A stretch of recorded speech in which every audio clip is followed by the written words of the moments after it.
Hey, beautiful people. It's your girl. I have arrived. I'm sorry, guys. I actually had an accident. It's typical klutz. That was so funny, but timing was of the essence, I guess. So we will go ahead and get this show on the road and let you guys get into this space because it is a nightmare already, y'all.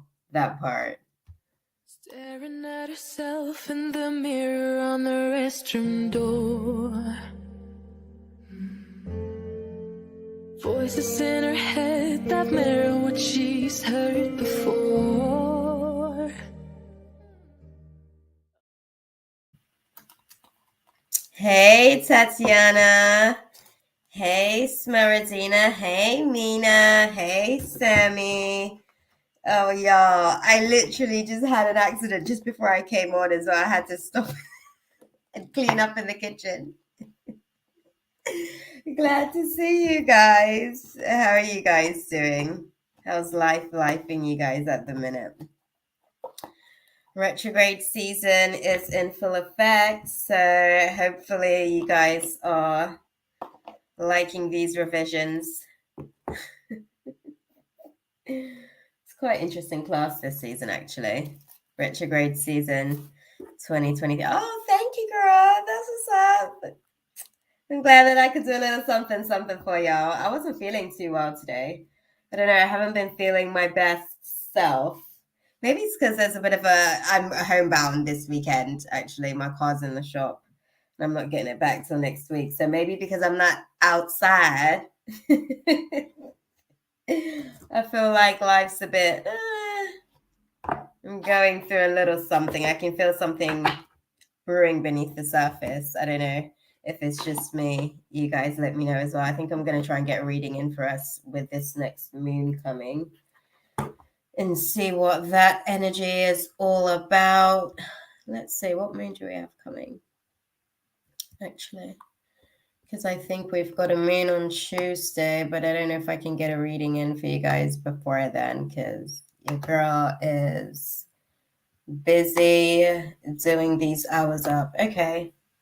Oh, full moon in Aquarius. Oh, another cusp charge up for me. Interesting. Life is good. How am I feeling? I am feeling indifferent. I don't know. I'm in this weird place in the transition. It's like my soul beneath the surface, right? Subconsciously. So I'm like, let y'all have like the tea.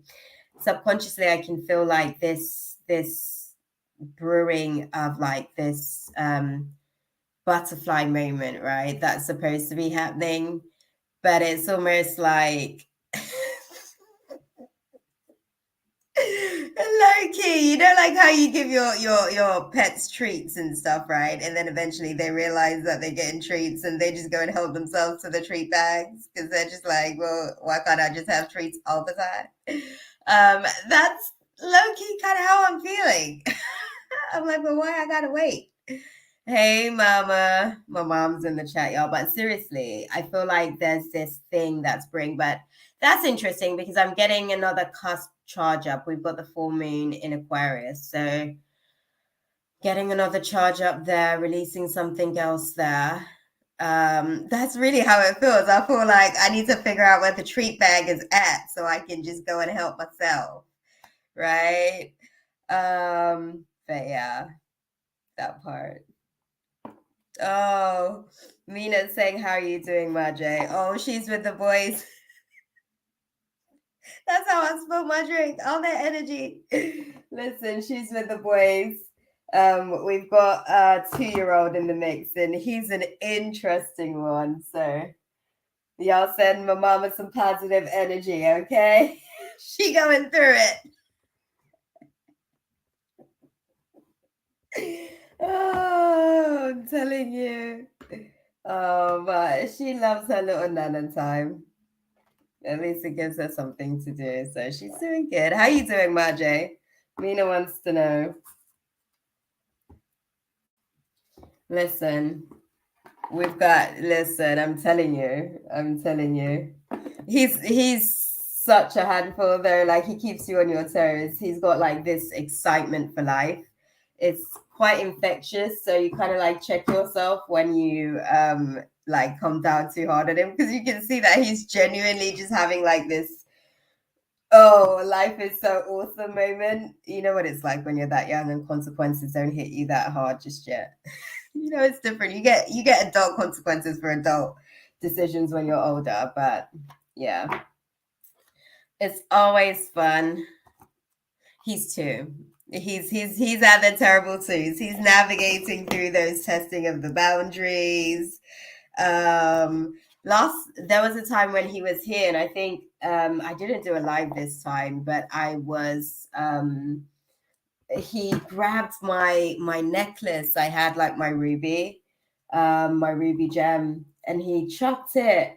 And it wasn't till later that I like had to sometimes I have delayed processing. It tends to be a thing for me. Like it takes me a minute to catch up because of that Capricorn moon.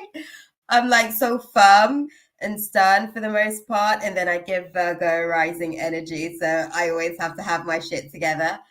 And it was like afterwards, I was like, I had to process that, and I had to cry for a little bit. I definitely had like a Nine of Swords moment where I was just like, oh my god, I lost my ruby, but it meant a lot to me because it was one of the gifts that my dad gave me. I still wear like the ring.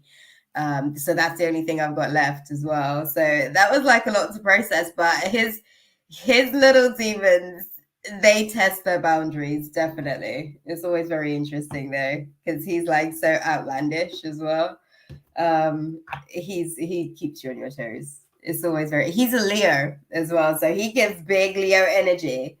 So oh, love him. Love. Oh, and then his brother. Oh, my nephew is going to be getting a charge up, guys. My nephew's an Aquarius. There's a full moon, Aquarius full moon. This is going to be interesting. It's going to be an interesting little season for him. Going to send him some good little energy as well. This will probably be his first charge, like significant charge since his birthday. Oh, damn. Well, my, Rika, you have made it first on the list, girl. Snaps for you, okay? Right. I'm going to start that just so that we can thing. Toddlers, they are quite the task to handle. It's definitely very interesting. Oh, thank you, beautiful. Definitely prayers out there. I received that, and I'm definitely putting prayers out there for you and your little ones as well. For sure. Let's get this show on the road there, guys. It's definitely going to be an interesting season.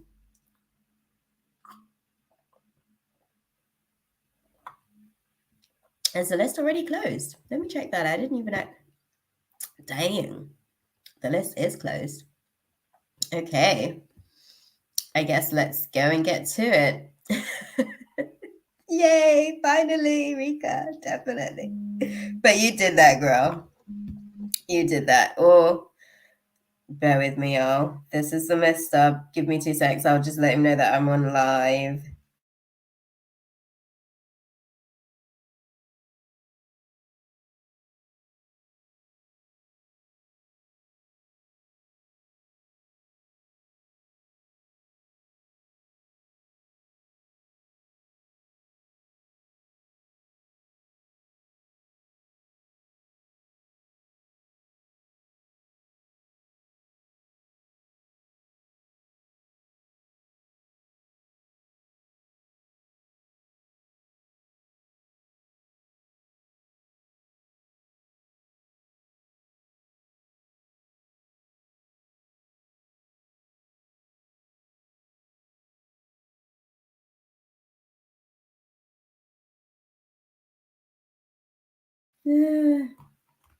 Yes, guys.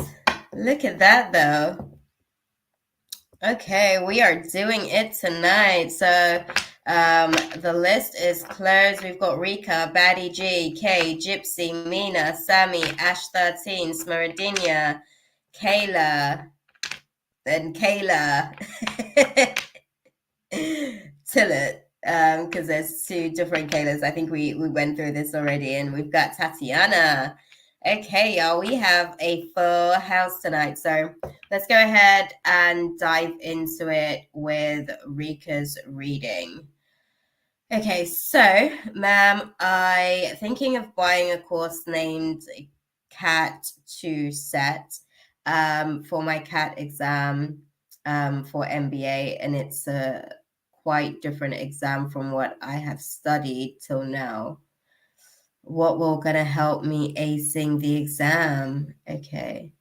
Ma'am, I'm a science student, thought of doing masters in business management. It's it's a quite risky decision for me. You don't say, babe.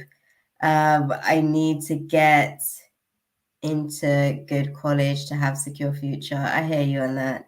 It seems to be like that's the climate at the minute. Like we're really having to like think about like that future security. It's really quite intense at the minute, to be fair. I think that's that energy right there. You've like literally just pinpointed it for me as well, Rika, because I'm like questioning to myself, like, am I the only one sensing this tide intuitively? I don't know if y'all saw that flashing, but clearly, okay, validation from spirit that like we're in that season of class where we're really having to like define what future looks like for us and actually figure out how to secure it. So I hear you on that. I think how I'm going to choose to word the question. Okay. We're going to see what that path sort of looks like as it unfolds, and then we'll get some guidance on how to navigate it. I think that's probably the best way to work this question. Yeah. Okay. So, our girl Rika wants to get the Cat 2 set exams. How do you guys see that playing out for Rika?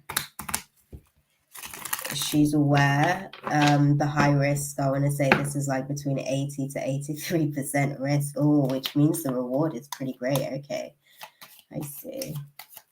Should it be executed? Okay. This is going to be an interesting one. Okay, talk to me, guys. Let's see. Thank you. Okay.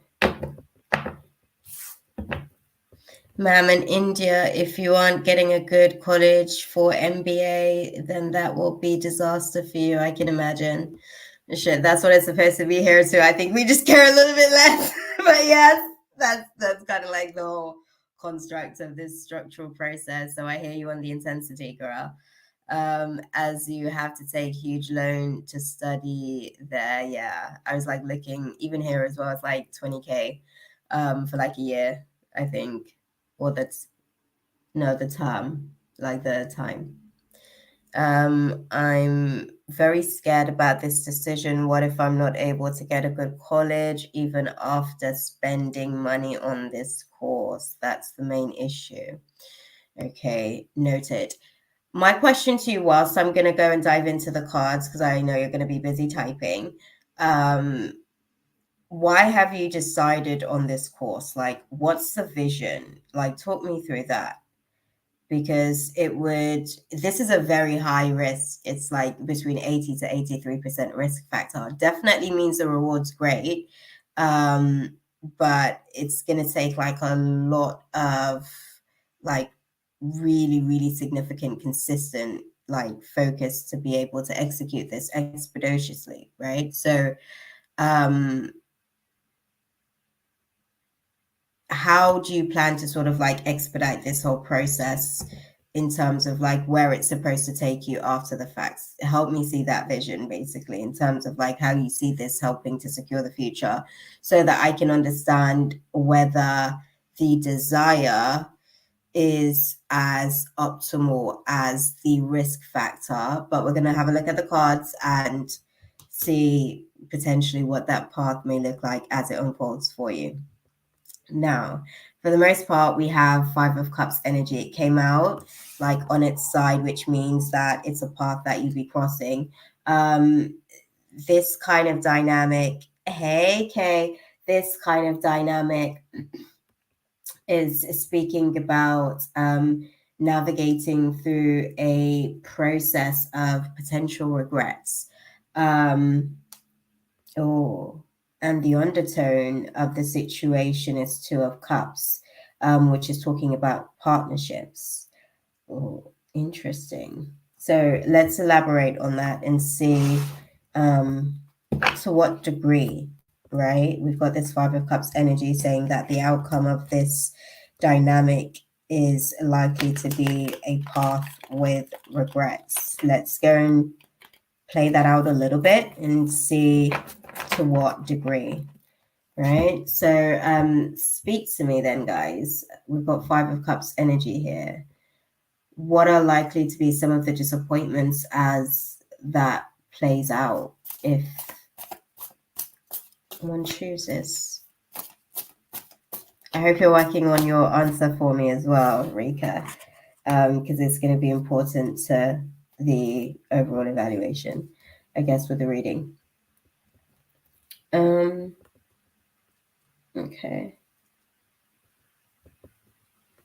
We've still got more like Cups energy, but we've also got Five of Swords here. So it's telling me that it's like really thinking about, oh, okay. Okay.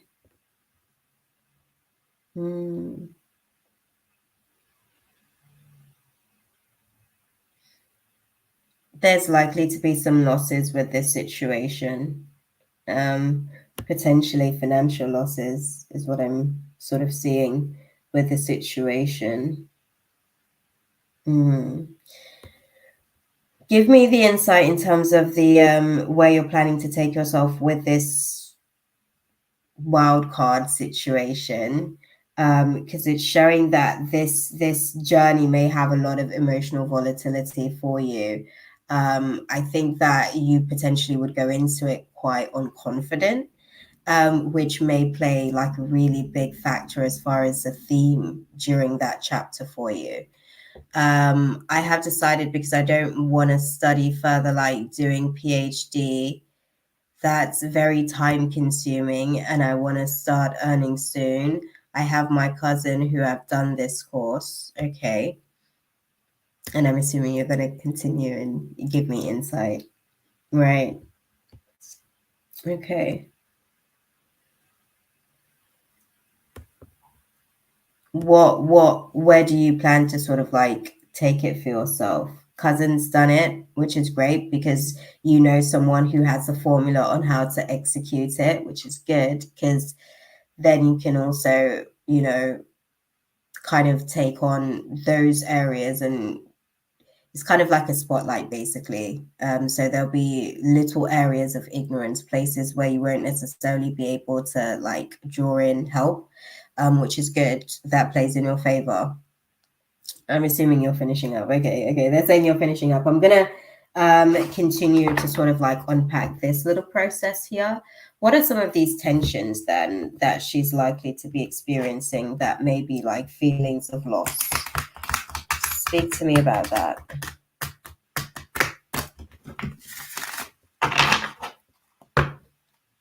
Okay.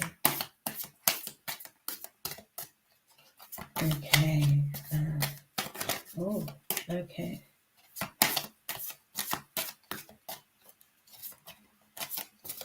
Hello, Enchantress. I am doing good, my love. How are you doing? Okay, interesting. Okay.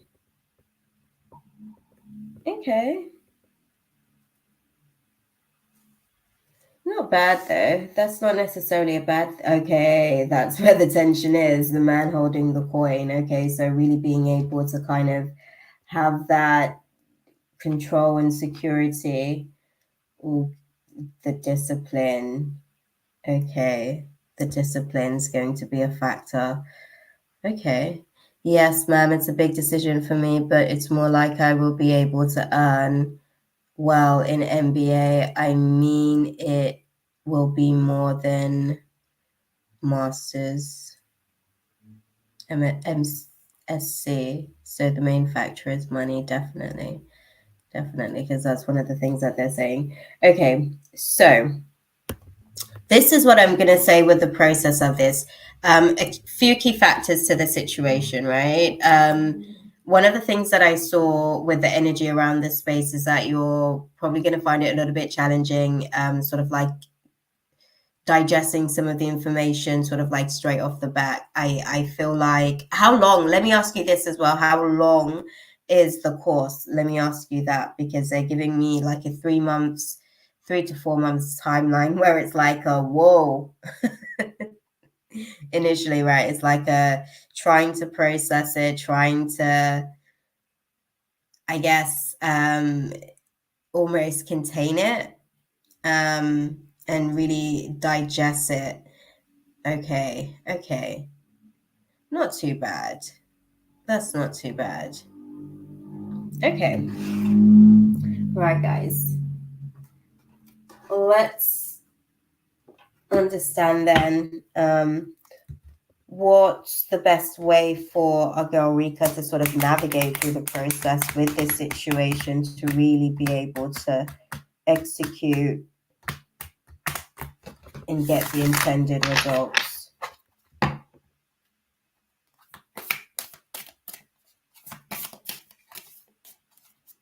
How does she work her light in that space to be able to execute as clearly as you can?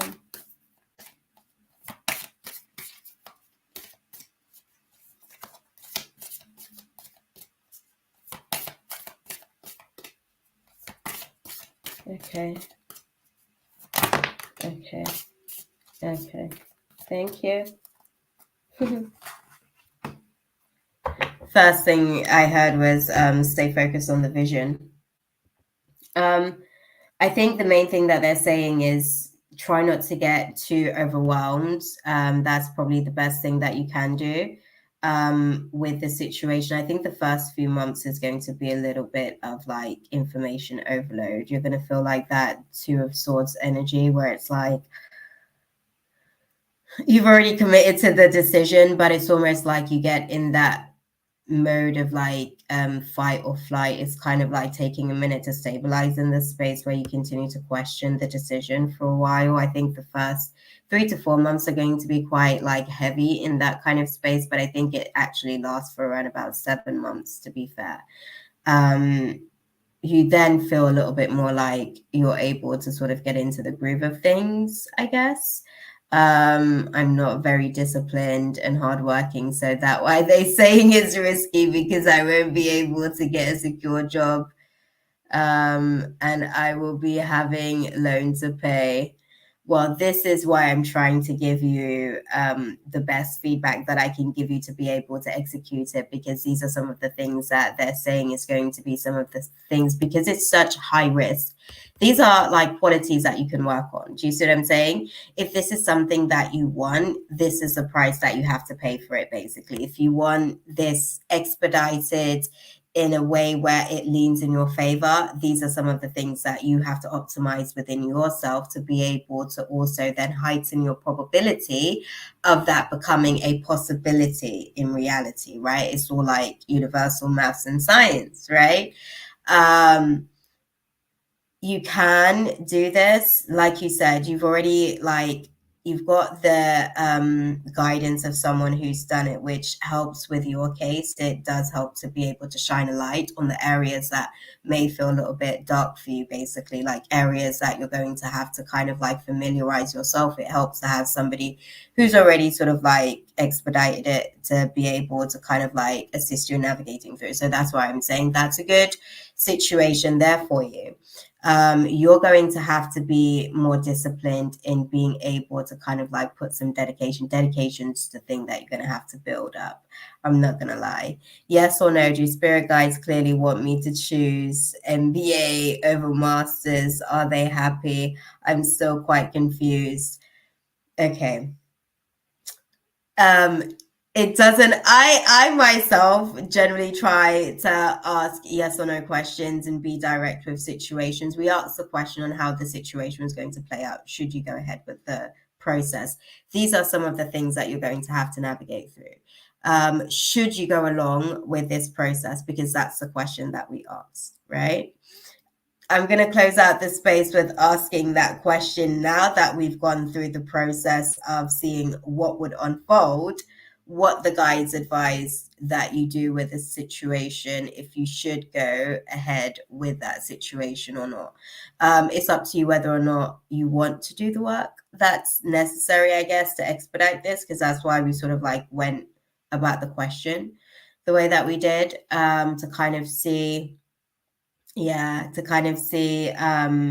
how the process of it would play out. But these are some of the things that you'd have to navigate through. I'm going to tell you that it is going to like feel at times like that Nine of Swords energy where it feels very, very overwhelming, particularly in the first few months. So that's how that journey would unfold for you. So we wanted to be able to obviously have a look and see how the journey looks, because sometimes even when we make a decision, committing to the decision every day is kind of like a marriage, right? You have to commit to the decision like every day. And some days are easier than others, you know? So yeah, there'll be days of Nine of Swords energy, right? Let's dive into it though, guys. What do you guys advise that Rika does when it comes to this situation? I mean, we see what it is. What do you guys advise that she does when it comes to this? Should she go ahead with the decision? Thank you. Okay. Okay. They said wait. They said wait. Don't take action just yet. We've got the take action card in reverse. They said wait on this one. This is a very high risk factor. I don't know if I don't know that you would be oh. That's why I'm gonna sort of like break it down to you, my love. I'm sorry, beautiful. I'll tell you why. I think that it's very high risk and it comes with the potential of high losses as well. I don't know that. I know it's 2 years, right? But I think this is why I was having the conversation with you about some of the things that you're going to have to like navigate through if you kind of like commit to this. You're going to have to work on your discipline. If you're not necessarily prepared to do that, you might take a very significant loss. The first 7 months of that timeline is going to be like your telling season, right? That's going to be telling to you on whether or not you're going to be ready and willing to actually like see it through to the rest of the process that you have. I think that I think that they're sort of like saying, hold on, keep kind of, they like the direction that you're going. They like the direction that you're going, with you wanting to be able to clarify, okay, exactly what it is that is most important to you at this stage of your educational career, right? Because this is setting you up for your professional career. They like the trajectory that you're on in terms of you want to make sure that you're choosing something that's going to lesser the timeline and is going to still position you in a way where you're able to make a really good income for yourself. This, however, might not be it. It might be too much of an extreme from what you're already sort of familiar with. Maybe find something, right? Maybe find something that is similarly, right? Maybe go into, I don't know if there's business analytics or business science. That may be something, just something that's a little bit more, because this would be like dipping your toe in something like fresh, I guess, for yourself. And it will be something that you'd catch on to. But I think that the first 7 months for you, you'd go through a lot of doubt, particularly the first 3 to 4 months, right? Hey, Baddie G, BTW, I see you, girl. Yeah, that might be a little bit more. See if see what trajectory you can go with that in terms of like a career in a short span of time, because I see that that's kind of like the focus at the minute, and they love the directive that you're going with that, because it's like you're trying to kind of get yourself out of um you're trying to sort of get yourself out of that, like before you get to that point of being completely bored basically with the educational system and all the like levels and layers and everything that you have to go through, before you get like to that point of like full on boredom. um they like the fact that you're obviously trying to think about being able to kind of like utilize the time that you do still have to make it count, right? I was looking about it from past 2 days. What was you looking about? The business, the cat to set program? Is that the one that you were sort of like looking at for the past 2 days? Have a look and see, because I think that that's, yeah, high risk, definitely high reward, provided that you can withstand the first like 7 months, which is going to be indicative for you. Business analyst. There you go. There you go. Well, that might be a little bit more aligned with yeah, that might be a little bit more aligned with what is right for Rika. I know that your cousin obviously did the course, and you know, and this is the thing, right? Sometimes one person can do something, and then we go, and then it's kind of like yielding different results because we all are on different paths. You already have the dynamic of like understanding the somatics, like you said that you're from a science background, right? um what kind of work we do in business analyst. I'm quite a research oriented. Well, this is what I was going to say to you, because of the science factor, because your science background, business analysts, it would kind of like basically it's business science is essentially what you're kind of like learning, observing the pathologies, the sequences of different you know, I guess algorithms within the business, right? So that's why I said that that may be a little bit more aligned. It's definitely, obviously, like you would be in that space on your own because your cousin didn't do that course, the business analyst. But I think that that may be more Rika in terms of. I searched about it earlier. I'm also detail oriented, so I would love to do that. I think that that may be more aligned for you, my love. I think that that's more you. Um, Still, I have to do MBA. Okay. Okay. What does the timeline look like on that one for you? Let's talk about it.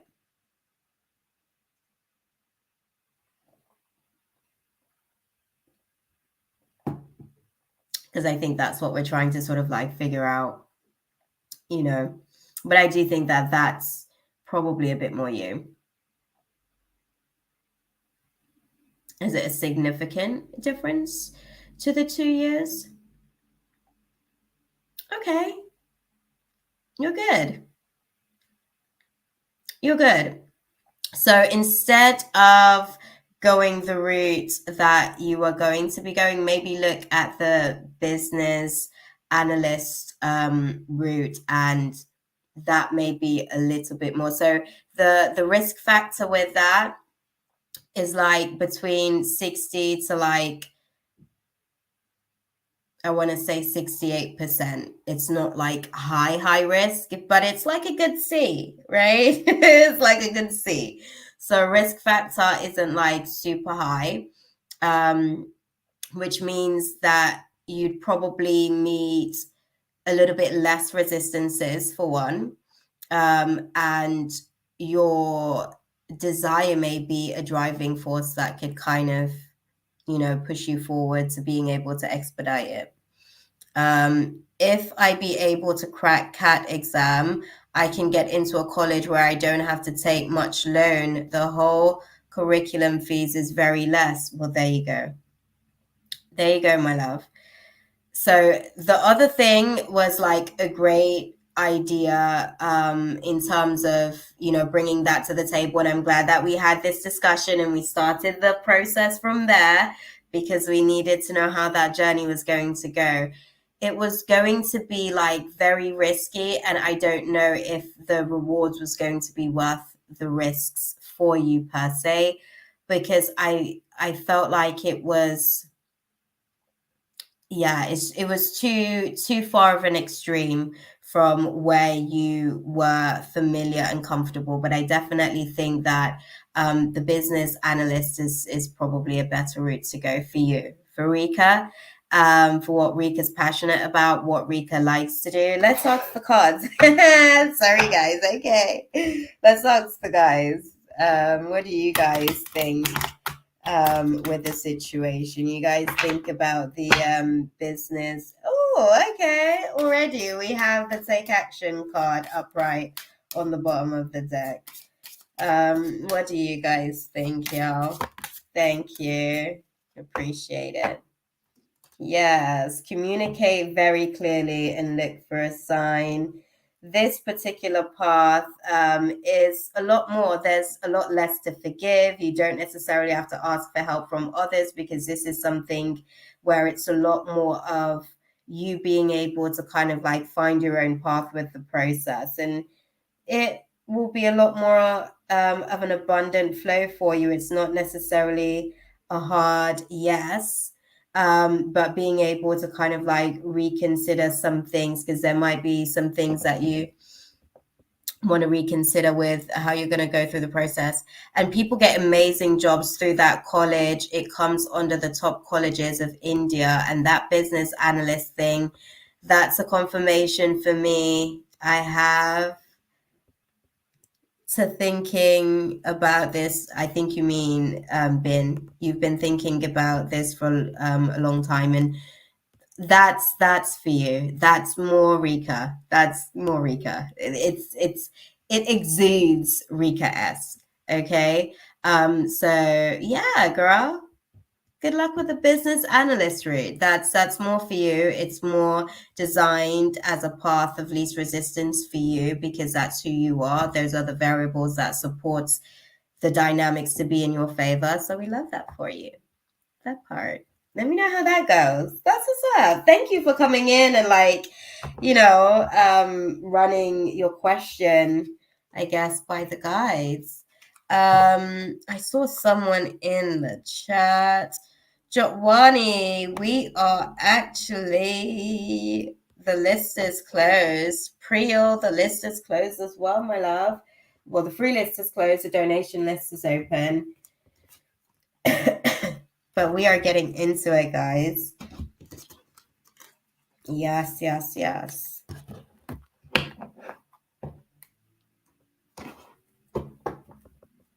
There you go, Rika. I hope that was useful for you then, my love.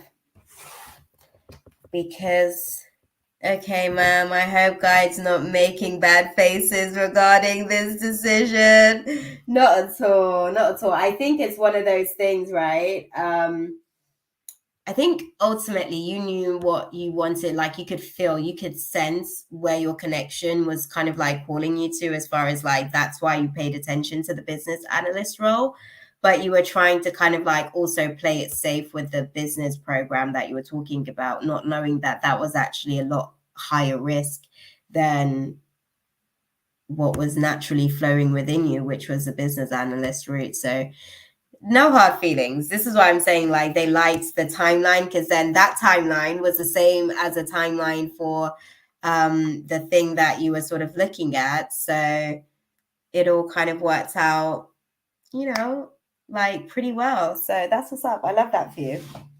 That's what's up. Batty G. So we're going to move on to your question, my love. Let's have a look and see.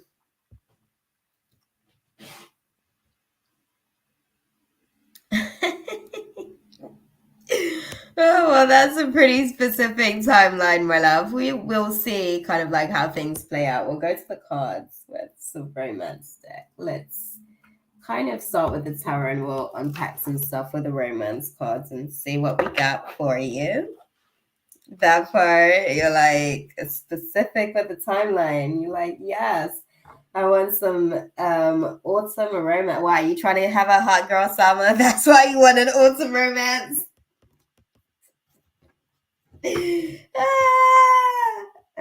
Oh, that was the first thing that came to my mind. I'm like, huh?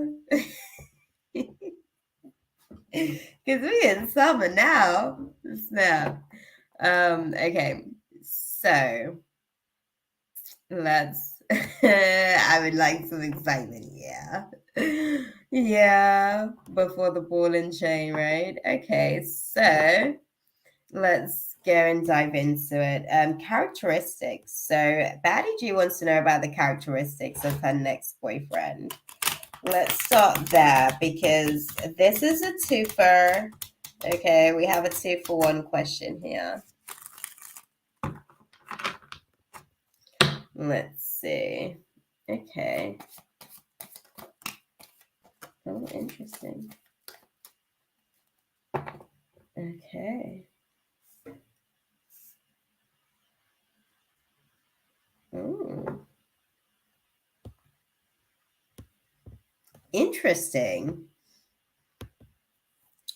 I have like 2 major arcanas here, right? So first thing is the Empress, but we've got a girl in reverse. So that lets me know that there's definitely some like creative blockages there. There's issues with being able to kind of like manifest. So this is probably actions manifesting, to be fair. Like, so there may be sort of like questionable actions. What I mean by that is that their actions may not always align with their words. So that might be something that you navigate through. And this is what I'm saying, the tarot tells, y'all. Like, snap.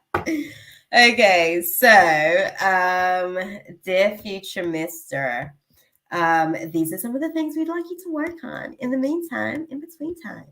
Sorry, I had to put that out there. It was just in my mind because clearly they're about to lift his skirt, y'all, and like tell us about this man's like qualities and flaws. But we're also going to lean into like the positives in these factors as well, right? Because we know how this stuff works. So one of his tendencies is to kind of like be a little bit elusive sometimes. Like sometimes he's very vague and it's like, what are you talking about? And I see that you're not really one with significant patience. So he may test your patience, but you know what? The relationship is so fiery. There's so much passion in this space. Like these moments aren't like, it doesn't last for too long. It kind of boils over fairly quickly, right? He kind of like knows how to navigate through your moments of frustration. So he can always get like your sweet spots. That's the best way that I can put it because that's kind of like how it is. He just kind of like plays off for the most part. You are, mama, but it's okay. I think that it is that quality of yours that actually keeps him on his toes, why he says things that he's not quite aligned with just yet. But then obviously he's still running on his pace in terms of action, right? But he says what he says because he's running on your clock in terms of the things that you want to hear. So sometimes he might say things that you want to hear, but his actions may not align with those. And that may be the very reason why, as far as like what nature of yours is drawing forth that kind of, I guess, reactionary motion from him as well. Just keep a mental note on that, because I'm sure one day when you're in a moment, like he is pretty funny, like, and I think that that's why, like, that's a part of like the charm with him. That's why you don't necessarily like stay mad for too long, and he doesn't get like, he doesn't seem to shut down by like your tendency to kind of be a little bit displaced. Like sometimes you'll just check out, right? Like if it's not necessarily going your way. I'm laughing because they're just like reading the whole thing, and I'm like hearing these words come out my mouth, and I'm just like, damn, y'all, like, y'all can't leave nothing, but they really can, right? Because you seem to be quite like, you'll shut down if things isn't necessarily going your way. You're kind of like, you've got you've got a little bit of like leeway, right? They got like 1 or 2 times to test you type thing, but like after that it's just like very firm. What sign are you? What's your sun sign? Because they are out here like throwing it. But yeah, there's aspects as well to the situation, right? That when he comes into this space as well, he does come with some baggage. I feel like he does come with some baggage, and I want to call it past karma, because I want to call it like past decisions that he's made that he's kind of like still paying for. So I think there may be dependence involved in his situation. Do you generally date like men with kids? Let me ask you that.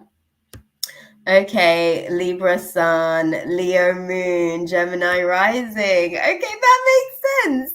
That makes sense, actually. That makes sense because I'm telling you, like, it's the obviously people would experience like the energy sort of like Gemini rising, right? What I'm speaking about is in terms of like the quick mutability, right? The quick mutability of changing dynamics.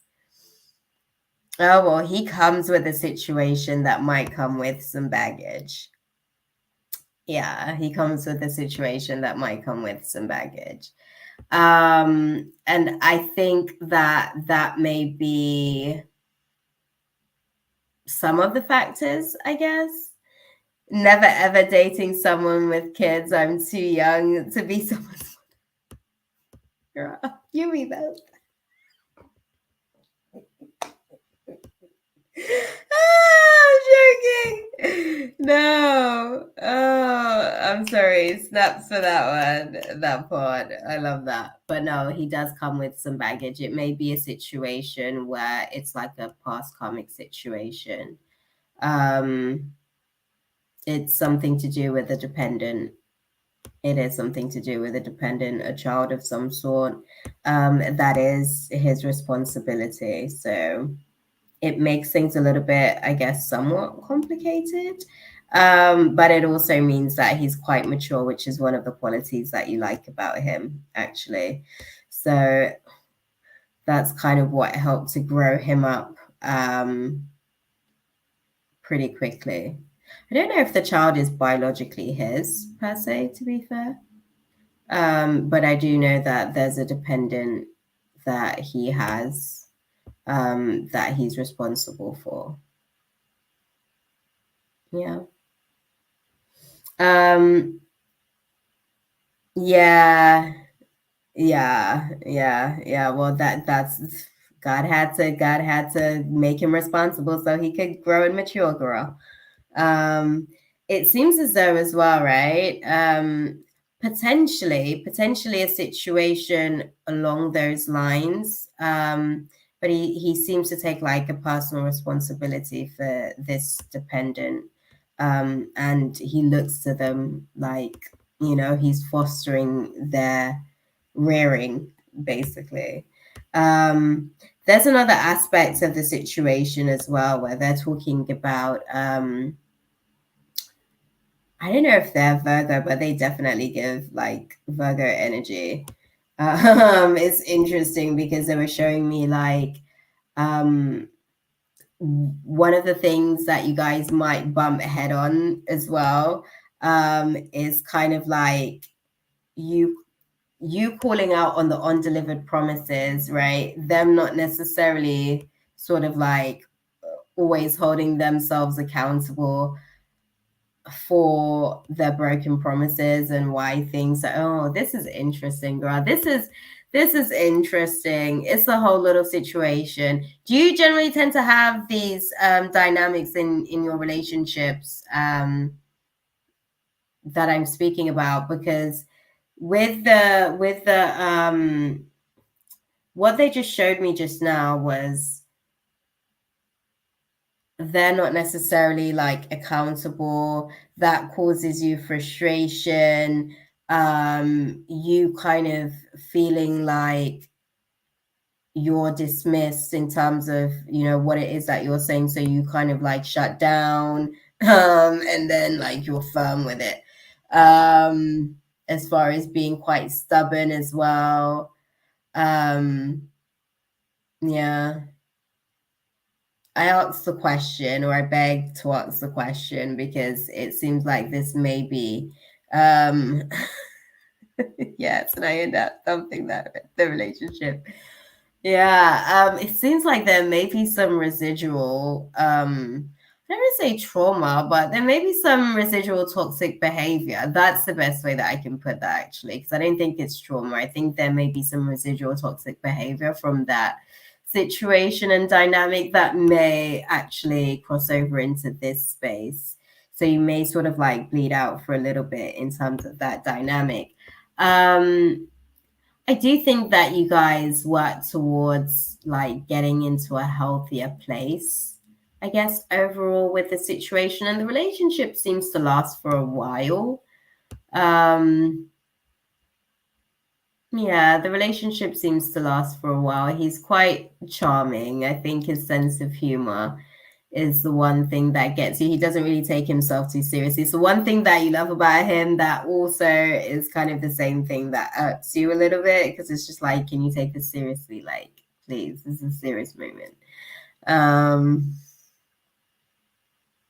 it's strange because they're like overall in general quite mature in terms of like just the way that they handle life, like just in general, you know. So it's just a little bit strange. It can be a little bit puzzling for you.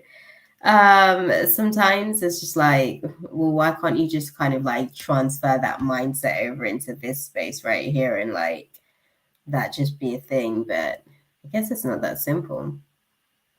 But yes, my love. Okay. So how do you see things kind of playing out for them? Let's go to the right.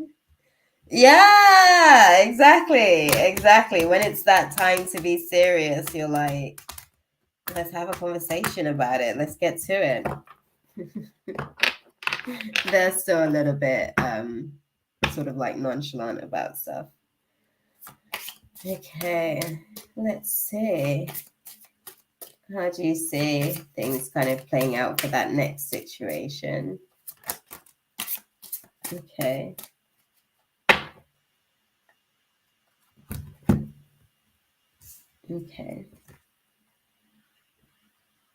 Okay, there's a strong magnetic attraction here. It's kind of like navigating through the path of like the chemistry that you guys have, right? Because this is a thing about chemistry. The same thing that you love about a person can very easily be the same thing that you despise about a person, just depending on how the dynamics of that situation is being set up, right? Like I said, you love the fact that he's like funny, got this zest for life, you know, quite charming with like the sense of humor. But then there's also like the flip side of that, where it's like, well, can we have like a serious moment? Can we have a conversation about this situation? Can you take me seriously? Are you an active listener? Are you taking on board the things that I'm saying? Are you wanting to be able to sort of like make the changes that's going to make sure that we kind of get on the same direction, you know? But I think, yeah, it's one of those situations where the chemistry is there and you guys are going to have to kind of like navigate through it, because it can be quite explosive as well. I think like you guys are really good friends, and I think that that's the thing that Yeah, I think that that's the thing that kind of like roots the relationship. It's definitely a aspect of the foundation of the relationship. The friendship's pretty strong, but I think sometimes there's like disappointments that you kind of find yourself experiencing from those very same qualities that you like about him.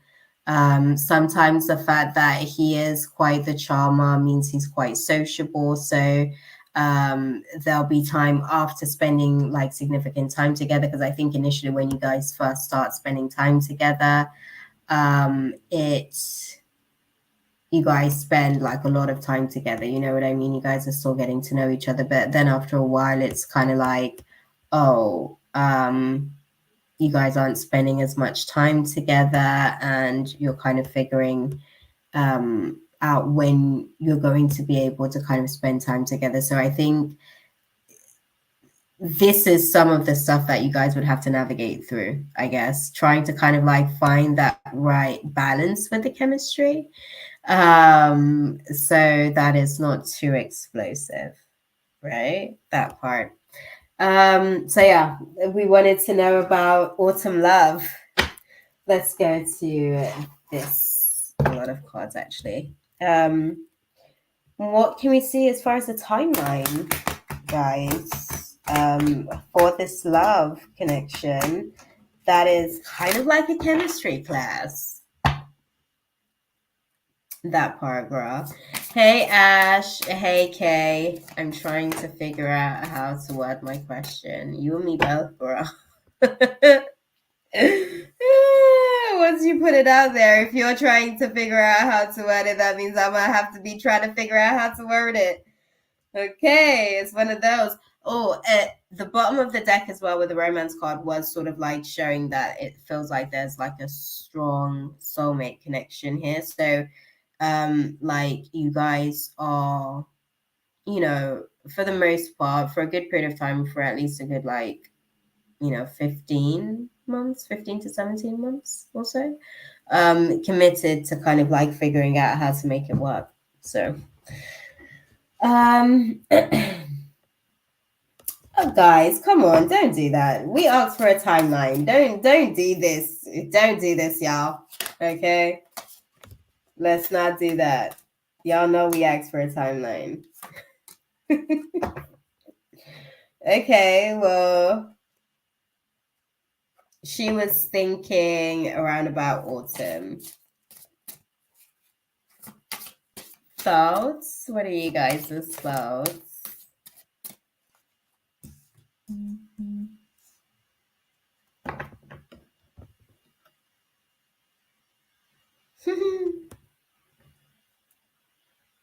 Okay.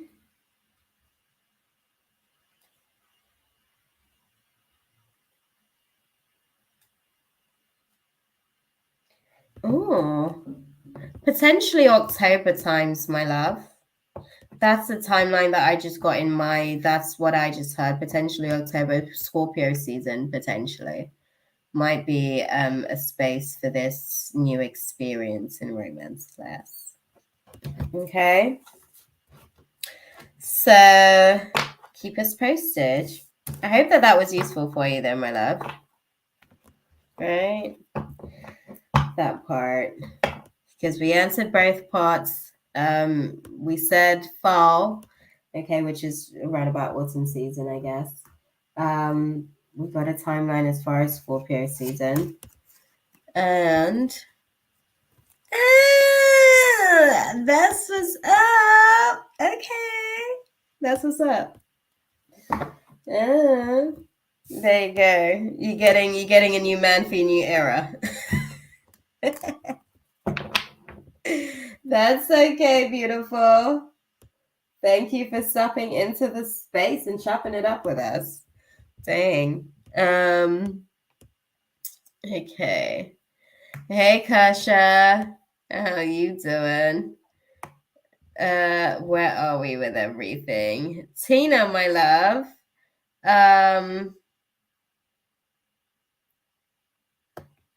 Hi, is there any way you can post your Cash App link so I can click on it? I'm sorry, I'm trying to find you, but it's telling me The search isn't found. I don't know what I'm putting in wrong. Oh, my Cash App was doing like some funny business for a while as well, to be fair. Yeah.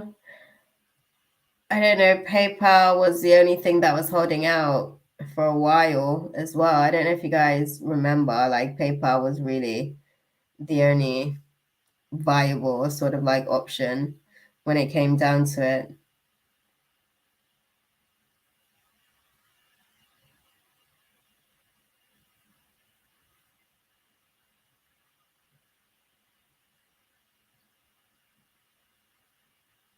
Yeah, sorry.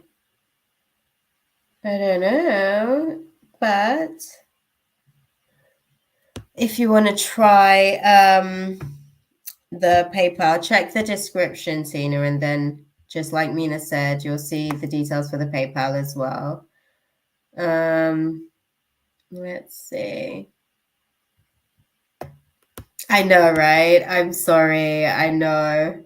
I know. It still wasn't ding. I don't know. They trying to stop the show, Tina. My bad, girl.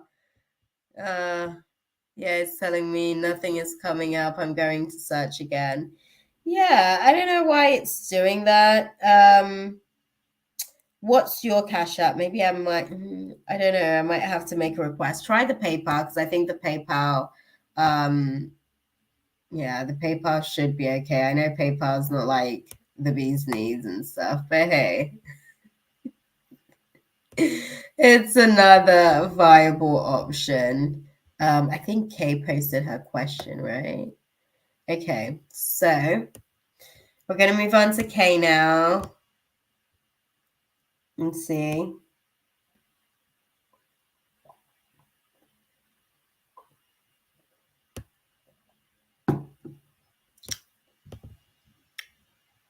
Oh, Kay says, I learned some more about my origin and how it relates to the creation process and source. How does my creation develop within the beginning of the entire creation process? Damn, girl. Hey, you gonna take me back to conception of life itself? Damn. Okay, hang on to your hats. This is gonna be a long ride back home. Dang. Okay, so let's go and pull some cards and like really open up the space to have this dialogue, right? So we're speaking about the point of creation itself. Yes, that far back, y'all. That far back. Okay. Mm.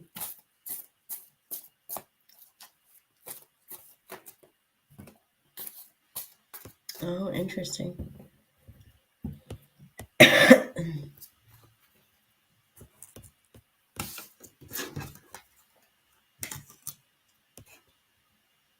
Mm.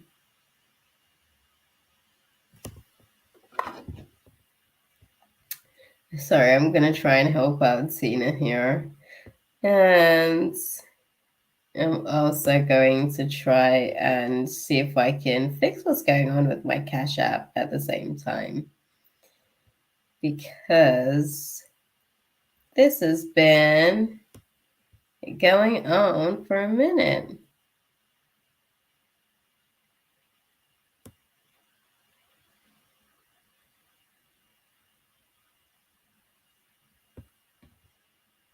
The info I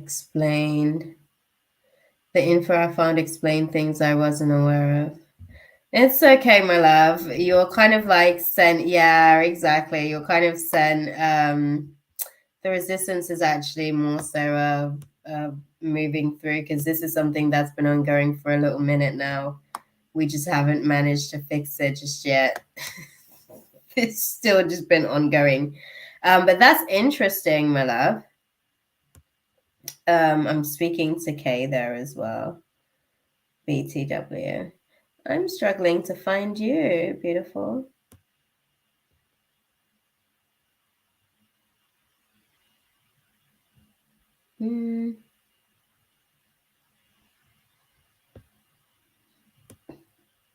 Okay.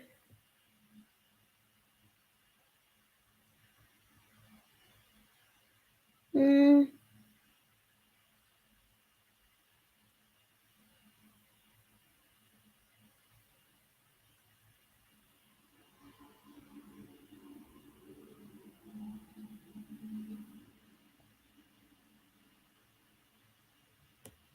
Sorry. I'm like trying to figure this stuff out at the minute. We're having some technical difficulties, guys. This is where I need a commercial. Oh, I should actually like upload my thingy on here. And then at least we could go to commercials. Guys, I've been thinking as well. I'm gonna do a collective reading for all the zodiacs tomorrow. But I don't know about creating content with time that I don't have. That doesn't really get much traction. It doesn't like entice my human. My human's like, girl, I haven't got enough time in the day. I can't find you either, Tina, for some reason. Yeah, it's not letting me find much of anything. I'm sorry, beautiful. I don't know what to do. I don't know what to do. Yeah, I can't find you either. Um, uh,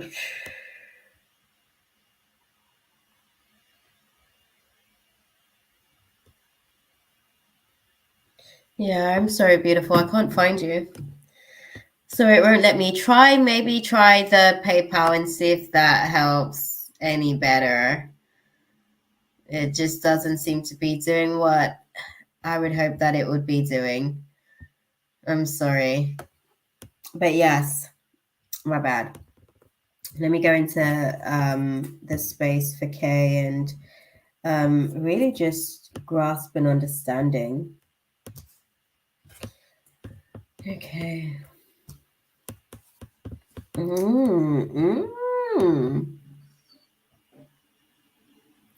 Okay.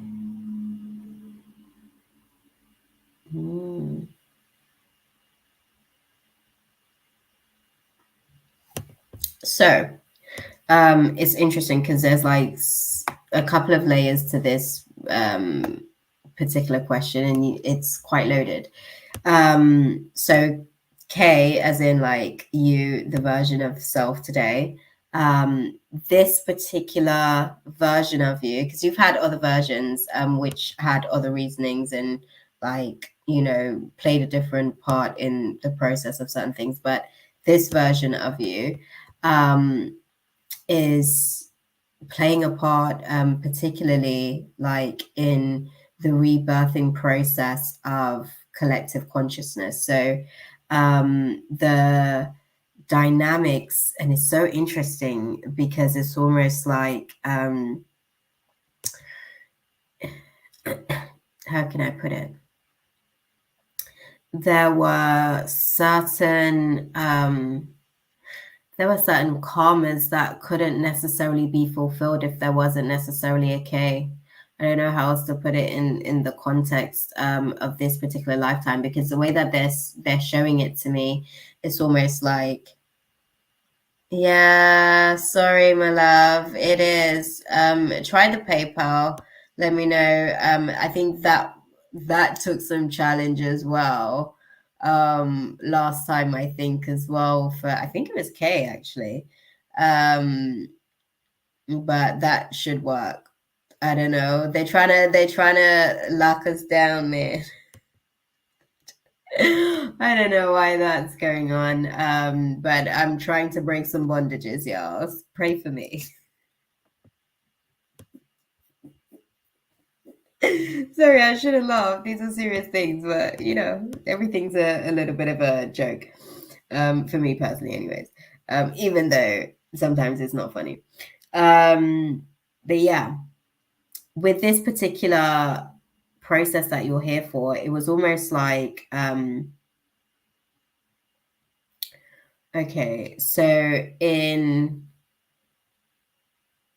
other lives, right, there were times, particularly 2 lives, because you've incarnated several times, at least I want to say between 7 to 9 times, minimum from what I can see in terms of like the drive.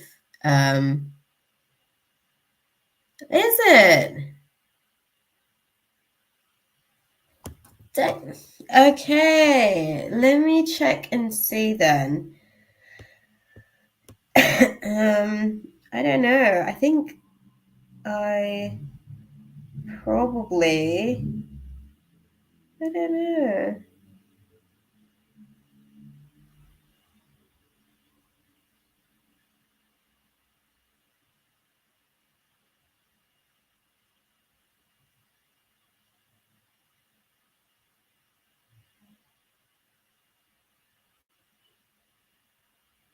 Sorry.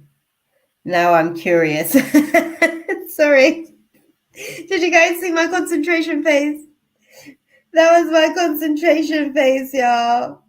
Hold on. See, whenever I try and go, I might need to delete the uninstall the app and come back on the app, because whenever I go to privacy settings, it just like kicks me out. So I'm gonna uninstall the app and maybe that's like my fail safe.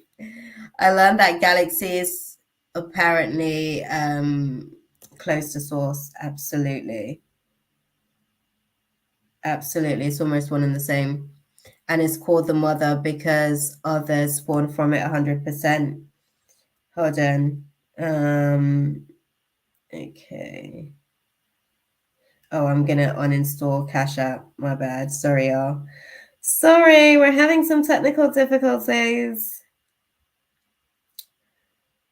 I don't even know where Cashapp is on my phone, to be fair. I've got like so many apps going. You know when you organize the phone so well to the point where you don't know where anything is? Oh no, I found it, y'all. I'm gonna go and uninstall it and then try and see if me reinstalling it might actually help to alleviate the issue. But no, love the directive that you're going, Kay. I'm not ignoring you. I am literally with you. Just give me a second. Let me go and download it back. So I was thinking we were created very early or almost first. One of, hold on. Cashapp. Sorry, I lost my train of thought there. Right, gonna reinstall that and hopefully then I can actually check my privacy settings and sort anything out, because I think it was Aaliyah who was trying to Nadira Aaliyah, she was trying to talk me through basically just checking out what may be going on in the background of everything, really. Yes.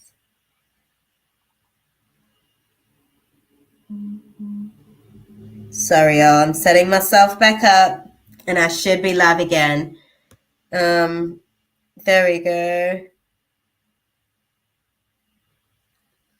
And I'm going to my privacy settings. Now I can use my privacy settings. There we go. Yeah, my thing is on. Allow others to find me via the Cash App details that I think I put in the thing.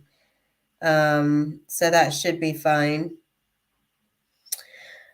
So hopefully y'all are okay and I didn't lose y'all too much in the process of that little meltdown. I don't know why they're blocking the blessings, y'all, but you know, God's gonna come through. Yes. So, getting back into the space, Katie, you've been here quite a few times. I think this version of yourself is here for the rebirthing process of collective consciousness. I think from what I've seen in terms of like past lives, you've been able to kind of like how can I put it? You've been able to master the human, or the human's been able, yeah, you've been able to master the human in terms of like I think out of all the all the games that you've played, like all of the versions of self, there might have been two that may not have kind of like been as intuitively developed, and I think that that was because there were other factors around the situation, right? Hey, grateful queen, my love. So one of them, it was like being uniquely able, disabled in that life. So those variables were sort of like against you. So it was a lot more challenging in that space or that situation. And then there was another sort of like dynamic where you were sort of like planted deeply as the underdog. So those odds were up against you. But this particular version of you is here for the rebirthing process of collective. With the like created first, so the how can I put it? There were different variants, I guess, of humanoid species during the process of the evolution, I guess, of mankind kind of taking place. And I think it was recently outed something about even in America about them hiding the non-human species that we know to be in existence. Anyways, that wasn't necessarily newsflash because that's been sort of like a thing for a minute, but the as far as like us being here as a species developing and going through the evolutionary stage, there was a point where we kind of like fell into this darkness. I don't want to say darkness as in just like plagued with shadows, but it was a case where we kind of like got so far removed from intuition. I think that was definitely source kind of sent you back on a mission because you've already been and shown yourself to be adept at being able to navigate through staying connected, because it's so strange, right? Like as a consciousness, you stay connected to the collective hard drive, which basically like gives your missions, it gives your downloads. We get a lot of the intel about what we're here to do through the umbilical cord. Obviously that gets disconnected too soon, so then we lose a lot of the files, and then we go into oblivion, and that's why we have to go through an intuitive process of remembering what the stages of being here is like, because that disconnection kind of distorts a lot of the journey basically. But you seem to be one of those humans that was always able to kind of like you always are able to stay on mission despite the variables that may be against your human in situations. So I think that was definitely like one of the key factors as to why you were chosen to sort of even come back in this time on this particular timeline. I think that where collective like mankind is, it's kind of like right at this precipice of breaking through certain mental challenges, and you kind of being here during this process now is to push through some of those creative blockages that Source has been experiencing, is probably the best way that I can put it. Yeah. Talk to me though. What do you want to know in context of because you said that you were trying to sort of word your question, and I think I want to ask you in context, like what is it that you want to know in terms of how does my creation develop within the beginning of the entire creation process. Okay, how does my creation develop within the creation of the entire development process? Because I see where they took me, but I don't know that that answers your question in particular, right? My ancestor advised me a while ago to learn more about the Bible and Psalms. I'm remembering things I liked growing up and feel things make more sense now. Even interests later on make sense now. Yeah, because like, and it's so interesting because like your kid knew what you were here to do, and then as you grew up, you became the version that, like people shape and mold us basically into like what they think and perceive that we should be. But it's almost like the kid almost, you already knew who you were meant to be since then, because you're a lot more, I guess, connected to source in that way. Like you're connected to the right, I'm here for this mission, this is what I'm supposed to be doing at this stage, this is what I'm supposed to be doing here. So it's nice to hear that you're sort of like back in that space, and I think it's important. And I tell you why why you're probably being guided to go and read the book of Psalms and sort of like be taken back to the Bible in context as well. When you're an old soul that's incarnated a few times, the Bible is basically your history book. So a lot of that is a remembrance story where cognitively you start to re-observe these feelings of nostalgia, and it activates a certain genetic sequence. Because when we speak about genetics, we're not just speaking about a physical biology, we're also speaking about a spiritual biology. And that the lifetimes that we've experienced basically lives within our subconscious, and we can also activate the blueprints of the archetypes of those timelines as well as we optimize in our now timelines, right? This is why we talk about like trying to figure out how I came to be. You mentioned heaven before, I think. Yeah. Why do you why do you go that directive? And I'm asking the question. Just sort of see where your thought process is kind of going on it, because I think they gave you the why. This version of you is here, but I think you're speaking on a soul level as to the conception of that fragment or fractal of soul. Something about the Bible seems connected. Garden of Eden. Well, this is the thing. It's a remembrance, like the genetic genome and sequence remembers itself. There wasn't necessarily just two people in the Garden of Eden. So I hope that we're like all aware of the factors to that sequence. But it was a process basically of evolution taking place with this particular species being developed from the previous humanoid variant to this cognitive version, basically, that could continue the continuum of evolution. But forgot what I did together and accomplish. I feel I met many beings. Well, this is the thing. This is the thing. This is like as you sort of like go back into a lot of those detailing scriptures. So what it will do is that it will depict some of the war zones basically that you would have been in and experienced, right? And then also I want to put this across, like there's a lot of the Hebrew blood that's still here in existence.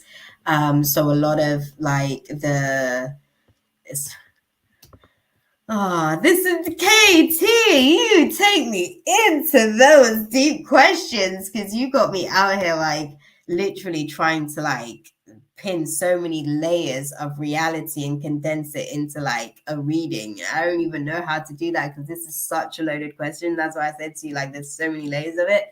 But with the Bible and going into it, and it's not necessarily just the Bible, because all the great books basically tells the stories of like how mankind was navigating through its collective evolution as a consciousness, right? But the Bible in particular, because it has been translated basically in the English language in the way that it has been depicted. See, I used to think Eden was just Adam and Eve and God. No, no, no. That way it's kind of like a zooming in.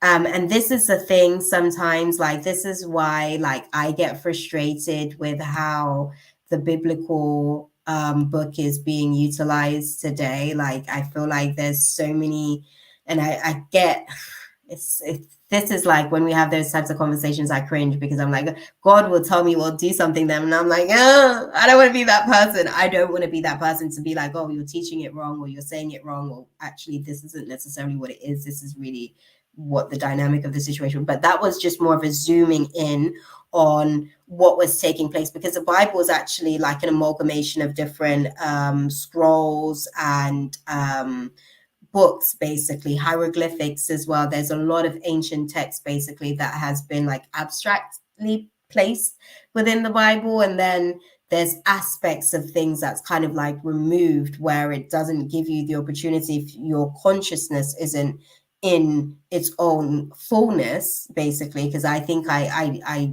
grew an understanding of the Bible through asking God, what was this, and then I go and do my own process, because it's so abstract, unfortunately, because there's so much like extracted information, basically.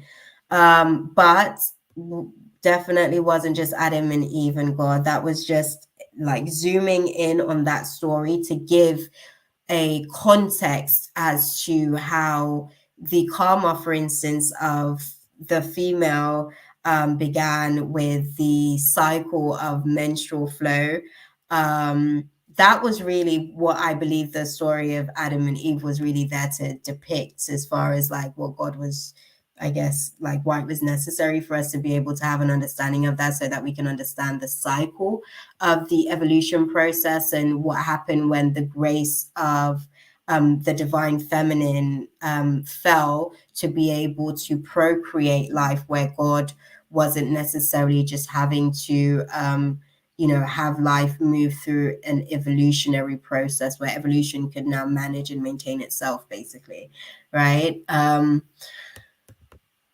You're gonna take me too deep, Katie. Oh my god, my mind's like consuming downloads, just eating that shit up right about now. You're gonna take me so deep. My ears burning. I don't know if you guys can see how red my ears is, but the angels are speaking. Like, spirit is hardcore on this particular one. But the Bible is really gonna help you to basically remember who you are, why you are, and what it is that you're here to do as far as a mission, because there is this battle that is going on between secular spirits and holy spirits, for lack of a better way of putting it, spirits that are vibrating at a certain frequency in tandem to its opponent. The people may represent higher beings, yes, absolutely. And that's the thing, it had always been that variance of the situation. God isn't, a person. God in itself is a spirit, it's a force. I feel the Bible is a book of codes and metaphors. Absolutely. It's definitely a book of codes and definitely a book of metaphors. I actually utilize it as a book of shadows. I actually utilize it as a book of shadows for like navigating through spiritual warfare, because that's essentially what it is. That's how it was used in ancient times, to be fair, by what we call with a negative connotation these days, obviously, as witches, but because of obviously the sorcerers that we've had, the pharaohs and his men, who've kind of casted their own mind magicianry over a lot of the self-identification of self, so we can no longer practice in our authentic representation of self, so it makes it a confusing place to be. So it's easier now to be able to refer to ourselves as manifestors and alchemists, because then we can take on that format to really be able to execute our manifesting abilities. But continue to read up on the process of everything that you're reading through. I think because of how you begged the question in terms of UK today, I think that that's why the dynamic of the question was answered in terms of the way that it is. But I think you personally wants to gain a perception on what your soul per se is doing here. And I get the sense that that's really the question that you wanted to be able to get some clarity on. And we would probably have to unpack that in a whole space of its own, because you always go like deep in there with the questions. But thank you for that question, my love. I don't know if that was useful for you in any context, but you had been reincarnated several times because of your ability to be able to move through and understand the battle of the battlefields that are faced here in the human form. So yeah, that's what I'd say to you as far as like the part that you played in the development of creation. I don't know if that answers your question though. Yeah. Yeah. Sorry. I don't know if that answers your question, beautiful, but yes, that's as much as they're giving me on the question, because it's such an abstract, and I see why you were having difficulties in asking the question or putting the question together, because I'm like, damn, it's so abstract. But yeah, I don't know how useful that was to you, my love.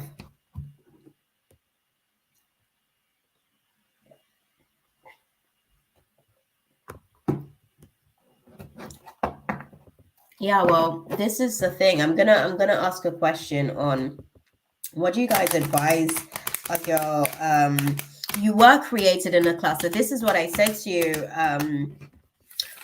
a while ago, as far as like I think you asked me something about, it was when you asked about like being blue in essence and nature. I missed it too, girl, and my throat's dry. But yes, it was it is a bit of a soul cluster, and I think when I speak about the soul cluster, that's why you got guided back to the Bible, because obviously that tells the story basically of a particular tribe, I guess, of people, the Hebrew Jews. That would in essence be the soul cluster, right? Because there's different basically like versions or points in evolution where different tribes of people, even the Bible speaks about the different like tribes of people. But yes, the Hebrew Jews had their own story that unfolds basically within the Bible, and the Bible is basically the history of said Jews. So yeah, that part. And there's a certain strength in it. But what do you guys advise our girl KT to do on this assignment while she's hearing this? Thank you. Thank you, guys. And Gypsy, I don't know if you're here, but you can start getting your question together, because we're going to close out this space.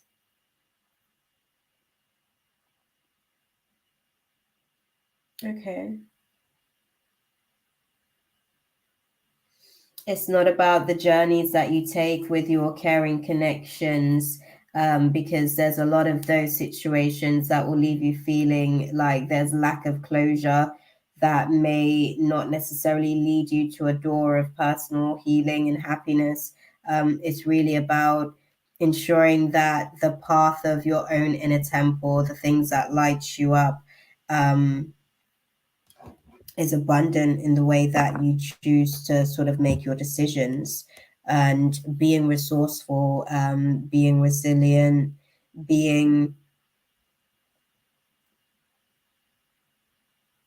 not necessarily hot and cold, but staying in somewhat of a neutral state is what they're saying.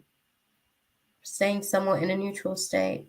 I think it's probably going to be important for you because, again, like in channeling, like because a human's designed to basically channel spirits, right? Higher frequency spirits would be like the angelic realms of like the archangels and beings vibrating on the higher frequencies. And then the human also channels the fallen angels, which are angular perspectives that are a little bit more denser. They are very deep in emotional darkness. So they're speaking about just making sure that you stay and maintain a personal path of neutral state as abundantly as you can. As abundantly as you can, interestingly enough. Okay. That's the parting message for you, my love. But I hope that was useful. I don't know if Gypsy is here because I have not seen Gypsy in the chat. That's why I was like, yeah, I don't know if Gypsy's here, to be fair. Don't know if Gypsy's here at all.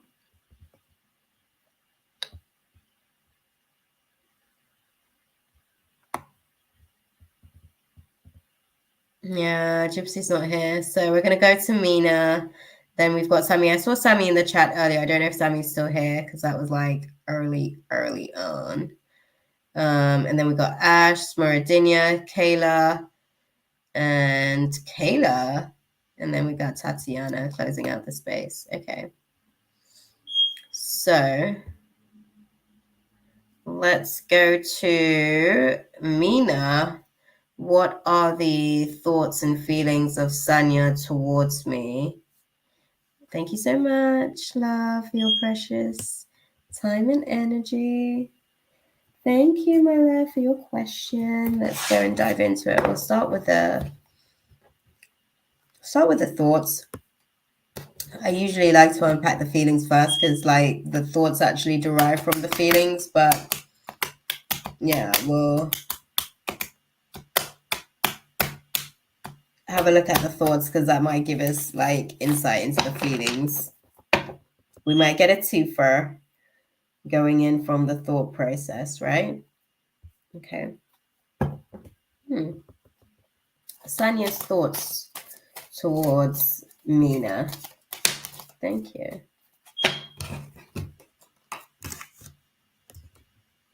Oh, thank you. Okay. I hope that it was useful for you. I don't know how much like insight I was able to provide there, but yeah. Because it's such a loaded question. You ask and there's like I could continue telling like that story for time because you've got so many like I could tell you about like each individual life that was like played out in different sequences. Yeah, that's what I'm saying. My ancestors were trying to explain how special I was in the beginning. Well, this is what when I was like speaking to you about like this one particular thingy. Sorry, Mina. Sidebar. Clearly, I guess we wasn't finished. But when I was like trying to explain, I believe in one life a long time ago, actually. To aim Aya, those things in the house, I finally clicked their butts. Good for you. Good for you, girl. Good for you. Yeah, there was a part of your genetic sequence at one point that was actually like I don't know how else to put it, but it was like concocted with the blood of gods. That's the best way that I can put it, because that was how it was in, I want to say at least like 4 lifetimes ago. That was a dynamic that was played out for you. I sent my other ancestor to help the distraught ones. Oh, that's amazing. Oh, the sun shines in the yard. That's what's up. That's what's up. I love it when a soul can be transmuted. That's what's up. Definitely.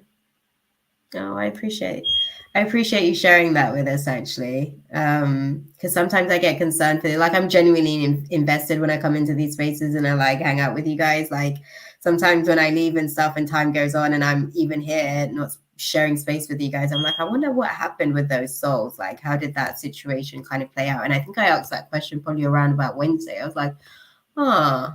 I wonder what happened to those souls. I wonder how she's getting on with that assignment. So I'm glad to hear that you're on your ish. Okay. And, like you showed up on the battlefield and yeah, that's what's up. I love that for you. Yes, Mina, my love. We're good now. We're good.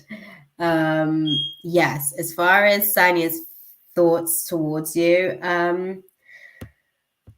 interestingly enough, the undertone is a major arcana. We've got the Hermit card in reverse. So I think that there's a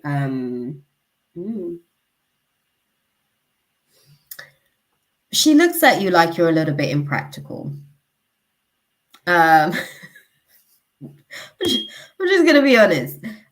She looks at you like you're a little bit impractical sometimes. She questions whether or not your work and family balance is something that she would be able to navigate. Because I think that you guys are two completely different people. And I think that yeah, I think that that judgment is based on her standards of life or what her perception on reality should be. I'll put it like that actually, because she's quite firm on this should be. She's a very should be type person. She's probably an A type personality who kind of like, goes with the status quo of life type thing. Which is why for you, she would be more like a Eight of Swords energy. Like if she were to be you, like there would just be like so many, like the way that you make decisions, like she would have so many like self-imposed restrictions in terms of like why she just wouldn't do that. Basically.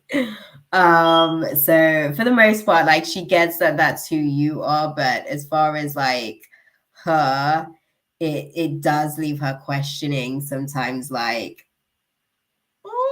I don't think I could do that. I don't think that like that is something that's me. Like that's how she looks at you. She thinks that you're quite a courageous person for the most part. I'll tell you that much.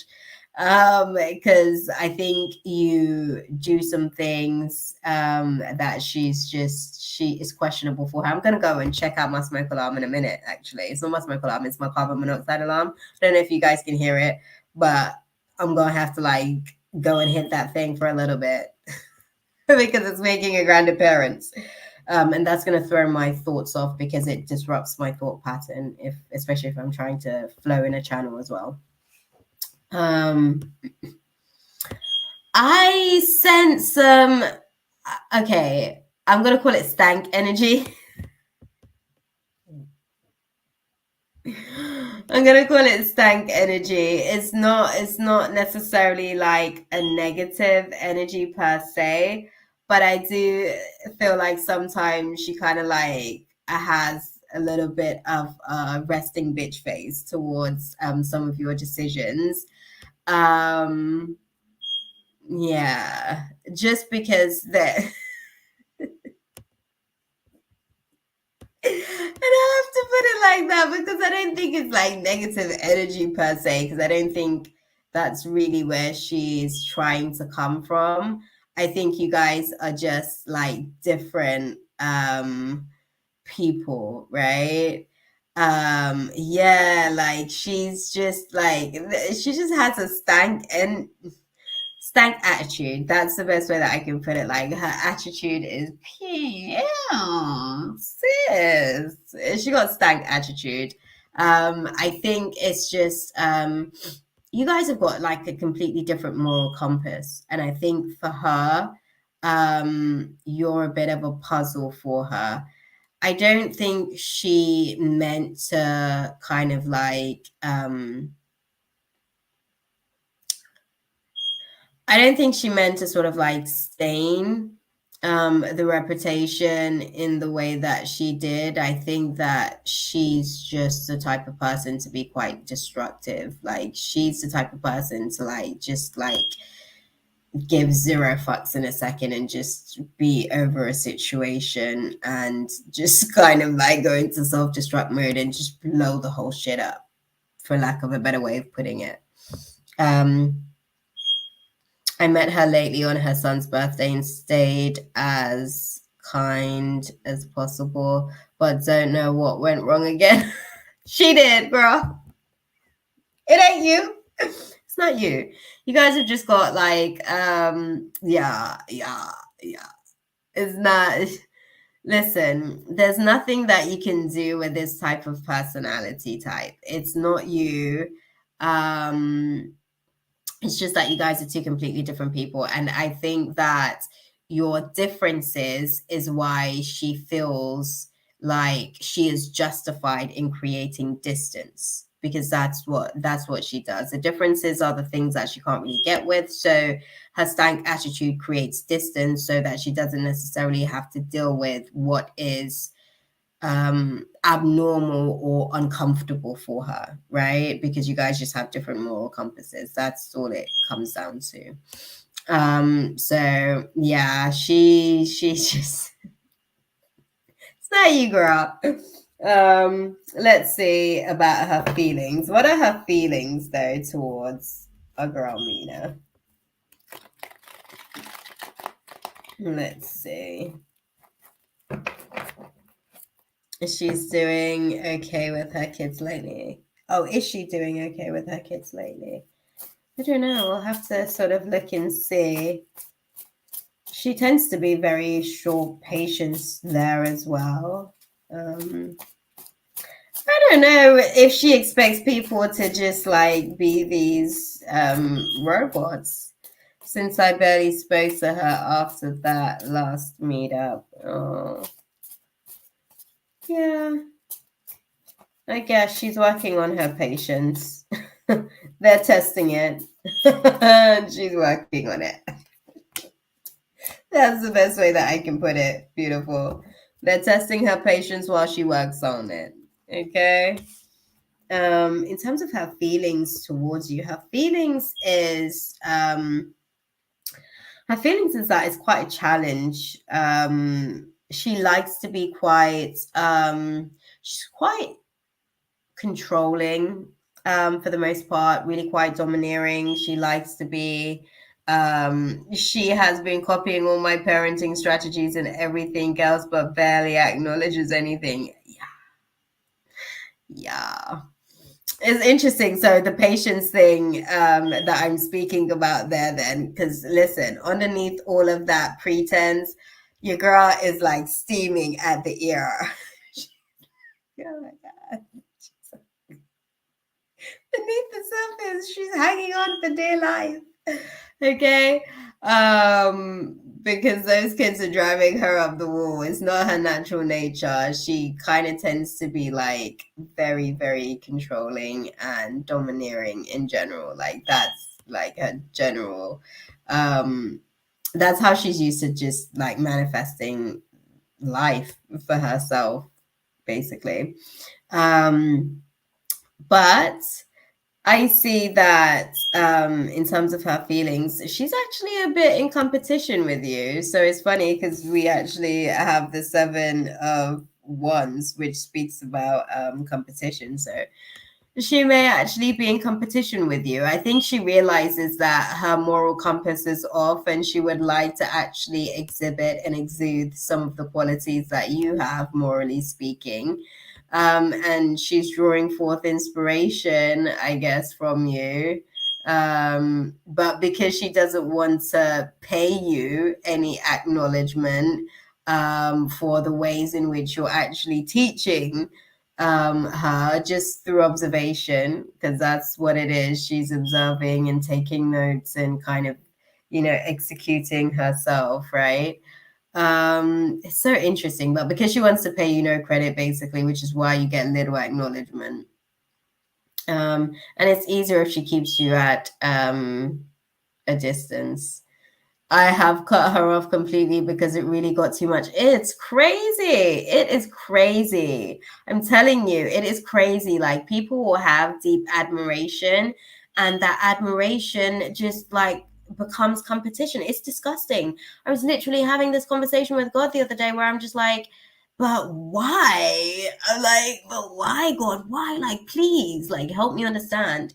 And the feedback that I got from it is that the admiration, in order for the admiration to materialize as change in that person's life, the spirit of competition has to be activated as a motivating factor, not all the time.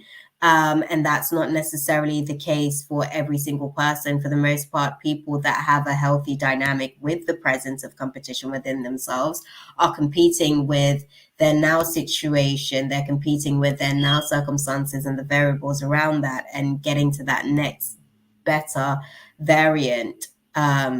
But for some people who don't actually know how to manage competition in a healthy way, it does manifest in that way where it is a case of them being generally overall quite dismissive, whilst they basically draw from your essence. They literally cloak themselves in your image. It's disgusting. Like, those chameleon spirits,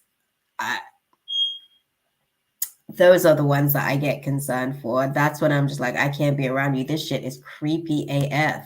I get it. God is drawing from me to be able to pour into you. But the fact that you are not even acknowledging that this shit is going down, this is creepy. You are wearing my face, girl. You are literally wearing my face. So, yeah. It's a thing. It's a thing, though. I asked you because I was getting this vibe consistently, but I kept denying it and didn't want to assume anything. But that confirmation from your end makes me relieve that my inner voice wasn't completely wrong. Hell no, girl. Hell no. Hell no. Okay, like, the shit is real.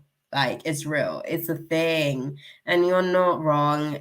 What you are seeing is exactly what you're seeing. What you're experiencing is exactly what you're experiencing. But the trouble is, and this is the thing with mental health, right?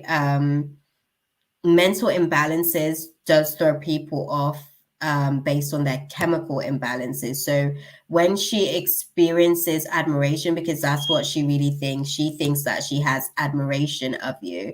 But because she experiences a chemical imbalance, i.e., she is triggered by your natural natures, it activates the spirit and presence of competition. And that's when the shit gets creepy, because she literally then starts to compete to be you and draw forth your energy. It's a bit vampiric, to be fair, as well, because it really is literally like it's like the pouring out of the cup. It's creepy. I asked God if we can find a new way of being able to do those things, because I'm just like, look, that shit is creepy. For the people of us that can see what the hell is happening, that ain't it. And I have asked about a better way, and what I said to you about people who know how to have like a healthy relationship within themselves, they're able to compete with their now situation and their now circumstances versus them competing with something or someone externally, especially somebody that is sent to be their motivating factor or force to be able to get to that next level, i.e., that's what you are for her. But instead, it's activating from the negative lens. Yeah, it's very draining. It is very draining because it literally takes from you. It takes essence of your natural character to pour into somebody else, basically into their cups.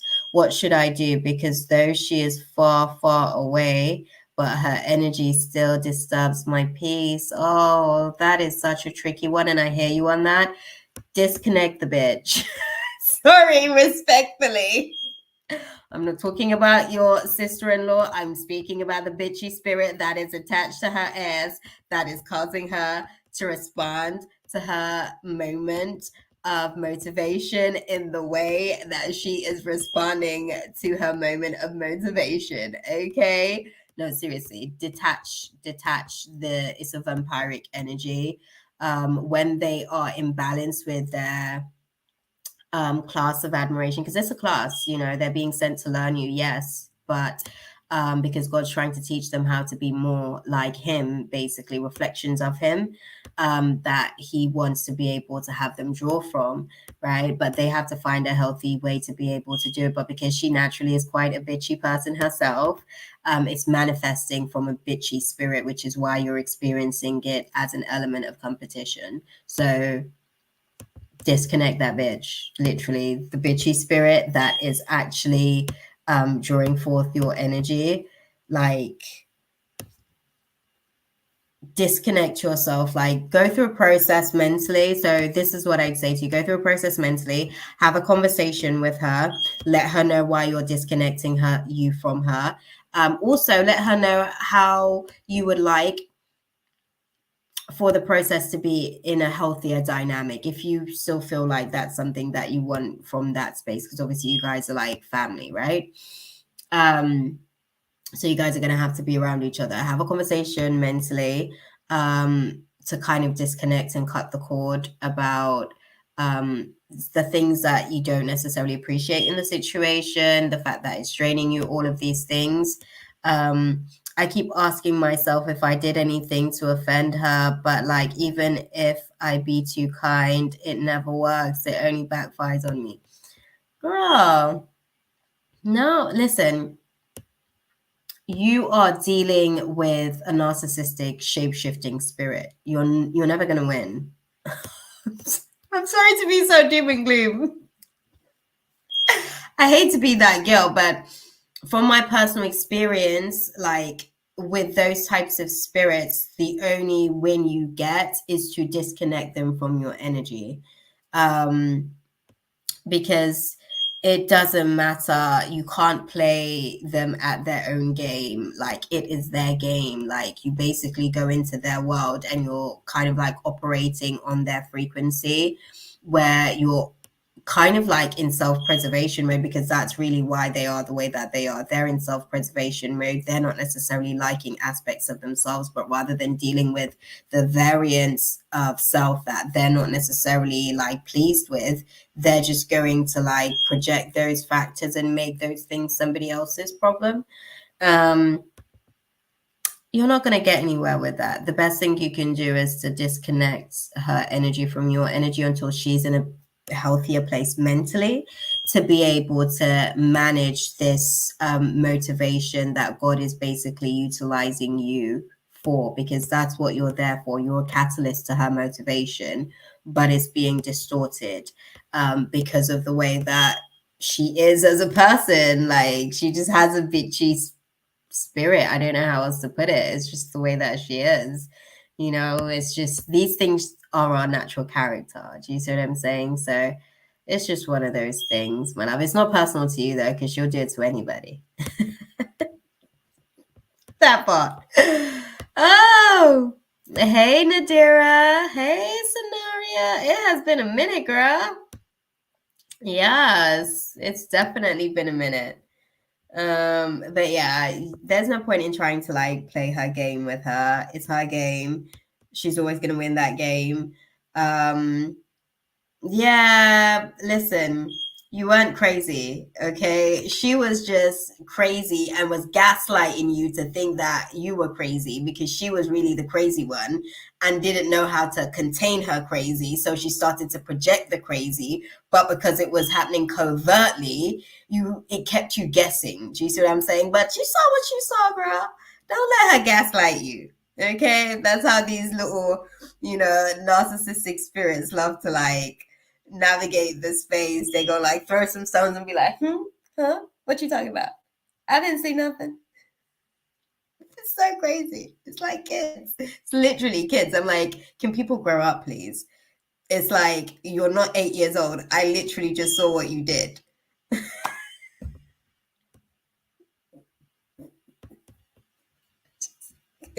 No, because that's literally it. That is literally it, Mina. Yes, Scenario. It has been a minute, girl, a long minute. You can donate. I don't know how well the donation's going. They're trying to cripple the donation bank. Okay, since I already started the project, it's like the devil's like, you managed to get away from me. Now I'm just gonna told you. So I'm having issues with the Cash App. I don't know if I managed to fix it by uninstalling the app and reinstalling it, but that was my fail safe. That's as much technology as y'all gonna get from me. But Mina, I'm telling you, yeah, PayPal should be okay, I think. Yeah, I think PayPal was okay. But yes, there's no need to play the game.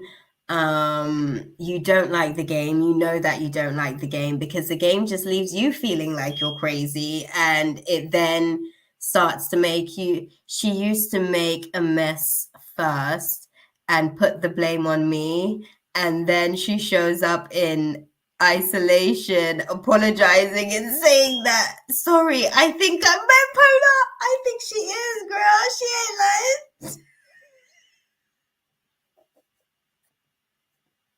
At least she knows, okay? At least she knows. Tell her she's not bipolar. She's just a bitch. No offense. No offense. And hear me out. Hear me out, okay? Why things are manifesting the way that it is manifesting is because that is her bitchy spirit. Because when she got caught out with the mess, she could have just owned it. She needs to manifest a spirit of humility. Okay? That's why she's struggling. She's not bipolar, she's just a bitch.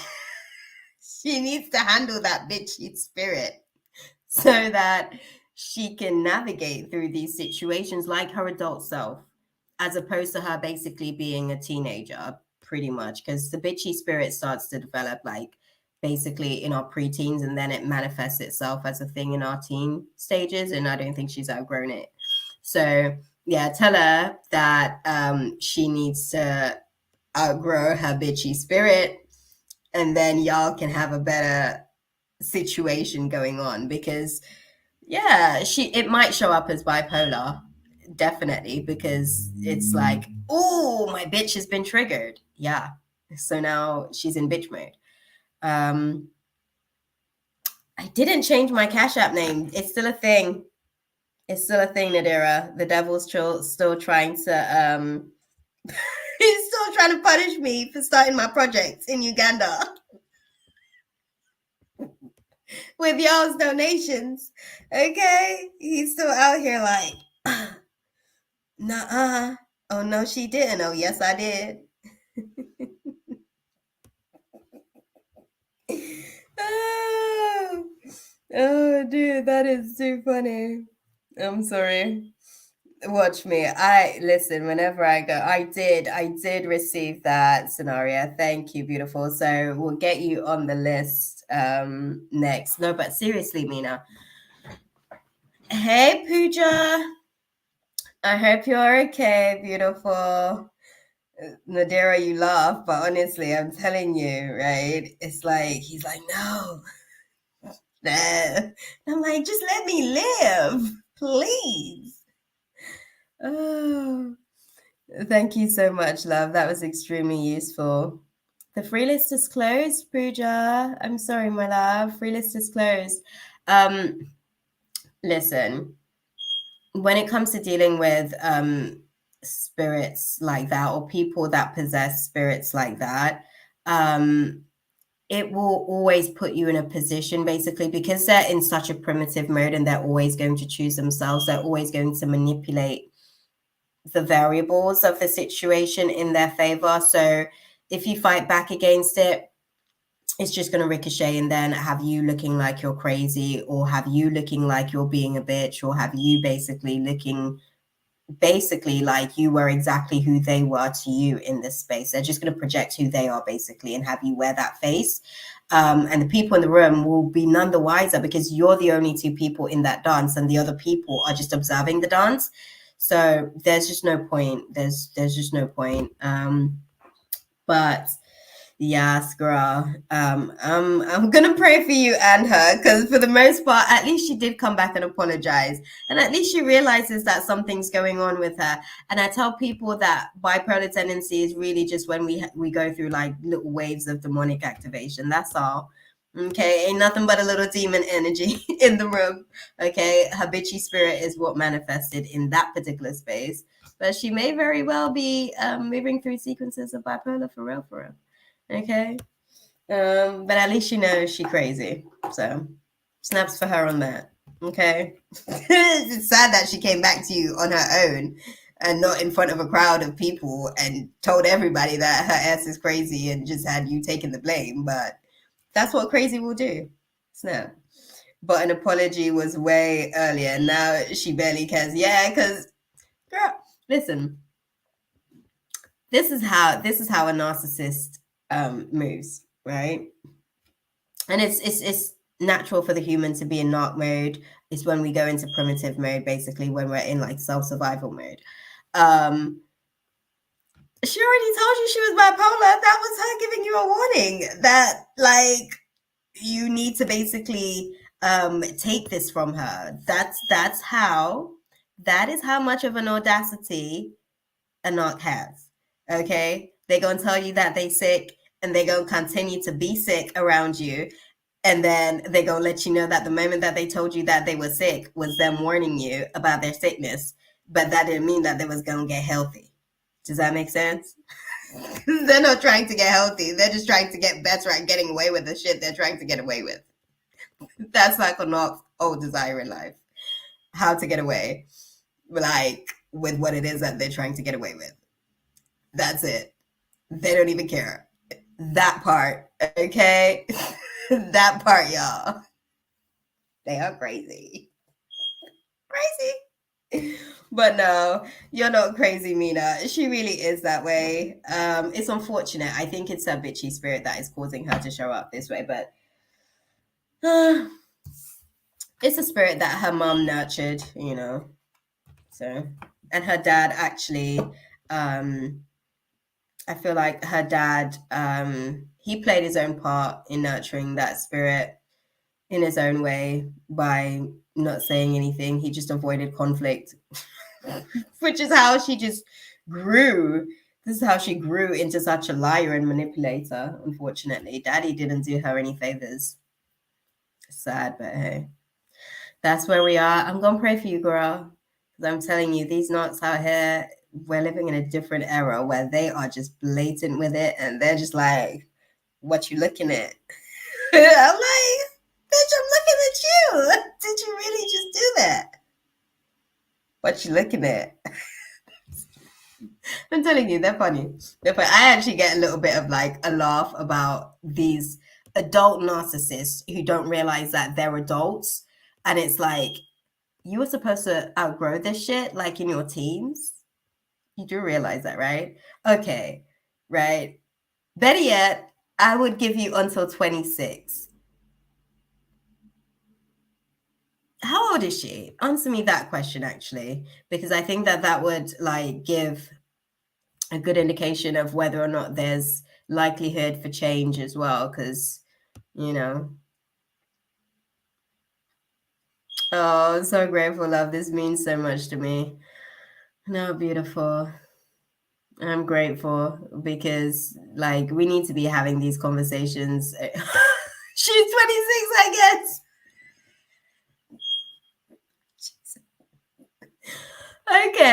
Okay. Well, with her being 26 now, she might have some growth spurts within the next 4 years. She might actually grow into her adult self because it tends to be like, okay. She might do some growing. Give her until she kind of like gets you'll see by 29 whether or not she has the potential to actually outgrow this narcissism syndrome that she's navigating through. Yeah. She has the next couple of years to actually like adjust her moral compass to being a half decent human being. And she might just outgrow her narcissistic tendencies from there. I had a friend that told me she's very insecure about herself. Ended up wanting my whole life when I tried helping her with her insecurities. Never again. I'm telling you. Listen, end up wanting your whole life, and sometimes they end up taking pieces of your timeline in the process because they're that greedy. And God knows your heart. If your heart is willing as well to help a person, that may be the price that you have to pay. This is why I try my best. Like, after one friend who did exactly what Scenario was saying, and then I gave her my timeline on so many different things because I didn't care. Yeah, she would stare at me and bite off my ideas and everything. Yep, yep, yep, yep. That is exactly what they do. Exactly what they do. And it is, yeah, I got that donation as well from Nadira. That's exactly what they do. And it's scary because because you see and feel your energy basically literally being pulled from you. It's like you're the only person having that experience, because to everybody else on the outside, they can't see the energetic exchange that's taking place. They just see that you're helping this person out and then you turn on them. That's how the story like plays. But the truth is, they're actually your villain in your story. Like, it's so, whilst they're trying to make you the hero in their story, it's a really messed up. I'm just like, y'all can't find like better ways to play these scenes out. I literally have to have like that conversation with God where I'm just like, damn, we need to figure out a different way to navigate around this stuff because it is too much. Hey, Ari. It's very scary. Energy vultures, trust me, I'm telling you. Oh, how was the family reunion, girl? Sorry you had to go through that too, Mina. Yeah, definitely. Sorry about that. And she's your sister-in-law as well, so that's even more like, oh my God. I actually have to like have you around me in my space, and because like you're my sister-in-law, it's not even like we can fully really go there like that, having those conversations. Because one, you done already told me you crazy. You said to me you bipolar, which means you know that you have a tendency to be emotionally erratic and volatile. So you're basically warning me that there's no chance of you basically being emotionally stable enough for a conversation for us to be able to address these issues and move past it. So I'm gonna pray for you, girl. Being an empath, it has affected me a lot. Exactly. This is the thing. This is the thing, because you can feel them pulling and drawing from your energy, and you can feel them basically getting stronger off your energy while it weakens you. Like, I just want me a baddie bestie, girl. I'm telling you, that is just here for the living of life, right? Because sometimes some of these baddies are just really not out here living life, to be fair. But no, thank you, Mina, for that dialogue, because I'm telling you, I myself am still navigating through that wound in my own friendship, because I literally left that friendship where she's convinced that she did nothing wrong.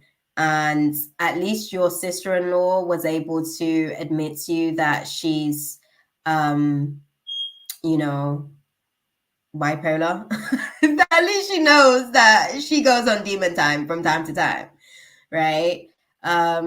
With my experience, they never acknowledged anything, still doesn't acknowledge anything to this day.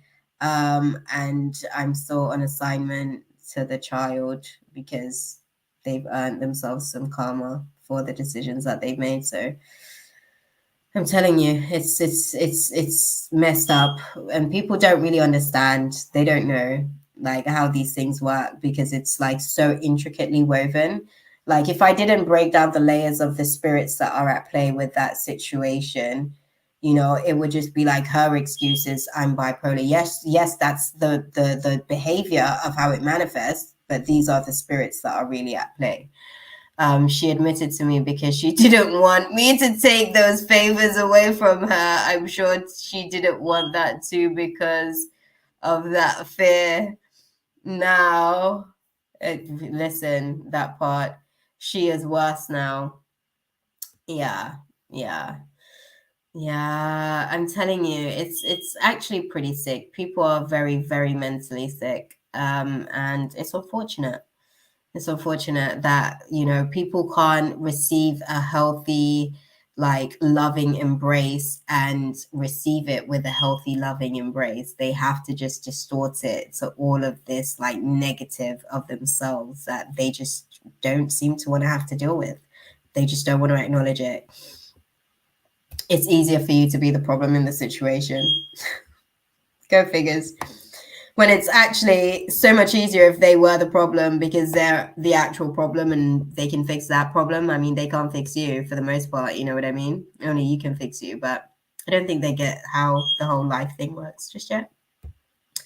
But hey, such is life. Thank you though, Mina. I appreciate you for sharing, beautiful.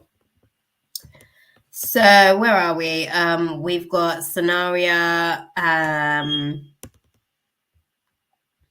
Hold on, let's go and find the list as well. Okay, so we've got Scenario and Nadira on the donation list, and then on the free list we've still got Sammy, Ash, Smaradinia, Kayla Tillett, and Tatiana to go.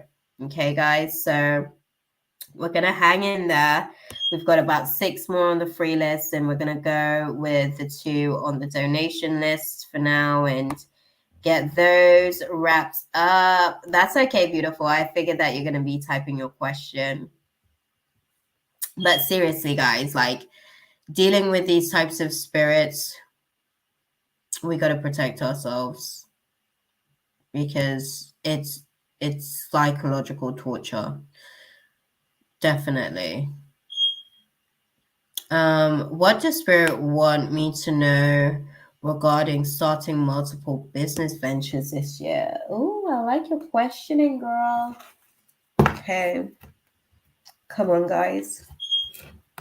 Let's talk to Scenario. What do you guys need her to know in regards to starting multiple businesses this year? Oh, challenges, right? Okay, thank you. Okay.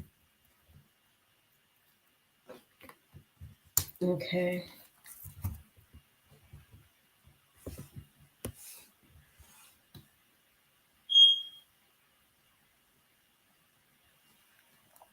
No, it is not, girl. No, it is not. Exactly that. Hold on, let me put your question on screen. That's what I should have done. There we go. Yeah. I don't necessarily think it's a case of focusing on one thing. That's not it. It's just a case of like managing your time. I think, if anything, one of the things that they're sort of like saying in terms of what you need to know about it is that it does come with some delays. I guess there may be some delays to certain things. So this is why you probably, okay, so this is what you're going to be needing to work with. Some things are more time sensitive than others, right? The delays may cause you a little bit of triggers. You know, it might sort of like trigger some insecurities in the sense of, oh, what does this mean? Am I on the right path with this situation? Should I really be doing that? And yes, you are. Yes, you are. All of that stuff, you are.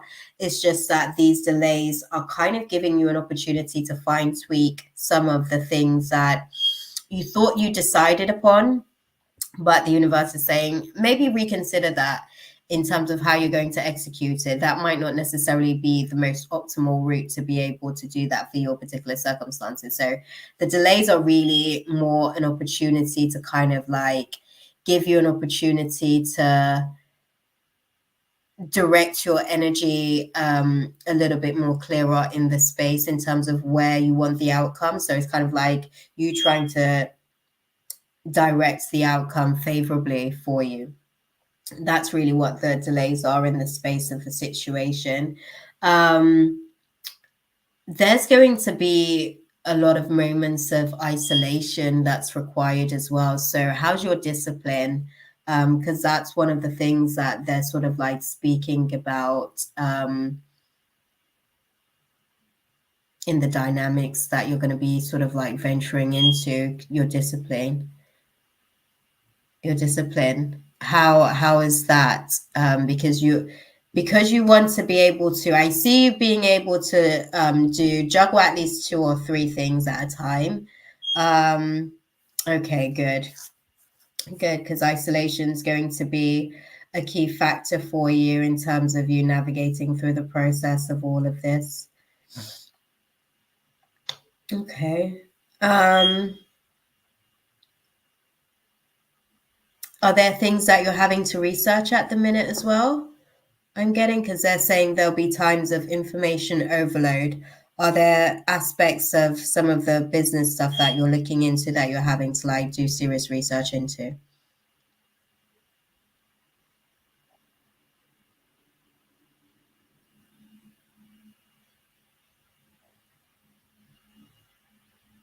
Oh, Martin's home, guys. Martin just pulled up on his driveway. We got to keep it down. Martin sees my lights on. He's probably thinking, "Oh shit, she's still up."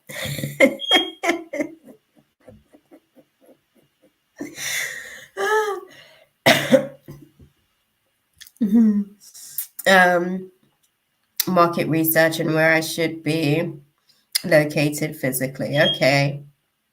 Yeah. So those are some of the things that you're kind of navigating through. I do think that anything on traffic control, business, my mom suggested, I think it's a good idea, but I'm halfway not feeling it. Anything on traffic control, business. My mom suggested, I think it's a good idea, but I'm halfway not feeling it. That comes later on. I think you're developing 2 really strong ideas, and then there's a third idea that comes into the mix later on, where you kind of see how or whether or not it's something that's viable. And I don't think that that's one of the strong ones that gets seen to as a matter of urgency or priority. Do you see what I'm saying? Yeah. I think there's 2 really strong ideas that comes before that idea gets executed and brought into the mix of everything. Yeah. For the most part, I do think that there's some choices that you have to make on the first 2 that cosmetics and graphics or marketing are the others. Okay. Because one of the things, the cosmetics thing, yes, because you mentioned about the market research thing, so that kind of like ties into the graphics and marketing. So yeah, those 2 would be the 2 more viable options, where those are natural passions and skill sets. So it's easier for you to be able to kind of like root yourself fairly quickly with those. Do you see what I'm saying? Whereas the traffic control business dynamic situation, that's something where there's not necessarily passion, but desire will come later on, and money will be like a main motivating factor. which will kind of be why it becomes a desire, right? Once you get strong and solid on your why you want to do that one, then it can get thrown into the mix. But the other two are pretty solid in comparison to that one. It's kind of like the stepchild, for lack of a better way of putting it, okay? And consider cosmetics and the graphics and marketing as like the kids, okay?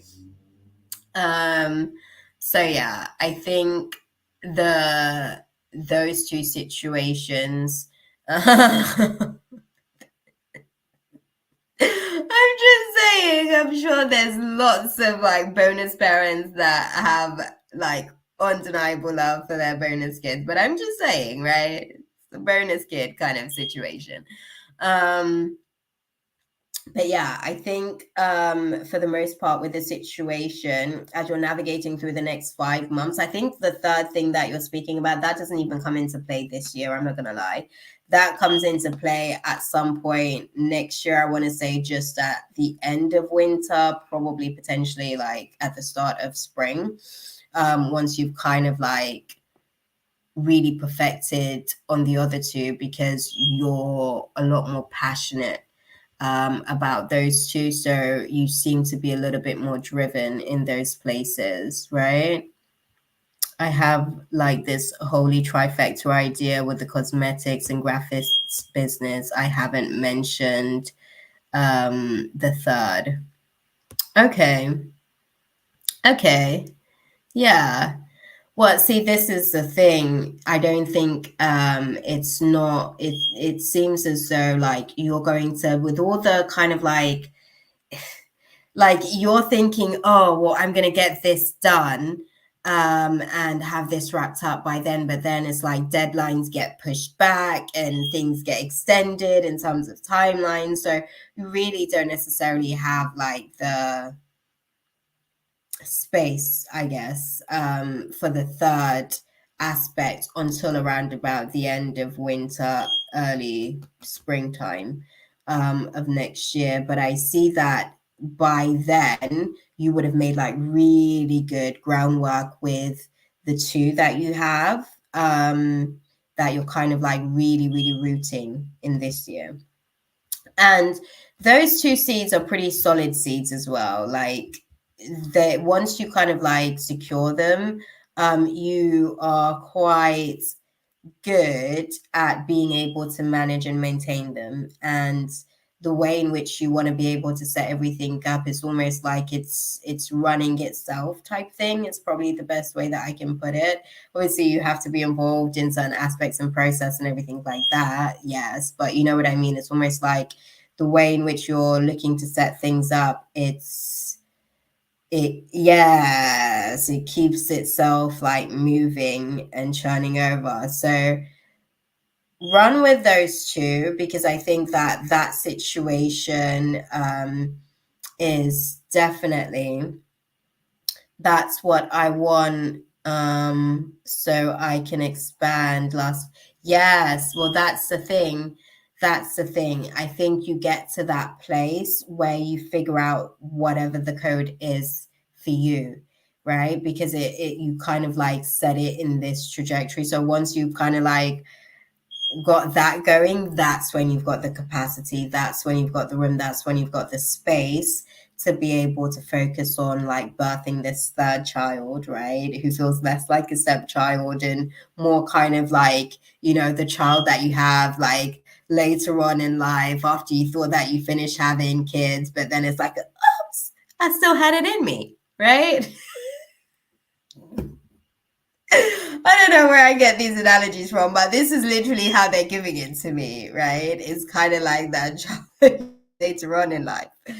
But yes, my love, it gives you the capacity to be able to kind of like do the third thing, because once you start to develop the third thing again, it's kind of like it's kind of like when you get to that place of developing the third thing, you're starting again from like ground up all over again with like a new situation completely. So I think in going through the process with the first two, where they are not necessarily similar in nature, but they can coincide with each other quite effortlessly.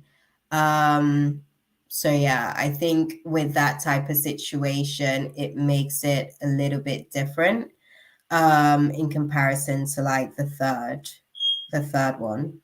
And no, you don't necessarily just have to focus on one. I think once you are able to lay the roots for the main two, which are similar to each other, I think it's all about strategizing and time management, and your discipline's going to have to be key, because obviously you want to focus on what's important and urgent and work your way through that list versus what's probably important but not so urgent, so you're not like wasting time on certain things that can always wait till a later timeline, right? I'm not feeling too well, guys. I actually feel like I want to be sick.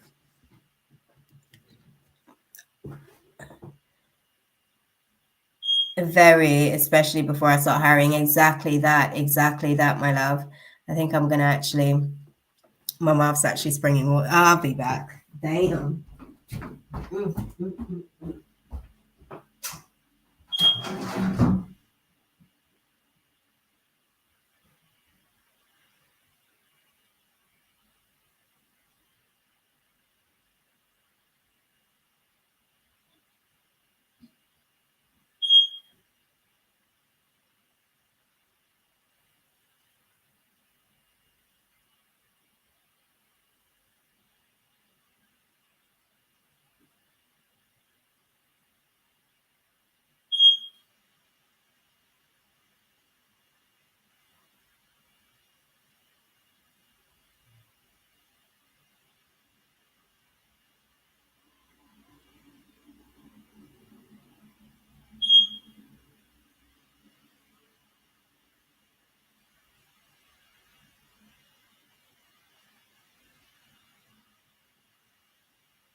God, everything done fell apart, y'all. Sorry, my bad. Brief intermission. Oh, damn. Oh, y'all. I've been feeling sick all day as well. That had to come up. I'm sorry, y'all. My bad. It had to come up and out. I've been feeling it even before I came on. I was thinking, should I come on? But it's all good. I was just like, yeah, I'm gonna come on. We'll see what happens. That part. I got some cookies. I'm gonna have some cookies. I am. So I explained to you guys before, like since my surgery, I've been having like digestive issues. It's like things just isn't being digested properly. And I feel like I'm still having like, it's like aftermath of the surgery. I don't know how else to put it, because it just feels like something shifted in my digestive tract since then. And I haven't been able to get back my equilibrium to the same point where my digestion was prior to, but I get it. Obviously, I have a different body now, so the dynamics are different, the vibrations are different, everything is just on a different frequency. So I'm just navigating through that for the most part. I still do feel sick, BTW. I might have to. I think I'm pretty bad probably with that, because I can feel like when I eat certain things as well, it's actually even put me off eating.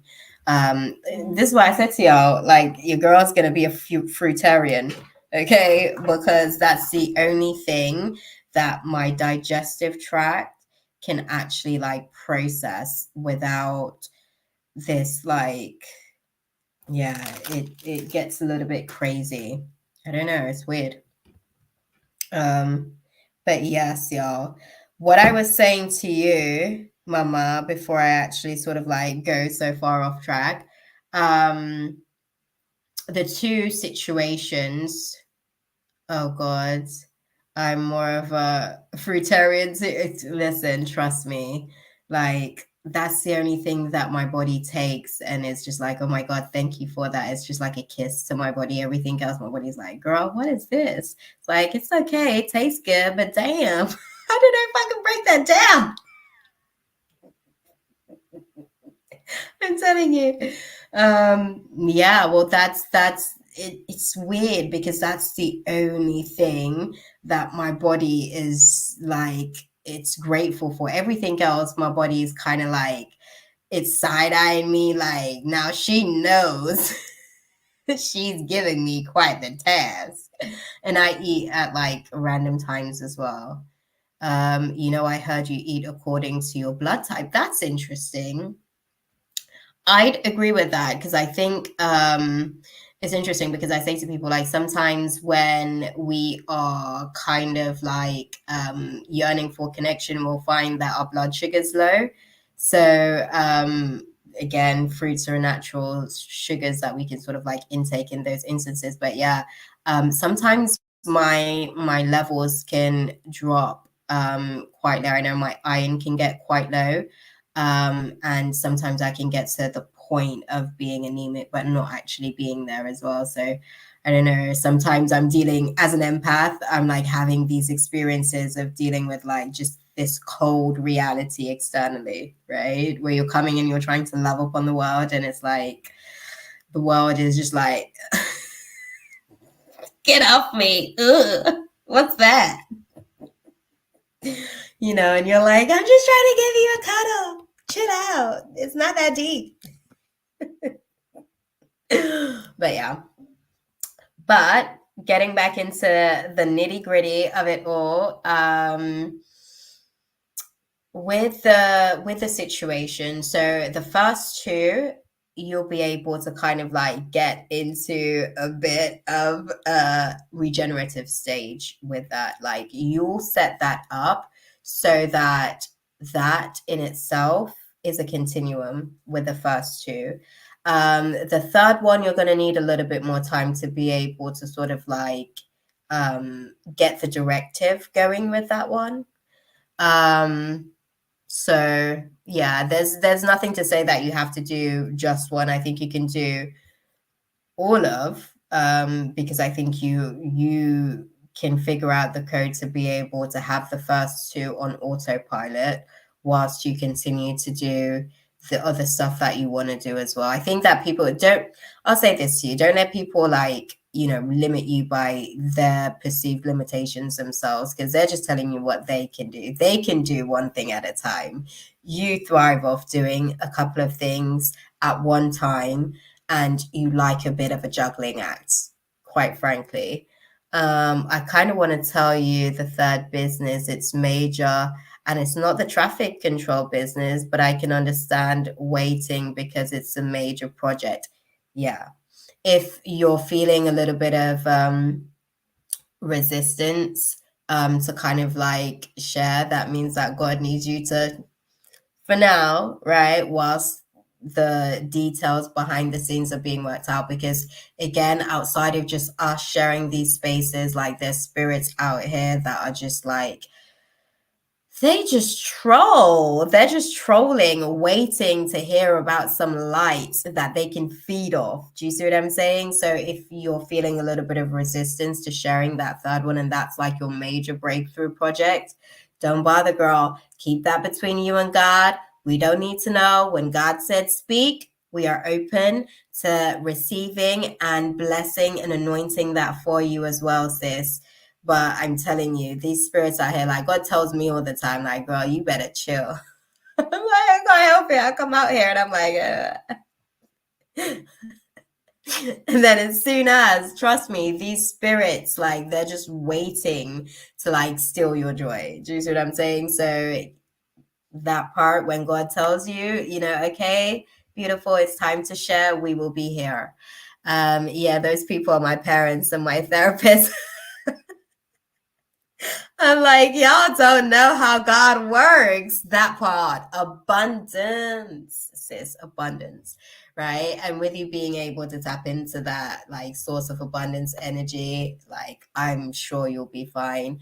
I think what they're trying to sort of like put across is like stress management and making sure that you're not overexerting yourself. But I also, like, this is the thing, I don't think that they realize that you thrive off a certain type of environment that is like high intensity, which is why you have the assignments that you have. Do you see what I'm saying? That part, beautiful. God has no limits, right? He'll give you assignment today that he knows is going to take 6 years, and then have the nerve to give you a new assignment tomorrow. Okay. That part. So, and you got to get started. You know, you got to plant seeds. My parents want me to be stable, but my dreams are risky as hell. That part. Do you see what I'm saying? But that's the beauty of it, right? They think if they can't see an end goal, it's not attainable. Well, see, that part. Intangible doesn't necessarily mean unattainable. It's really just a case of being able to figure out the right code, and you're the person for the job. Like I said, the first two, you get those on autopilot and you figure it out fairly quickly. Like the turnaround time, to be fair, is quite quick in comparison to like some who would have taken a lot longer to be able to kind of like figure out the code. So you're on the right track. Don't worry about it. Let them feel like you're doing one thing at a time. Do you see what I'm saying? You talk to them about one project at a time so that they can feel a little bit more comfortable. So, because energy is a real thing. Do you see what I'm saying? Like sometimes, like people will project like their levels of perception on reality over your space. So you tell them you focus in on this thing at this time and you talk about that one thing at that one time, right? Because yes, the way my brain is weird is nothing average. My mind is very curious, that part, right? So you're okay to jump off different tangents and like, oh, what's this? Oh, do you see what I'm saying? That's you. And it's great. It's just a reflection of your neurodivergency, right? Throw that at your therapist when you're in this space next time about how she can assist you with tools to be able to utilize your natural skill sets as a neurodivergent mind, because like trying to get you to operate on A type personality spectrum, that's going to have you underperforming to a mediocre level or standard. I'm not gonna dress it up. That's just the reality. Whereas somebody like yourself who is a neurodivergent mind, you need the bar to be a little bit higher for you to feel challenged, so that you can actually like execute at a standard that is right for you. Do you see what I'm saying? So yeah, you're good. You're good with the plans that you have. You'll be able to execute it. And like, don't try, I would say, that part. I know that you do. It's like you thrive in that space. That's really where you're like, oh, it's like, oh, I'm gonna make magic now. It's one of those types of moments. So it's definitely, as you kind of like go through the process throughout the rest of the year, you'll get a lot of mental clarity about like how you want things to be able to play out and where it will make sense for you, especially because you're kind of like setting things up for like the long term as well. Yes, I'm a Virgo. Hello, Michael Jackson, Beyonce. You definitely give Virgo energy as well. See, this is another thing. You being a mutable sign is just you're designed to be adaptable. Do you see what I'm saying? And it's not for everybody, it's just one of those things, but you'll be fine with like doing what you're doing for the most part. And the third thing, when you're ready to share, sis, like obviously springtime is really when it's most optimal for you to really be able to start executing on that assignment. Like we will be here cheering you on, doing your thing, girl. Okay, that part. Girl, I've worked in different industries and always managed to stick out like a sore thumb. That part. For all the right and wrong reasons. Right? For all the right and wrong reasons, but no. You'll be good though.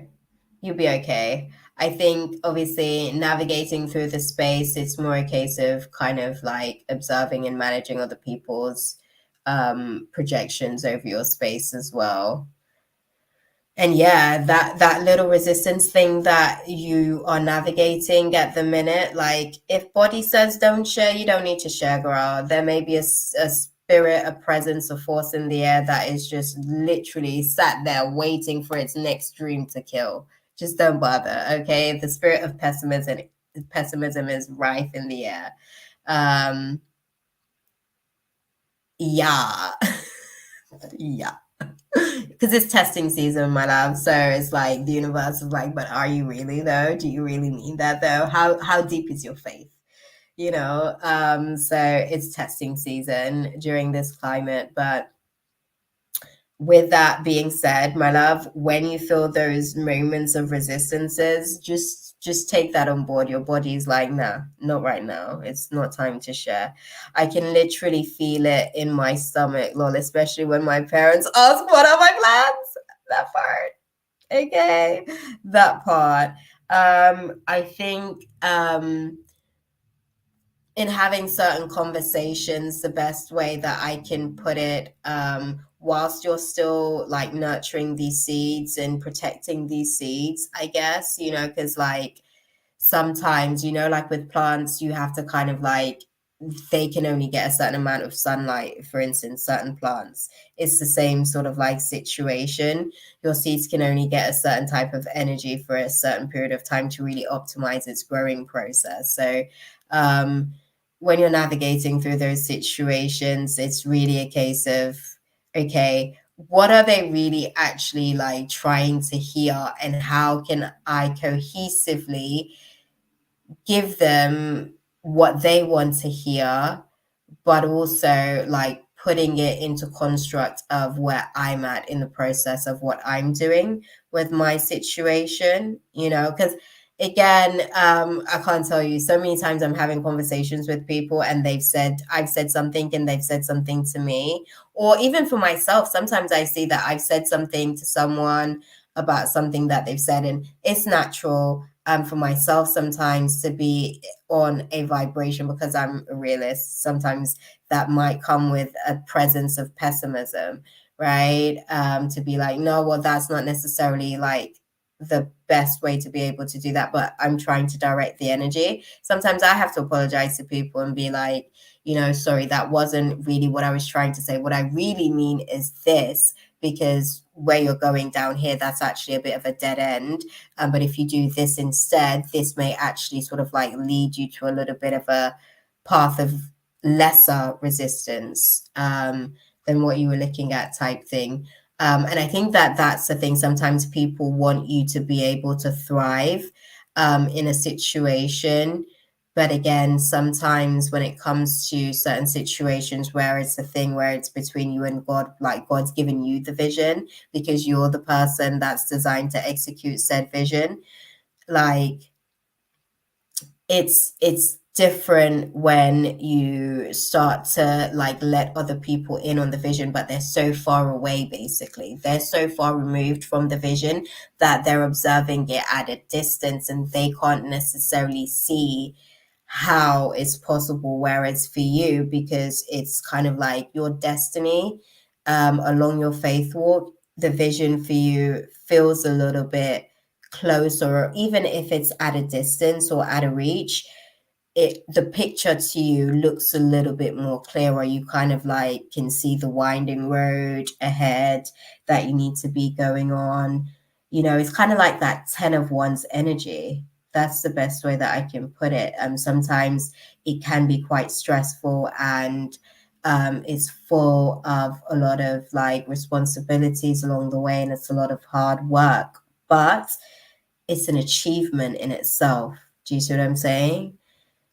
Exactly. Much more clear and less fear. Exactly that. That's precisely it, because the distance that they have will bring like so many areas of like seeing all the fear-mongering aspects of the situation along the way, basically. Oh, but what about this? Oh, but what about that? Those are the codes that like you're there to go and figure out. And instead of fear about it, there's an excitement about it because you're naturally a curious mind. Do you see what I'm saying? These again are some of the attributes and qualities of being a neurodivergent mind that makes us like designed for certain very intricate like detailing of jobs, because it requires a mind that is able to kind of like jump from different tangent to tangent. But you're on the right track, bro. You know what's going on between you and God. You know what assignment you are. Stay focused on your assignment,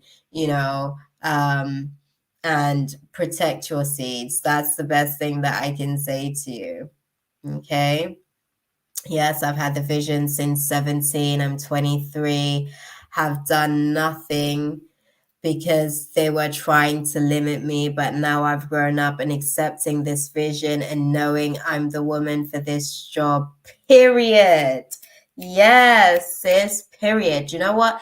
17 is one of our first big ascension points, and it's interesting that you said that age. 17 and 22. So 17, when we're ascending, is one of our first big ascension points into adulthood. We become like an adult in spirit at the age of 7, to be fair, because we're now then like responsible for our spiritual karma at that age. But 17 is when we become an adult in human form, and in spiritual form it's just at the cusp of us being able to like basically be initiated into adulthood by our 18th cycle. But that is one of the first big ascension points.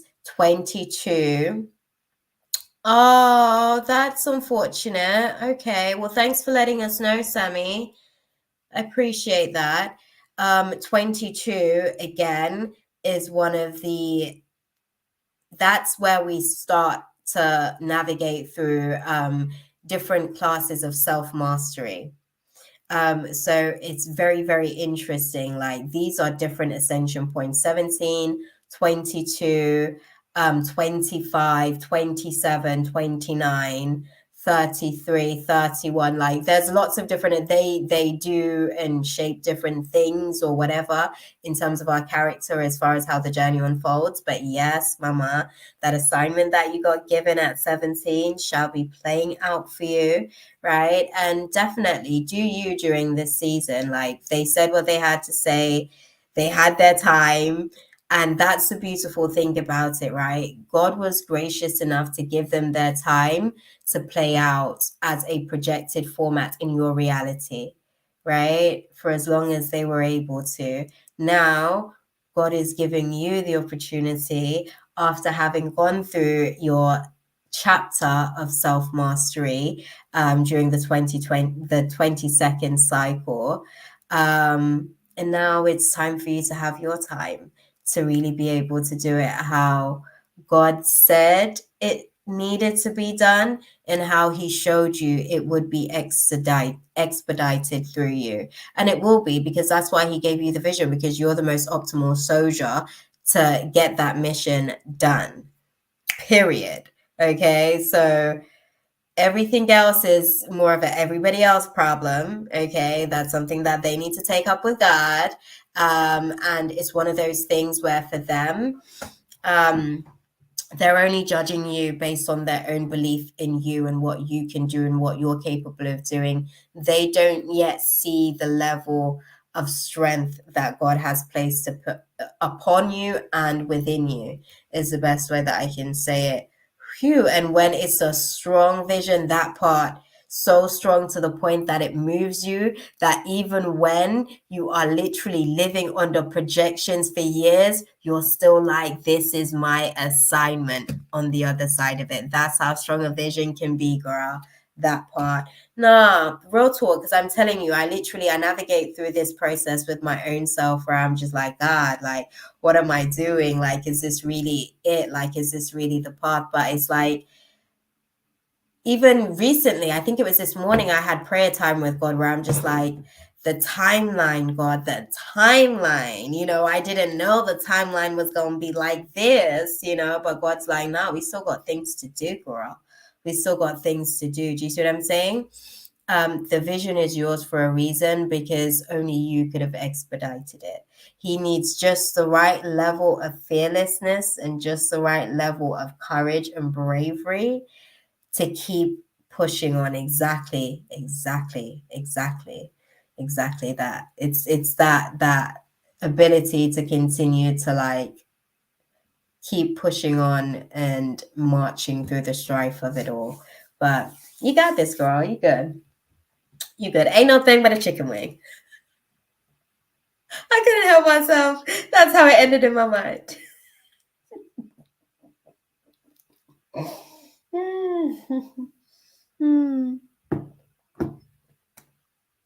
But I do hope that was useful for you, Mama. Oh, thank you. Beautiful. Thank you. Thanks for stopping into the space. It's been a minute as well. Right, Nadira, my love. I had some chicken wings last night. That part, girl. That should let you know how tangible it is, okay? It is as tangible as some chicken wings.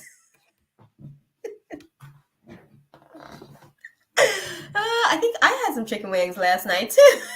I think I had some chicken. That part. I love it. I love it. I love it. I'm glad that you stopped into this space. It was nice to vibe. Appreciate you. Thank you for updating the list as well, Mina. You're on job. Love that. Okay, Nadira, my love, we got you in the building as well. It's funny because I think I was thinking about you maybe 20 minutes before you popped into the space as well. So that was interesting. Yes, Mama. Keep us posted as well on how the assignments are coming along. Okay, we love that. Yes, for you. Okay. So we have, this is where we're at with the list, y'all. We've got, yes, absolutely. That's what's up. We've got Nadira next on the donation list. I don't know if she's still in the room as well. We've got Sammy, Smaradinia, Kayla, and we've got Kayla Tillett and Tatiana closing out the space tonight, y'all. So, Nadira, if you're still here, my love, throw your question out there while I get my cookies together to continue the space. I've been here for 3 hours already. That happened so quick. Like, seriously. I don't know where the time goes when I come into the space.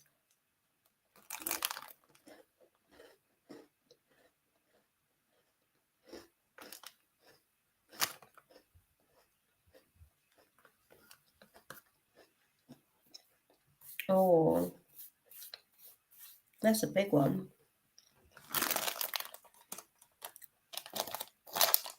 Oh, thanks, Mina. Me too, girl.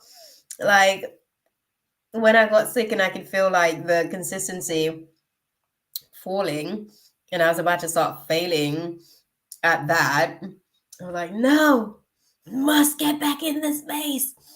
Energy, optimize. That's it. In the back of my mind, the way I treat my humans sometimes, I'm just like, girl, she's not a robot. She's a whole human. Oh, dude. But yeah. Sometimes my humans back there, like, because for the most part, like, I feel like my consciousness like lives within my subconscious, and then my humans more sort of like observing from a conscious layer.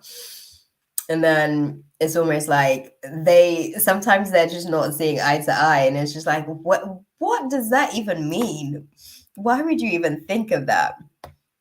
But it's always interesting. Okay, so this is Nadira's question. Okay. What will be the outcome of me taking a social media break or cleanse? If I decide to pursue my art talent, will I go far? Okay, I think that's question number 2. Let me know if I should send more. No, you're good, beautiful. You're good. Oh, Mina. Listen, coming into the space and just kind of like sharing with you guys and just you know, listen, sometimes my guides get sick and tired of me because I barely listen. You know what I mean? I'm constantly trying to negotiate. I'm like my 2-year-old nephew. I'm always testing the boundaries. Always trying to negotiate something, trying to like, you know, put something else on the table. So it's always nice to come into this space and share with you guys as well, where your guides also want to be able to share and communicate, and they're able to do so freely. So it's nice. But yes, let's have a little look and see what will be the outcome of Nadira taking a social media break, guys. Let's see. What will be the outcome? Okay. You're going to have to figure out how you're going to be utilizing your time. I know that you said that you've decided, or okay, you're in the process of making that. Okay, so these two go hand in hand. I see what you've done there. Okay, my love, don't worry. We're going to package this up for you because I see what you're doing here. That may be a good thing, because one of the things that they're saying to me is that having that much free time on your hands, you're going to need to be able to sort of like delegate your time quite efficiently to avoid momentary lapse of depression, right? Because it seems to be something that neurologically speaking you're quite susceptible to be fair. So let's go and dive into it. You'll definitely be able to sort of like reclaim your power. You know, there's a lot of bondages that will be able to be broken with you sort of like taking some time away and pouring back into self. Let's have a little look and see. Okay. The outcome will be mental clarity. A lot of the things that you sort of like find yourself being confused about, some of the things that you might find yourself feeling like, you know, you're indecisive about, you're not really, you're kind of more leaning to one direction of certain things, but I think some of these other influences may play a factor to causing you to be a little bit like indecisive, like not making a decision either way, basically. But yeah, I think you'll get like a natural sort of like mental clarity and breakthrough with being able to remove yourself from the space. That's ultimately the outcome that you'd be able to sort of like get from that situation. That's interesting. What are some of the things that she may be sort of living in confusion about at the minute then, by being in that space? Sorry, I'm curious, my love. And I think it would be good for you to know some of these things, so you can work at these things during your downtime as well, outside of the social media space. What are some of the things that it may be causing confusion? Okay. Okay. Okay.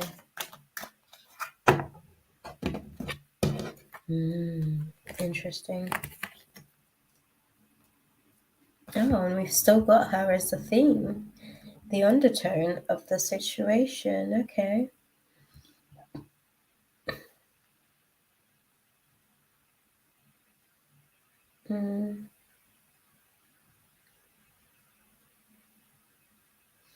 Okay.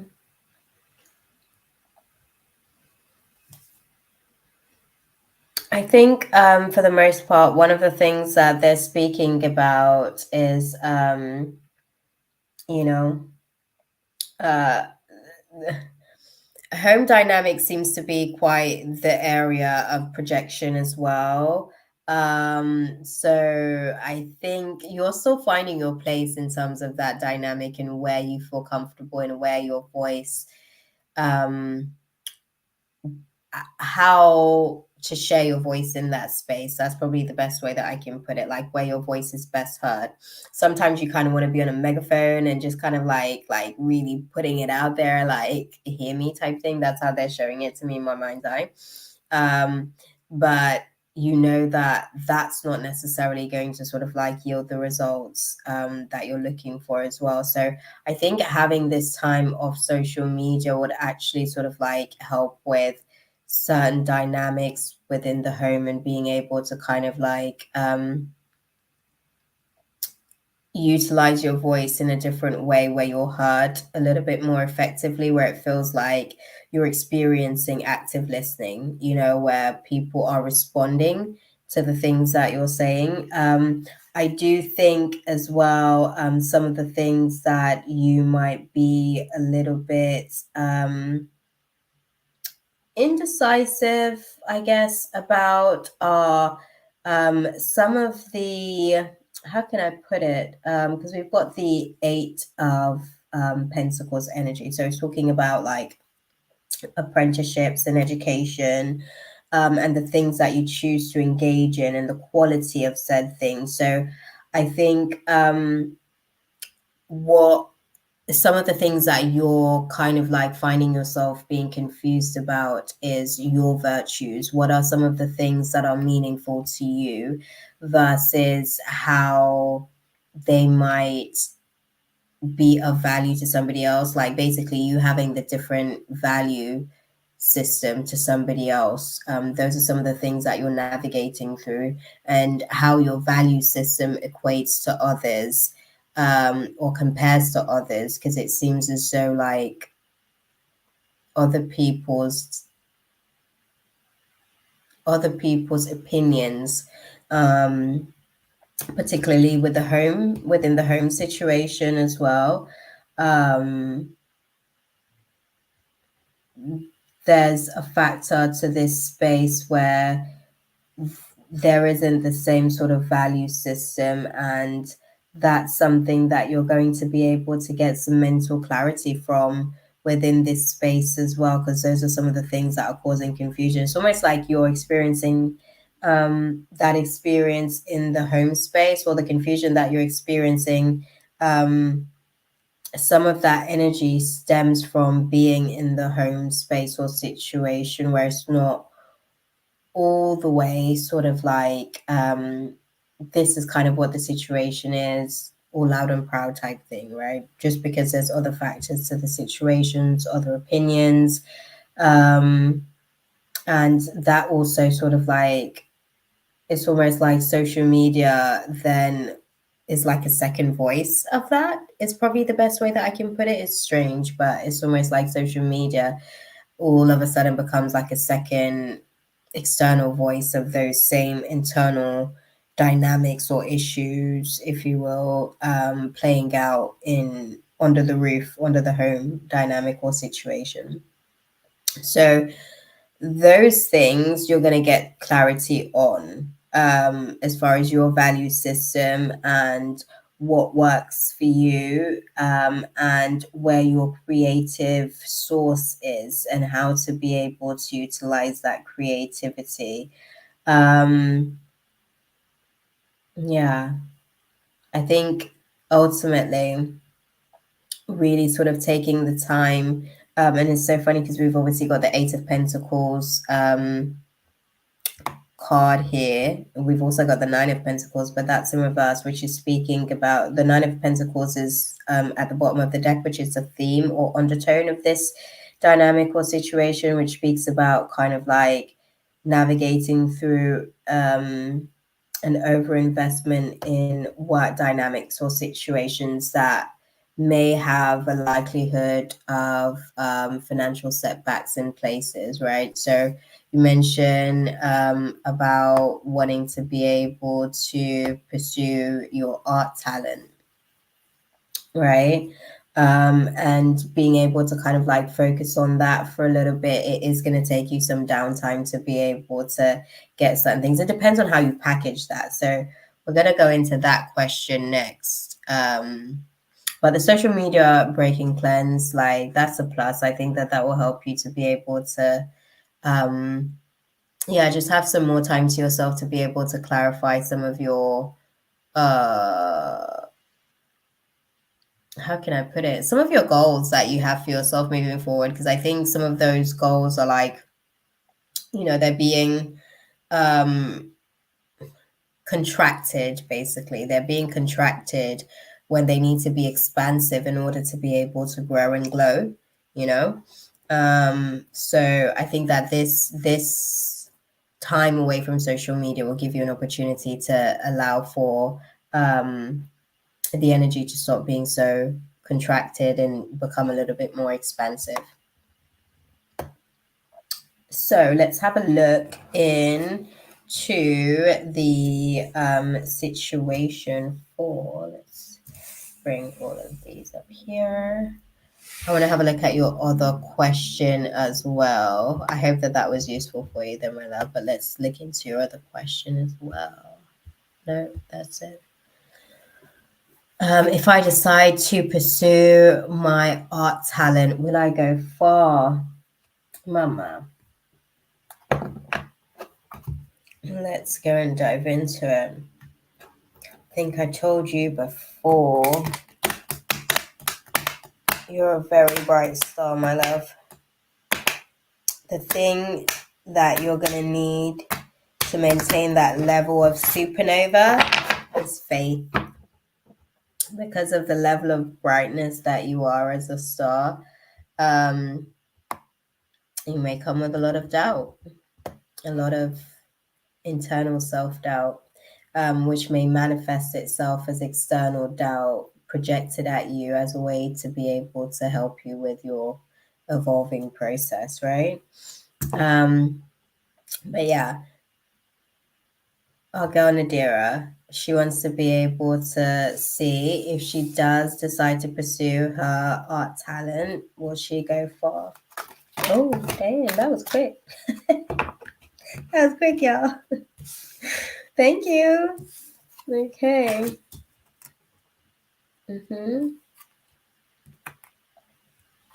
Okay.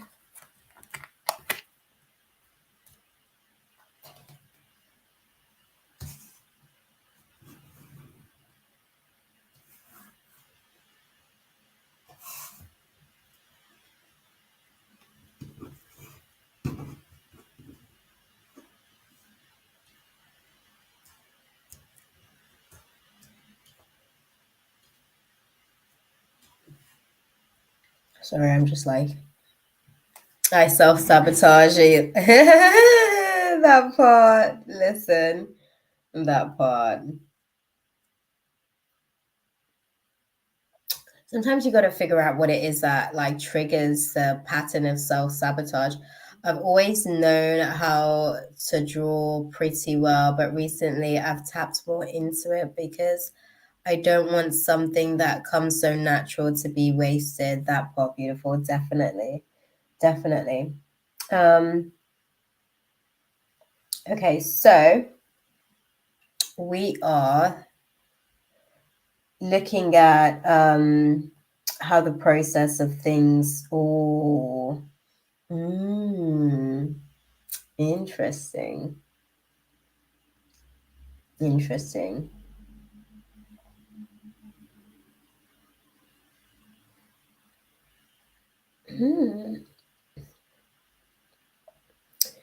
It could happen for you fairly quickly as well.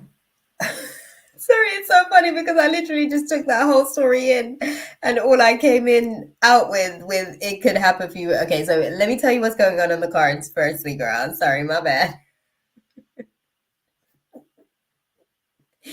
You know, when you're just kind of like having this whole like internal dialogue. So basically, what they're showing me in terms of like how the journey would play out for you in redeveloping or pursuing your art talent, like it's interesting because it's like you're no longer looking outside of yourself or looking at what others are doing. Like you're literally sort of like branching out into your own lane and defining your own thing, right? But I think the thing that you're going to have the most challenge with is being as indecisive as you are, and releasing your tendency to be indecisive, in fact, would probably be the most likely challenge for you with the situation as well. It's interesting because for the most part, they're saying that it would definitely manifest as like a sun experience, right? Where it will be successful. Okay. It will definitely be fun. It will definitely be something that is full of like a positive experience for you, something that can really allow for you, like I said, to be the best supernova that you are. And it could actually like bring you coins. It could actually like bring you that security and stability that you're looking for. But again, there are certain factors in order for it to be able to do that. There are certain things or factors that you would have to sort of like take into consideration, or things that you would have to do in order for it to be a translatable skill set that can really like bring you some financial stability. I think you could do this. I think you could do this. It's interesting because you're going to take a break off social media. And as you continue to develop this art talent, social media is the very place you're going to take it back. And that's really where you're going to be able to kind of like utilize social media differently in terms of like tapping into an audience that you already have there. I think it's a case of figuring out how exactly, because I think there's so many areas. This is so interesting to me as well because there's so many areas that I can see you being able to kind of like utilize the skill set that you're kind of developing. Lots and lots of different areas. Firstly, I'm seeing like something because you were looking at tattooing at one point. I'm seeing you not even necessarily being able to sort of like go back into that space per se, but actually being able to kind of like do sketches even for other artists, other tattoo artists, and being able to sort of like take a commission of their fee for the tattoo. I'm seeing other aspects where you're able to kind of like, you know, draw certain for different things like different graphics designs, like you're being able to kind of like do other things in terms of businesses as well, right? Like there's so many areas that you're able to really branch out with it. So I definitely think that it has, and it's so interesting as well, even on social media, you get good feedback as well. People relate to it as content, like good content coming from you as well. So yeah, I definitely think that there's room for success there with that situation. I think it comes so effortless, actually. I think um the most challenge you'll probably have with the situation is basically deciding how you're going about certain things at different stages of the process, because I think that that's the main thing for you in navigating it. Yeah, definitely. Okay, so what's the guidance for our girl? Because they're saying that this isn't something that like is about patience or anything like that. It's actually a fairly quick turnaround time in being able to navigate the situation.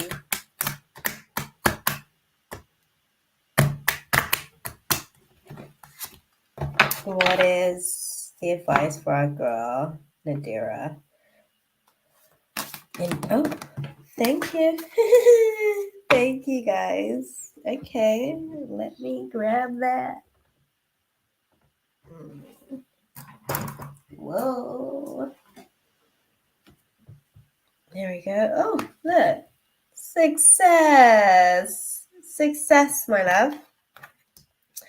Get more information. And I think the more information that you need to get is like how you're going to be able to present yourself, how you're going to be able to brand yourself, how you're going to be able to kind of like really be out here on this boss-ish when it comes to like really being able to deliver it as a valuable skill set, basically, in all of these different areas that you can actually. I want to make some art for you. Oh, definitely. Oh, I'm so honored. Definitely, Mama. Um, do I have pictures on Insta? Do you know what? I really, I'm so bad for this. I don't really do photos like that. It's so hard for me to actually even find. I had to put up a photo the other day. It was so hard for me to find photos because I don't really like take time to be that girl. But listen, when I was in like my bad B phase, it would be me and my mister. He was like my own personal photographer because it would be model shoots everywhere. I'm just not in that phase of life anymore. I don't know, but I'll find some pics, girl. Don't worry. I'll find you something. My Instagram's mostly sort of like business content, to be fair. And I haven't been on there in years. to be honest, like that. I haven't posted content on Instagram in years. I'm still working through some trauma from my last business situation. That was, my last friendship situation that was affected by business. Oh my days, I just found like a really old photo. That's like Shakima at like 16, 17. Okay, I will, Mama. I appreciate that. Definitely. Not anymore. I'm just like, oh my God. Where did those I'm constantly taking like mental photos and then I forget like I really can't actually share these moments. And then when I give it back to people, that's why I'm so animated when I speak, because I'm always sharing like mental files because I don't really take photos anymore. So it's unfortunate, but yeah. Oh, Shatonia. I'm sorry, my love. Well, you're here. You're here today. That part. But no, it looks like it's a good little run for you, beautiful. It looks like it's a good little run. And like enjoy that time away from social media, because when you come back into it, like you're really gonna be into it. Yeah, and it's gonna be like making like a bit of a change, I guess. A bit of a change. Interesting. But no, I hope that that was useful for you, my love. Yeah, those were two really good questions because they actually coincided really well with each other. Because I think the social media thing, taking the time away from social media and actually focusing on the art and seeing where that could take you, and realizing, you're going straight back onto social media like harder than ever. You're basically just kind of like taking that break to redirect your focus so that you can go back in and go like in a completely different, not completely different, but in a similar, because you're always, it seems like you present yourself as a creative anyway, so this just kind of ties into the overall brand. Do you know what, it's interesting because this week, the only thing when I tuned into your space, and I think it was like early this week when I was even like doing prayers and I was like putting you, lol, a bad habit to ask you that question after my reading. Now it's all good, beautiful. Because it's always nice to know, isn't it? For the most part, it wasn't necessarily anything. It was nice. This conversation right here actually like helps me to understand the download that I did get earlier this week, where it was like when I was about to pray for you, they were like, "No, she's actually doing pretty well." It's not that I don't need to pray for you, because they were like, "Yeah," but usually like I I almost want to say like I pray for you religiously type thing, where it's like, "Oh, she don't need like that much prayer energy today" type thing. She's actually doing really well. She's kind of like redirecting her focus at the minute. I was like, "How so?" And they're like, "Oh, you'll find out." And I was like, "Okay, that'll be interesting. Maybe like she'll show up. I don't know when I'm gonna see her next, but that'll be interesting to see like how she's kind of being redirected." So it's interesting now having you come into the space to answer the question. Because it's so funny, because I felt like, like when you're going into a club, I felt like I was going into the prayer club, and it was like the angels were like, bam, and they were like, "She's okay for now," type thing. That's how it felt. That's probably the best way that I could put it, because I feel like when they pulled me up, I was like, "Okay, well, what do I do now then?" I was like, "Okay, well, I'm gonna pray for whatever it is that she's working on. Like, I hope that the redirection that you guys are kind of like taking her on at the minute is really gonna like," because that's what it was like, girl. I felt like they were telling me, like, "Nuh-uh, girl, don't waste your prayer. Like, she don't need that kind of prayer. She needs this kind of prayer." So I was like, okay. So then I started to like bless whatever redirection process that you were sort of like going on. But I love this for you. I love this for you. I think it ties into like who you are naturally, and the things that makes our supernova shine is the most authentic representation of ourselves. right? It's so effortless to be seen. So, and then when you're seen as well, it's like, you know, it kind of like trickles out. So definitely on a social media break for more than 6 months now and don't feel like going back to it again. Surprisingly, I'm also working on art and color therapy, basically. Oh, y'all, look at that. Look at that. Listen, there's something to be said for the art thing as well, though. Like, definitely, it speaks to the mind in a different way, and it speaks to the soul definitely in a different way as well. But yes, guys, I love that for you guys. Thank you for stopping into this space, Nadir, because I was genuinely curious. I was like, when they wouldn't tell me, I was like, y'all ain't gonna tell me. They were like, we'll let her tell you. It's her story to tell. I'm like, okay. I'm telling you, I really sit here and I have a blast on my own for the most part. But with like you guys within the collective as well, just in the collective hard drive. Right. I know I haven't seen Sammy for a minute since she mentioned about Ash, but I hope that she's still here because I know sometimes she has to go out of the space as well. Oh, my tummy doesn't feel too well, guys, which is so unfortunate. It's so unfortunate. Like, I feel even taking in like deep breaths, I kind of like feel sick. It's not fun. Right? Who is here? Let's do a rotor call because your girl's not feeling too well as is. Who's here, guys? Like from the list, we've got Sammy, Smaradinia, Kayla Tillett, Tatiana. Who's here? Yeah, like give us a raised hands or something in the chat. Yeah. Oh, Kayla, you're here. Good. Oh, that's okay. Thank you so much, Mama. God bless you.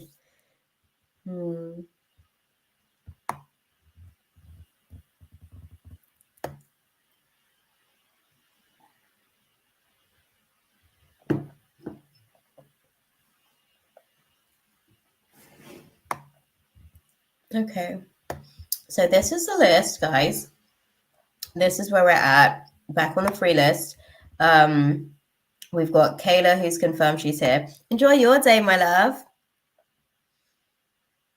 Oh, that's all good. Hopefully there was a timestamp because you know you guys I talk a lot. So hopefully you kind of recognize where you were when we started to speak so you can just watch your bit back.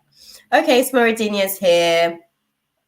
Oh, Smoridinia's here. Oh, Smaradinia said, "Hey, I'm here."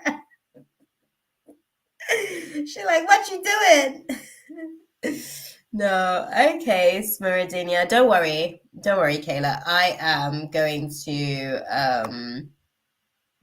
start your question. So I'm going to come back to that after I get Smaradinia's question. You've been quiet back there, Smaradinia, all this time as well. So much time's passed, girl. Who would have thunk it? It's been a good 3 hours already. That happened quick. Oh, snap. Oh, dude. Oh. But yes, let me have a cookie whilst you type your question. How do you guys enjoy the show? Like, because I'm here for like hours. I don't even actually realize that I'm here for hours until I look at the screen and I'm like, oh, damn, it's been 3 hours.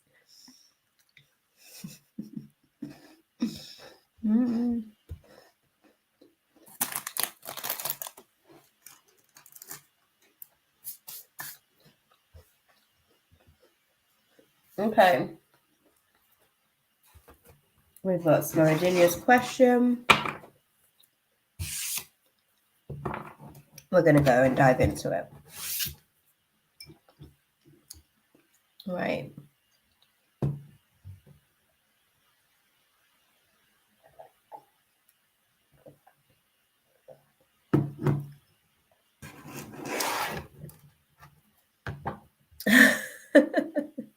Okay, well that's good to know, Mina, because I think I'm like, oh damn.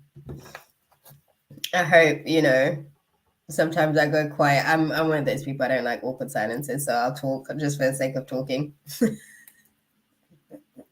which sometimes doesn't actually help.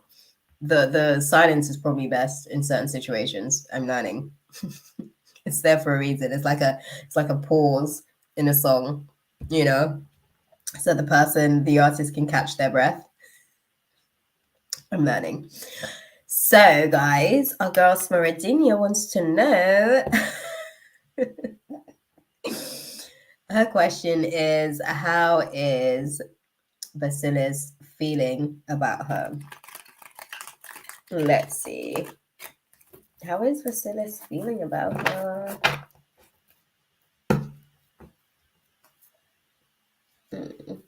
Okay. Going through recovery. Okay.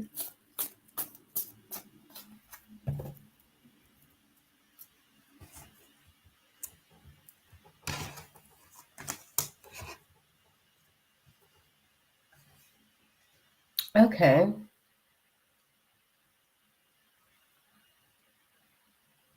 Put this into context for me then. You guys laugh, but I'm being so serious.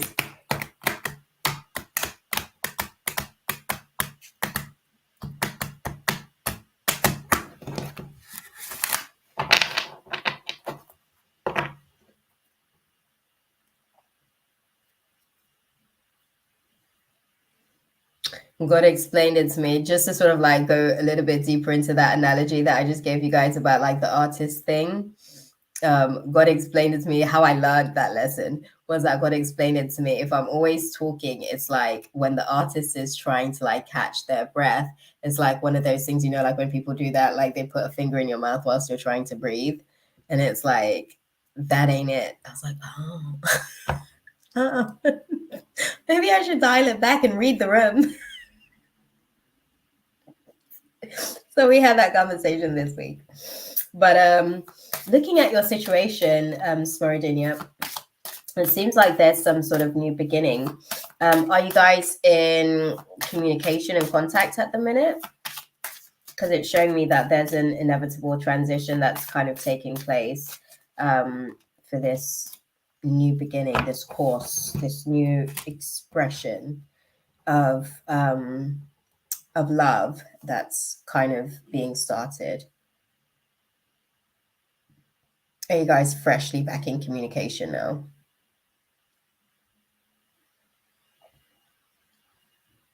Okay.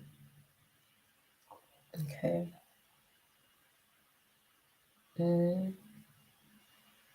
That may be the new beginning, my love. That may be the new beginning. So, coming into the space, what I saw at the bottom of the deck as far as the theme that was playing out was the Ten of Swords in reverse, which was speaking about regenerating after an inevitable end and a recovery period. I think for him, he is in my energy though, I think. Why is that though? Was it a lack of closure? Did you not really get to sort of like have a conversation about how things were likely to play out? Is that what that situation was?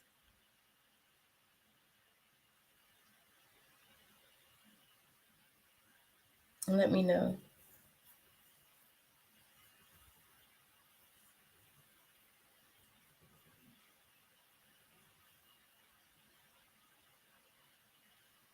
Yeah. Oh, okay. So you've got residual energy, basically. Residual unprocessed energy left over from that space because you guys didn't really get to sort of like close that situation out. Interesting.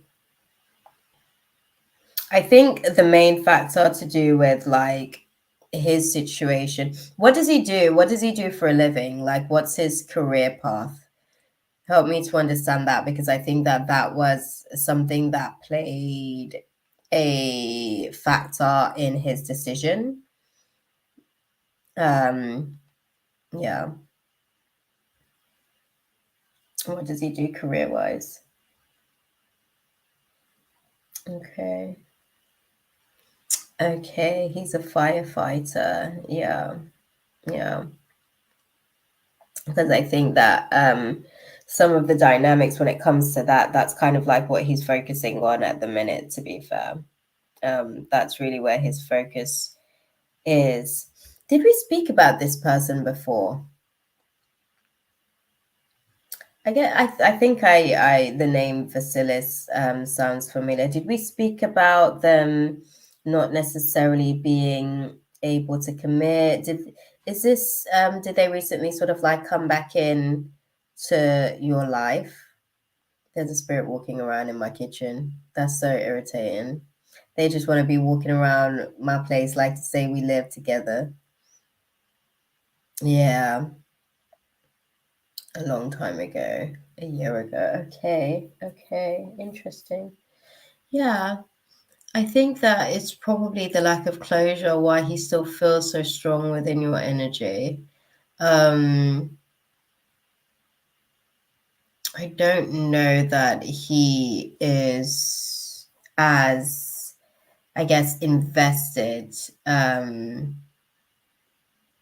Yeah, I don't know that he's as invested. I think sometimes he might think if he could have handled the situation differently.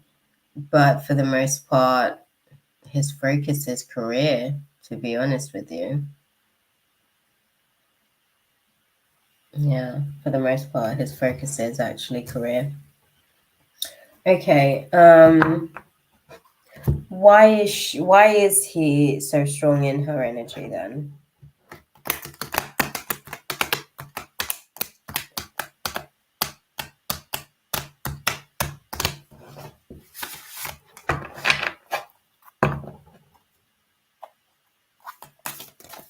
Thank you.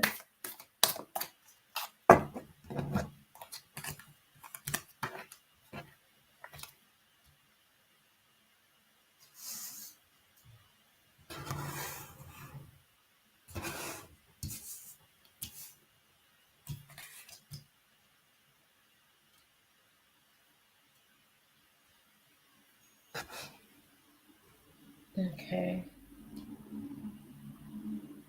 It's interesting.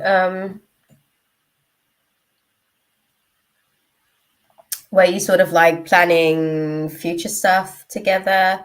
Was it one of those types of dynamics? Because they're showing me that he's actually in your sacral energy. So it may have been like plans that you guys had made together, that, one's still sort of letting go of some of those ideas or ideologies as well. Um, oh, interesting.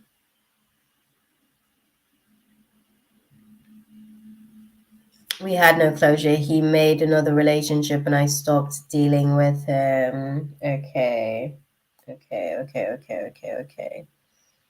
Okay.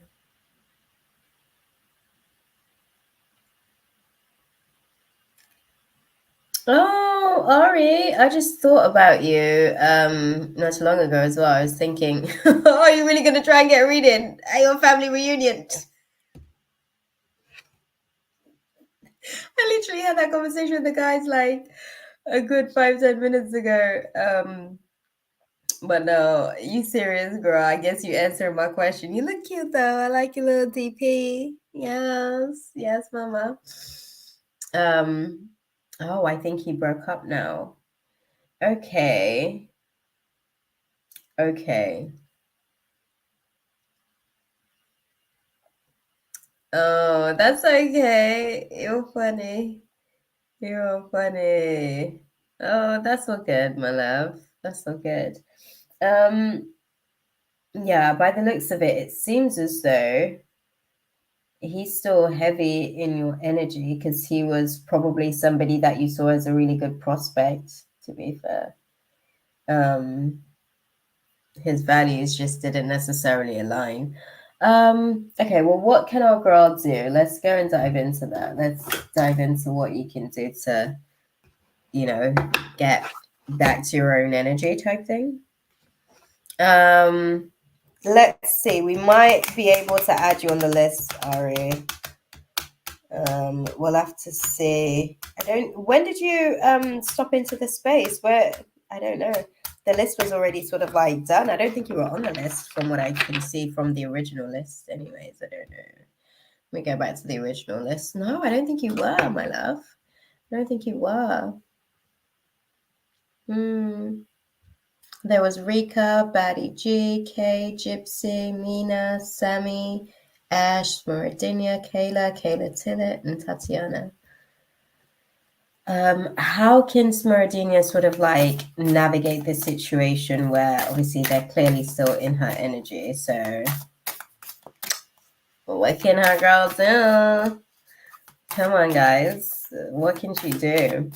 Navigating this. Thank you. Much appreciated. Okay.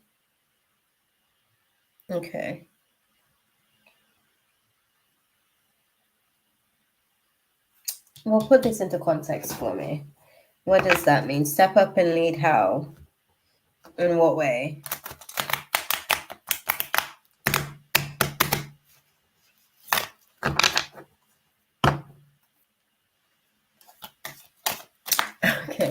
Okay, in terms of the immaturity, because that was pretty immature. Okay, thank you. Appreciate it. Yeah, Kayla actually posted her question a while ago. I've got her question starred, so she's okay. I don't know if Tatiana's still here. I haven't seen Tatiana in a minute in the chat. So yeah, I think Ari might be able to take Tatiana's place, I guess. We'll see how it all goes. Sorry, I'm kind of like getting some clarity on this one here. Okay, how to work your light in the space, how to navigate through it, self-sufficiency, gaining control of the burden. Okay, gaining control of the burden, the stress, the work, to get him out of one system. He's still in your sacral, my love. He's still in your sacral. Oh, Tatiana. Oh, damn. My bad, girl. My bad. I was too quick. We did a rotor call. Nobody said they were here except Kayla at the time. That's why. Okay, that's cool. Well, good, my love. I think who was it? Gypsy wasn't here for their turn. We'll see how I feel as well, because I'm like starting to get a little bit restless myself. My digestion situation's not getting any better. I think you did. I didn't. No, you wasn't on the list before. This was the original list, my mom. I'll show you. That was the original list that we had. And then the donation list became open.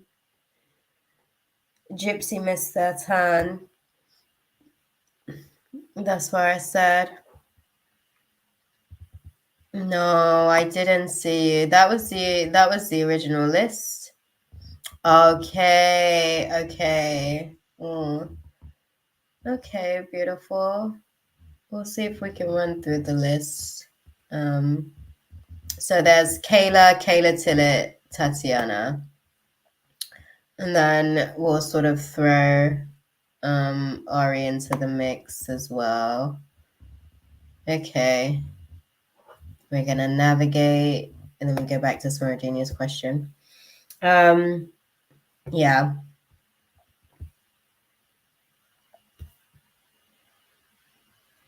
I would have been somewhere on the list. No, the list didn't sort of have you on there, but we'd probably sort of have to put you on at the end in Gypsy's place because Gypsy wasn't here. I haven't seen Gypsy in ages as well, actually. I forgot about Gypsy. It's been a minute.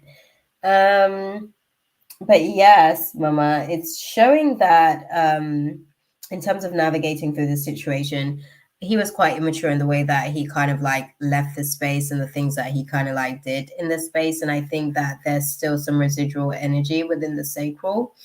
So some of those burns, I guess, it's probably created some trust issues for you.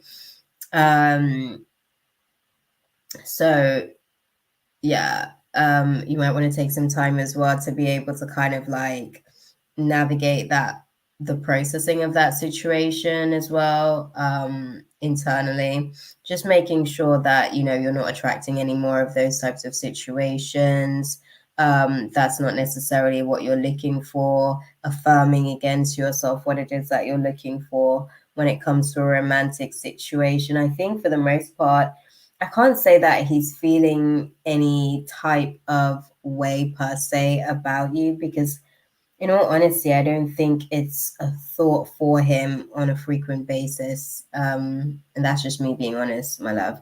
I think he's kind of like focused on his own world. Like he's very self, is probably the best way that I can put it. So very rarely are you ever a thought for him. I think every so often he might think to himself he could have handled the situation better, but that's about it.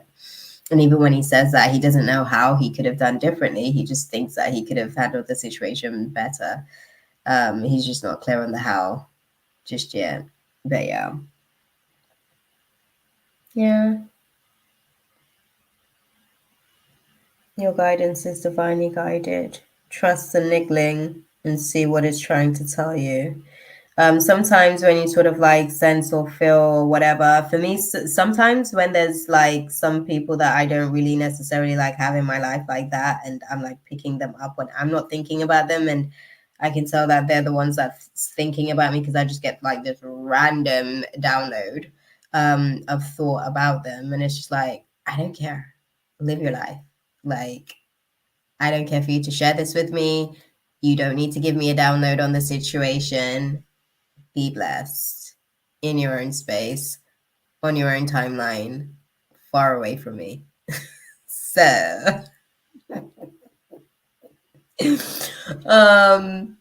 I would say whenever you kind of like get that vibe that, you know, he's kind of processing his residual guilt for how he handled you in that space and situation, you just let him know, girl. You have a mental conversation and let him know, look, you wasn't it. You showed me that you wasn't it. If you have forgiven him, that would be beneficial to you as well. Because then, like, when he comes into this space, it can just be very easy to be like, yeah, that's fine. Compute, control, or delete, you know? So the connection doesn't have to linger for too long because sometimes he's like still processing residual guilt. And that may be the thing that kind of like you still keep feeling that connection in this space when he's asking those questions like, what could he have done differently? How could he have treated you differently in the space? What he should have done to be able to kind of like, you know, navigate. I'm struggling with the forgiving thing. Well, it will help. It will help. I'm telling you. It's one of those things. Okay. Yeah. With the forgiving thing, like when he comes in, yeah, Shaniva. Oh, that's a cute name. Sorry, my love, the free list is closed. Yeah. And thank you, Tatiana.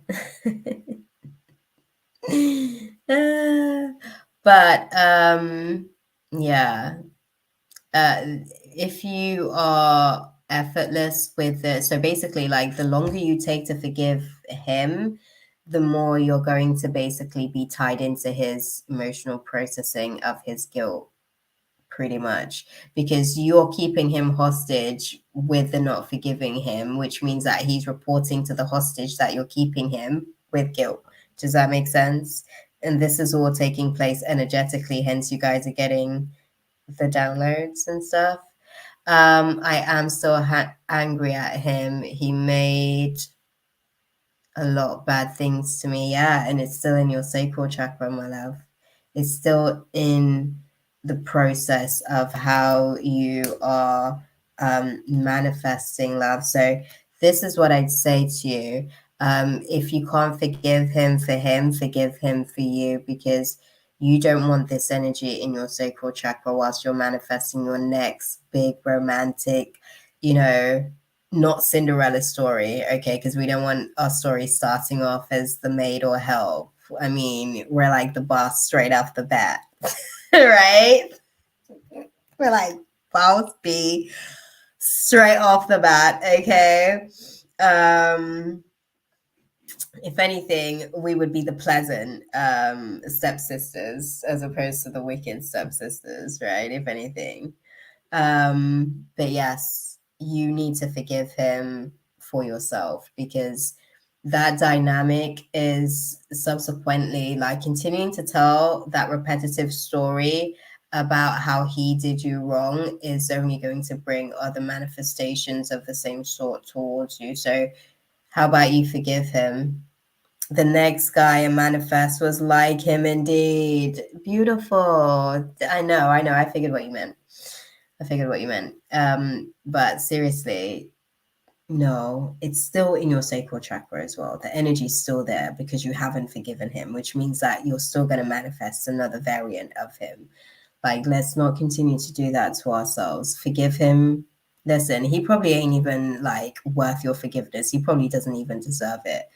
But I tell you what, you deserve the type of love that you want. So for that reason, you should allow yourself the pleasure of actually releasing him hostage from your heart center, because he's launched in your sacral chakra from the bitterness that he's caused to your heart. So yeah, we don't want that. Okay. I definitely recommend, for your own good, if you're trying to manifest something a lot more stable and secure, you have to let that story go. It was a story that like taught you what you don't want along your journey, and everything that he showed you to your face were the things you needed to know about what you don't want to manifest moving forward. So you had to start with the law of repulsion in order to be able to execute the law of attraction a lot better, right? Tell the story that way. That way it's easier for you to be able to go through the process of forgiveness. Like, when we can get to a place of acceptance of what actually transpires and what actually happened, it makes it easier for us to be able to move into a place beyond the resistance, right? Beyond the resistance. Oh, I'm still not feeling too great. But yes, my love. Let him go. Let him go from here, so you can let him go from your ability to create this same experience again for yourself, because you know that you don't want it. And you got to tell a new narrative about the romance that you're manifesting for yourself. Okay? I hope that that was useful for you. They're beautiful.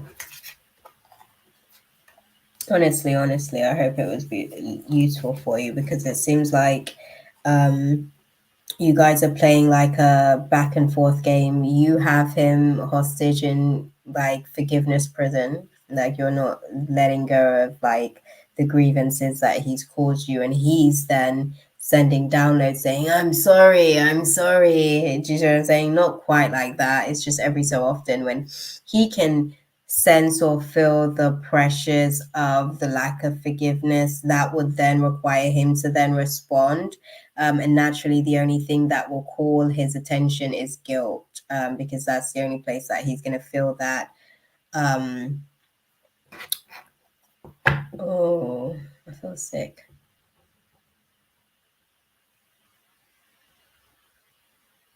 Sorry, y'all. Whew. I'm struggling tonight, or to this morning, I should say. Mind you, I've been here 4 hours already, so that's understandable. Completely. But yes, beautiful. Thank you for stepping into the space. Mm.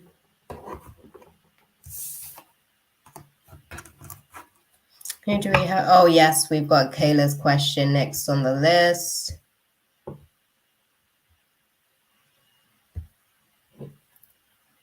Oh, let me drink.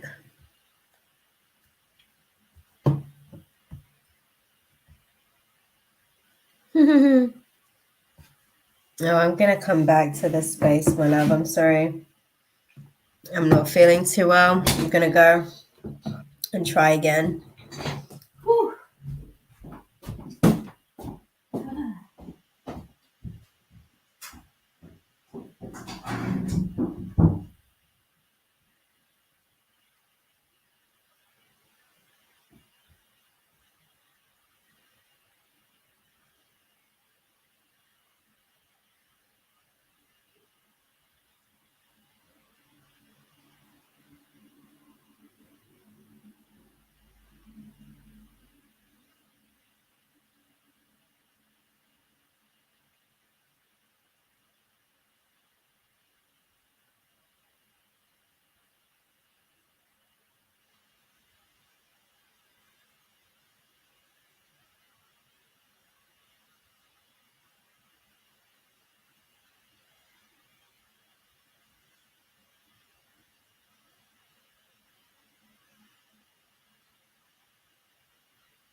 Damn.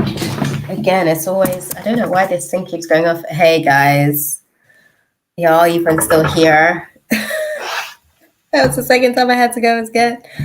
And then I had to call the mister as well because it's after 1, so I didn't want to miss him. Hey Kayla, thank God you're still here for your reading, girl. Does my best friend have romantic feelings towards me? We're gonna have to try and get through these readings hella quick, y'all. Because my human is unstable tonight. I can feel my digestion. Like, this is why I've been like not as frequent in the space as well. Because these things have been cropping up. I've been navigating through my human issues. Does best friend, tell us guys, does best friend have romantic feelings towards our girl Kayla? What's the sitch? What is the sitch? Let us know. Does best friend have romantic feelings towards Kayla? Thank you. Let's have a look.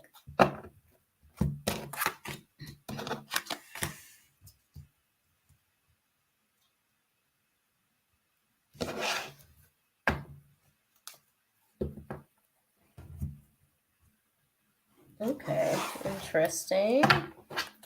Right? Let's see. Okay.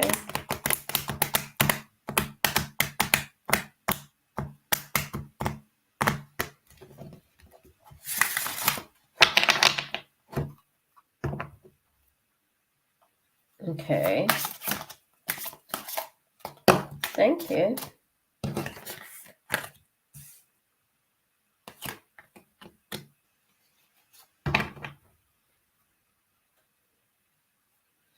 Okay.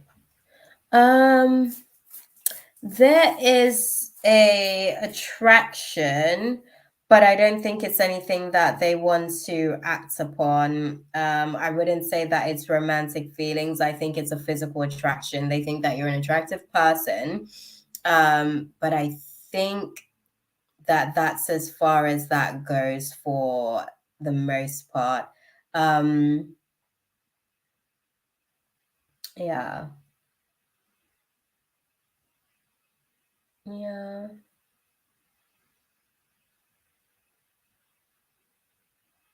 Sorry, I'm like really looking at the details of it because they're showing me that the way that you guys came together, or some of the factors around you guys coming together to be able to like embark on this journey during the friendship, was kind of like a process of recovery from spiritual and financial losses, and kind of like going through those classes together, I guess, is probably the best way that I can put it, and like finding each other basically as you guys were figuring out how to navigate through some of those aspects of life. And I think that moving forward, there may be a little bit of a transition, and it may cause a breakdown in communication in terms of some of the changes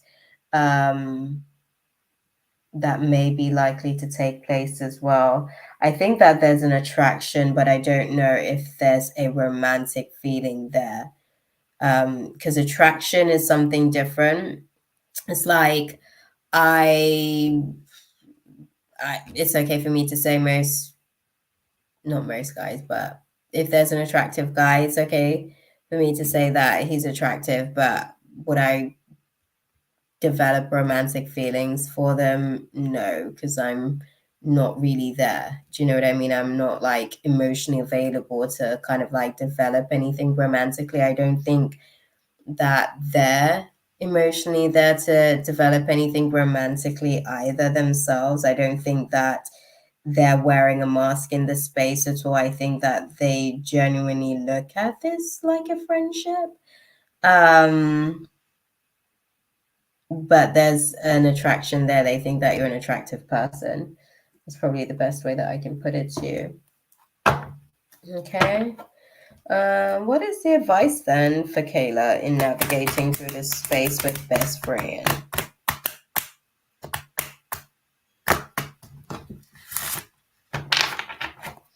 That's okay, my love. What is the advice for navigating through this space? Thank you. Okay, thank you. Choose a new direction. Right, they're saying choose a new direction in terms of like the way in which the situation's being observed, but it will bring some happy changes to this space. So yeah, all good. Yeah, it's a no. In that dynamic romantic, why do you have feelings for your best friend? Let me ask you that question. Do you have feelings for best friend, Kayla? Do you have romantic feelings? Let me be specific, actually. Do you have romantic feelings for best friend? Let me ask you that question.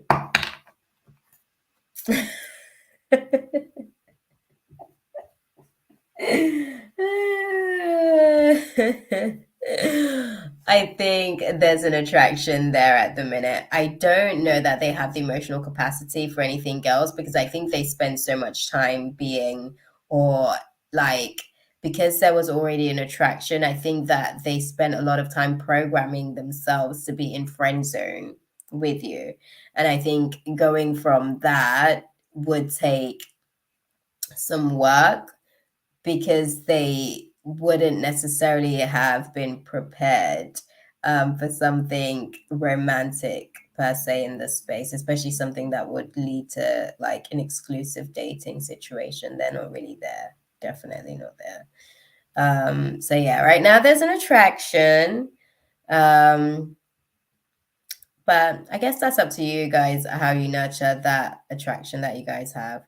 Right now, they're saying choose a new direction. I don't think that they have the emotional capacity to be able to give you what it is that you want. But if you're looking for something casual, maybe, then yeah.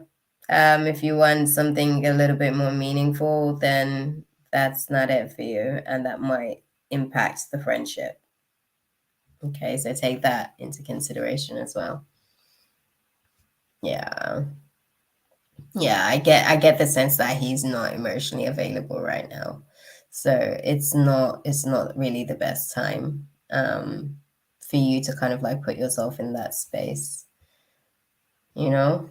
You give it some more time and let that space kind of like be what it is. And to be fair, by the time he gets healed, who knows where you might be? You might be onto something else by then. So yeah. Keep it best friend for now. Okay, just best friend. Ah, that's funny. But no, you guys are good.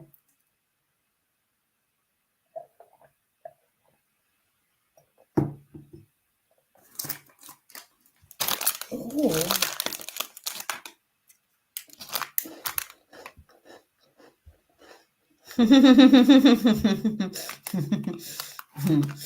Thank you, beautiful.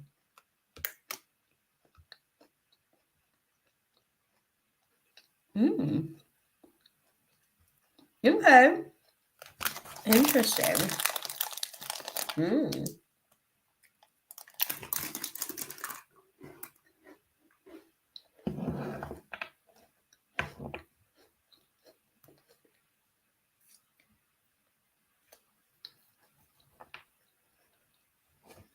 And I hear you because I'm curious and I'm trying to figure out, because you know these guys, and when you ask direct questions, because that's as direct as a question can get. And I'm trying to figure out how to navigate the question to get the most clear-cut, definitive answer, because you know they love to give a riddle, especially when you ask a direct question. So I'm trying my best to figure out, okay. Um,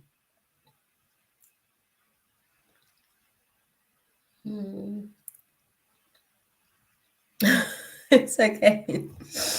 It's okay. I'm trying to okay, guys. Kayla wants to know if a proposal's on the cards for her when S gets back in December.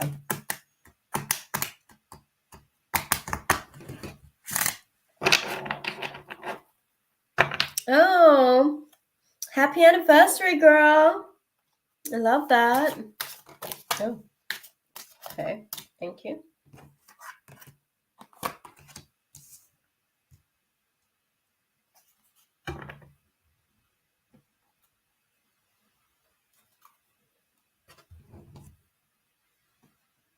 Okay. Clarify. That's okay, Mama. It's interesting because they're already telling me a little bit of a story that's unfolding already.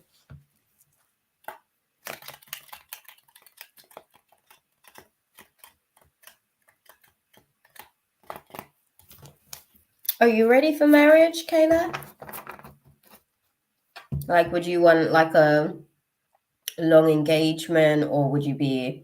I'm just asking these questions so I can sort of like see what page you're on, because I'm gauging a little bit of an understanding in terms of where their mindset's at as well. Put that into context for me. Thank you.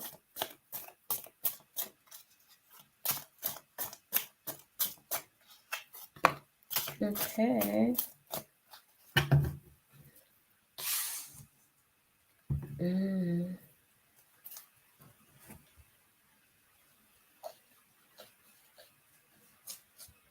And also, is it a bit of a long distance relationship? What do you mean when he gets back? I want the engagement and then like about a year together, then marriage. Okay. Okay. And are you guys a long distance relationship?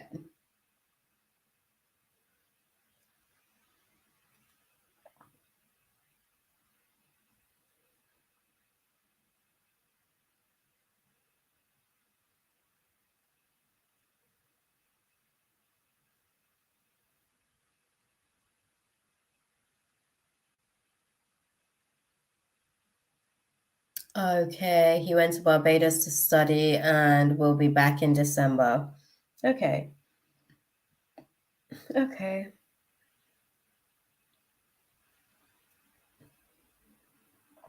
For the most part, I don't know that the engagement's going to be happening when he gets back. I think, if anything, you guys are going to be having more heart to heart conversations as to potentially why it's not there yet. I think once he gets back, he's actually from my country, so just long distance for a while. Okay. Yeah. I think once he gets back, it's more a case of him trying to kind of like focus on integrating back into the space. That seems to be like his main focus firstly. And I think then it's really a case of like understanding where you guys are in terms of what's feasible moving forward. I don't think that for them that's kind of like at the top of the priority list once they get back, just being honest. Have you guys kind of like discussed it before in terms of, you know, what his plans are, you know, once he does his studies, like where does he see himself after that, what the situation looks like? Have you guys had those discussions? Let me ask you that one, that part too. Yeah, we discussed it. Yeah, I don't know that he's all the way ready in December when he gets back. Okay. Give me a timeline then, guys. When do you see him being ready once he gets back? He wanted to build a house and he wants me to move in. Yeah, I don't think it's a no. I'm just trying to identify a timeline that's a little bit more feasible because it's all about prioritizing. And I think that, okay, but I told him I will when we get married or engaged. Okay, yeah, I think it's interesting because you guys have like the priority scales. Okay. When does he think that it's likely feasible for him in terms of the engagement situation? Thank you.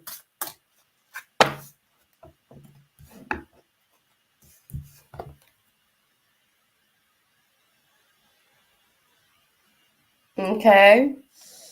So I think it's just a case of you guys really sort of like identifying your timelines, right? So I don't think it's going to happen straight away once he gets back in December. Will it happen within a year or so? Yeah, that seems a lot more feasible. That seems a lot more probable. And I think in terms of how he's kind of like trying to figure out where he's going with his circumstances, I think that that's a little bit more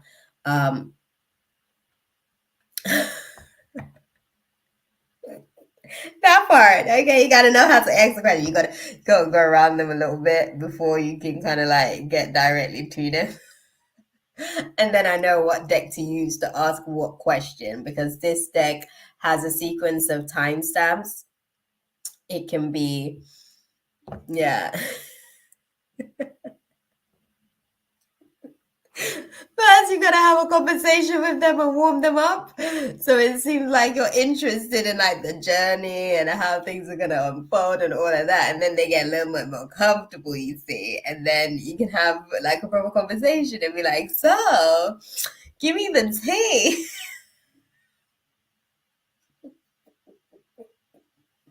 I swear, like they're so sick and tired of me, but yeah, that's how we have our relationship, okay? Because that's how they do us, y'all. Okay, they will give us a riddle and go round and round and round and round and round, and they know we just want a direct answer. Okay, but yes, my love, within a year is more a feasible timeline for him.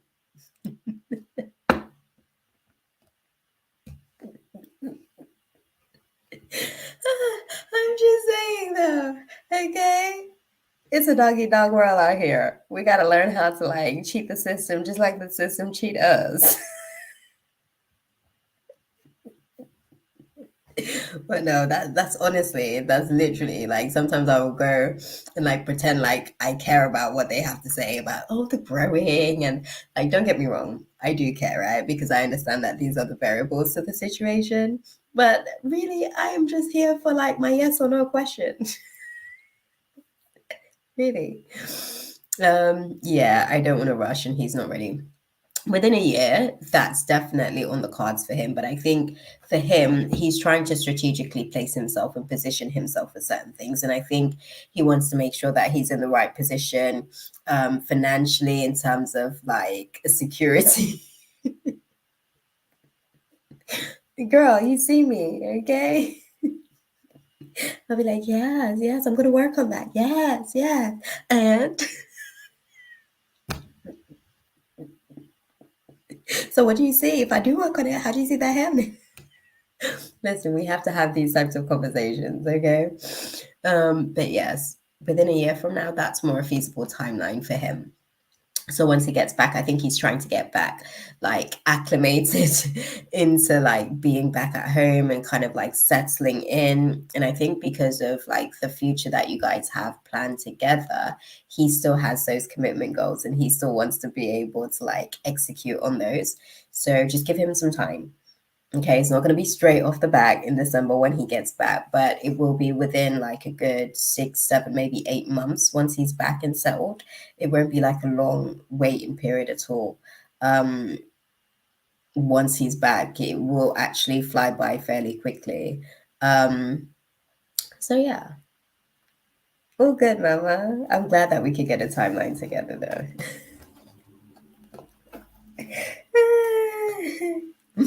That's so funny. But yes, I hope that that was useful for you, beautiful. Listen. Oh, Tatiana's ready. Listen, mama. That's okay, beautiful. Ah, dude, that's so funny. Okay. Should I think about leaving my work related to children? I feel that I'm very lucky in my place of work, but I seem tired. But honestly, I have no other plan either. My date of birth is, 9th of March, 1999. Interesting. Definitely light worker. And Pisces Sun, Sagittarius Moon, Cancer rising. Oh, mama, you were designed for that job. Sorry. Look at all of that design of maternal instinct. Wow. Okay, let's go and unpack it, y'all. I think I'm going to reword the question though, Tatiana, if you don't mind, beautiful. We're going to sort of like put it that God really designed you for like the position that you're in. So I fully get it. It must feel like a natural, like innate way of being to just be in that environment. But I get you on the being tired because it is so you. You know what I mean? But yeah. Oh, how long have you been in the job as well? Can I ask? Like how long have you been in that career field? And the reason why I ask is that being Pisces sun, um, you got about 2 to 3 years. Like every 2 to 3 years, you kind of like gotta switch some stuff up. There you go. You just on the you on the Pisces like rhythm, girl. You on the Pisces rhythm. That's all. Every 2 to 3 years, we need to switch some shit up. It's just the way it is. Um, that's so interesting as well.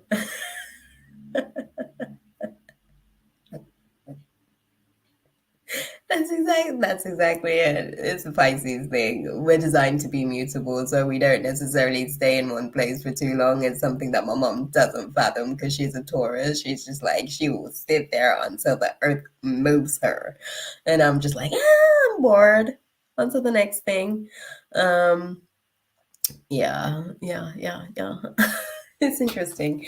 Okay, that gives me a little bit of insight. Okay, so let's see. How am I going to reword this one then?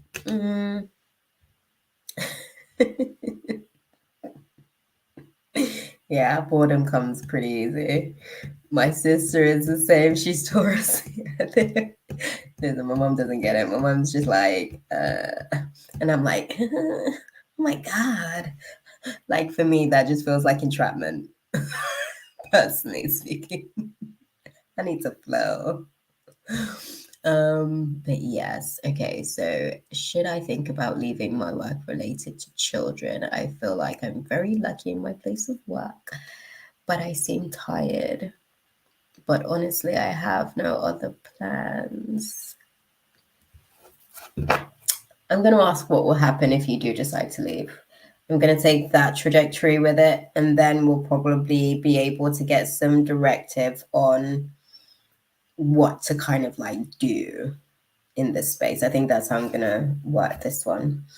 So if our girl Tatiana, okay, right, firstly, God, we just want to say, okay, our girl knows she's got a covering because she's counting her blessings. She done put it out there, okay, that she knows that she's lucky with her place of work. But at the same time, she's Pisces. So the Pisces in her is wanting to switch it up a bit, okay?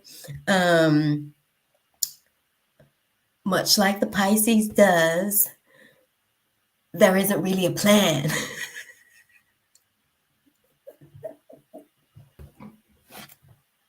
Because Pisces love to start swimming with no plan. It's like Dory, just keep going, just keep going. I'm telling you, it's like Dory, okay? And then we don't forget everything.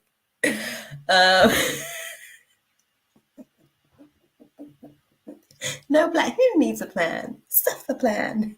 The new plan is that there's no plan.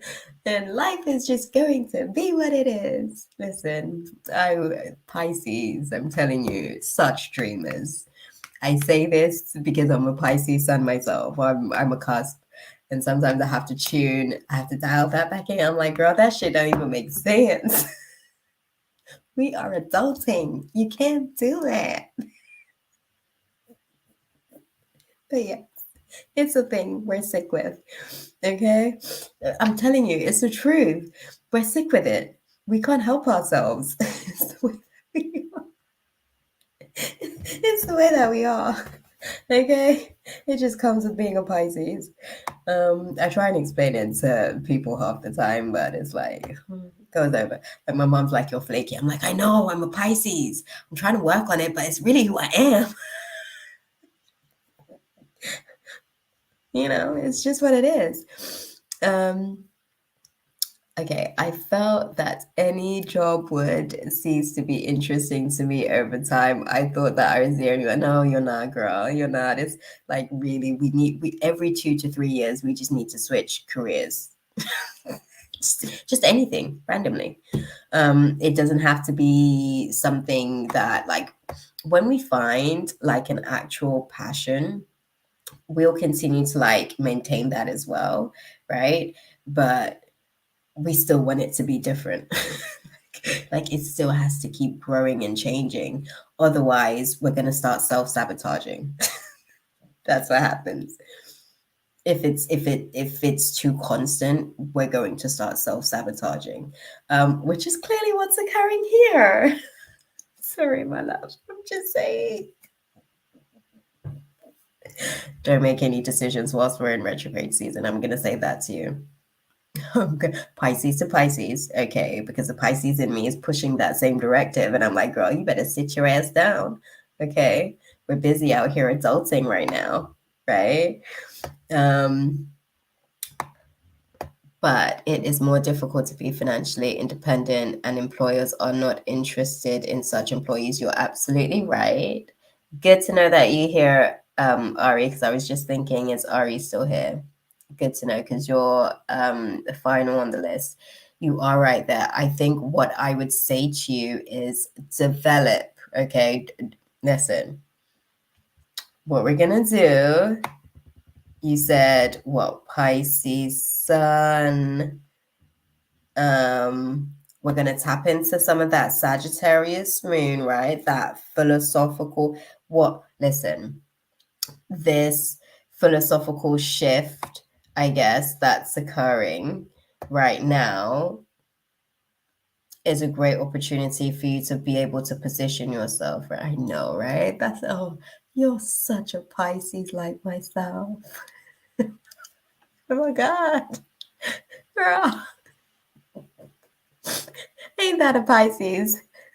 I was literally speaking today. I was speaking out loud. I was like, guys, I don't think work is for me. I just don't think work is for me. I just don't think work is for me. Okay? But see, that was the part that we were having the discussions. We were having the discussions. They were like, well, what you gonna do for money? I was like, I don't know. But I'm really thinking that work just is not for me. Listen, don't do the usual Pisces self-sabotage. We're not gonna do that. What I will say is what this climate is teaching us, Pisces, because Saturn is retrograde in our sun. Okay. Now I don't feel so hopeless in this life, girl. I'm telling you. It's a thing at the minute. It's a thing at the minute. Because it's that thing, like, and it's a Pisces thing. Like every 2 to 3 years, we generally just need to switch careers because we are gonna grow increasingly bored. It's just the way that our mind works, and we just kind of have to flow in these different directives. We're not like the average like earth sign. We're not a cardinal sign. We are a mutable sign, and we're a water sign. So we literally just flow. It's like, oh, my emotions changed. Oh, snap. I don't want to be here anymore. Oh, it's over. Damn, look at that. That's literally what it's like. So I would say, because whilst you're in this climate, I'll tell you what's going on, because Neptune's also retrograde as well, right? Grateful that I found you as well, girl, because like I've been literally out here thinking to myself, oh my God, like this Pisces energy is killing me. I need to focus. I'm growing like discontent for my situation. That is such a really good situation. I'm so lucky, just like you. That's literally the conversation. And I'm like being so like it's almost like I'm taking displeasure in the fact that I'm lucky. You know what I mean? It's like I want to sabotage that luck type thing.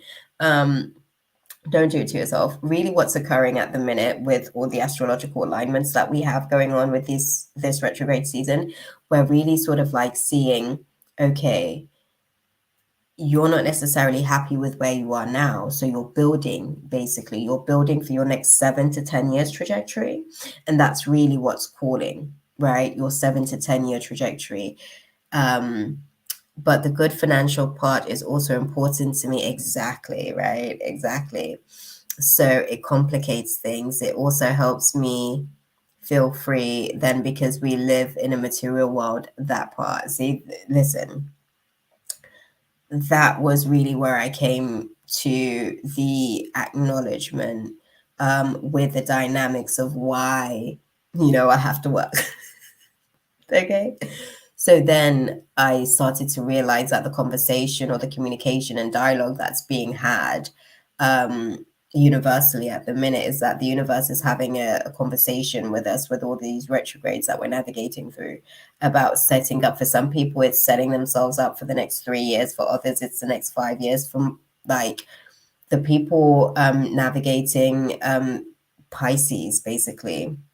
Pisces sun, moon, and rising, we're sort of like navigating through the next 7 to 10 years, basically, with these astrological alignments that are taking place. So we're basically being asked to look at the future trajectory. It's okay to feel how you feel right now, just don't act on it. Okay, don't act on it straight away, right? What you're going to do is strategical gameplay with the situation, right?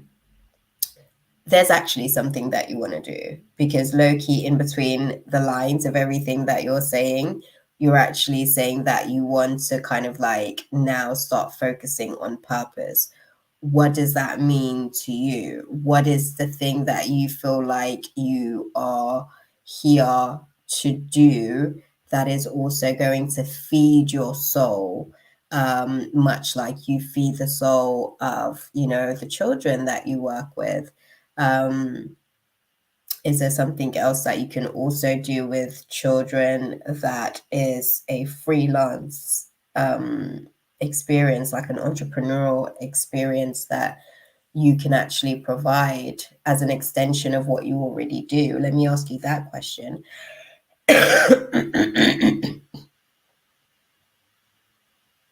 Okay, my love. That was to Ari. Like, what is the purpose driven thing that you want to be doing? Because I think that's what I want to get the clarity on. I think there's something else brewing beneath the surface. That's what I saw for myself.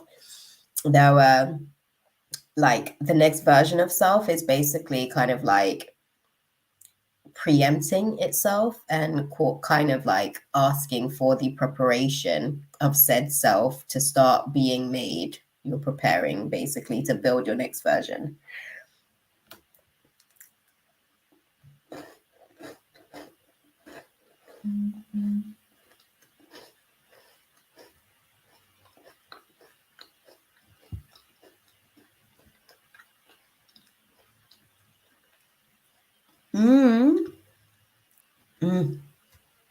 That part, right? Okay. Well, what's the thing that you can do individually outside of this space, utilizing your current skill sets or passion talents? Any passion talents? No, I don't think it's something for you for all your life. I don't think it's something for you to do for all your life. I think that it was something to do to help to build your patience. I think it was something for you to do to be able to kind of like touch into that youthful spirit of yours. I asked the question because that would be an easy transference for you, right? But it almost feels like you feel like there's something else that you're being called to do at the minute. What is that thing? Because it sounds like you want to remove yourself altogether from like the interaction with children, which means you're going a completely different directive to where you've gone up until now, right? So, oh, Ari is blowing up the IG.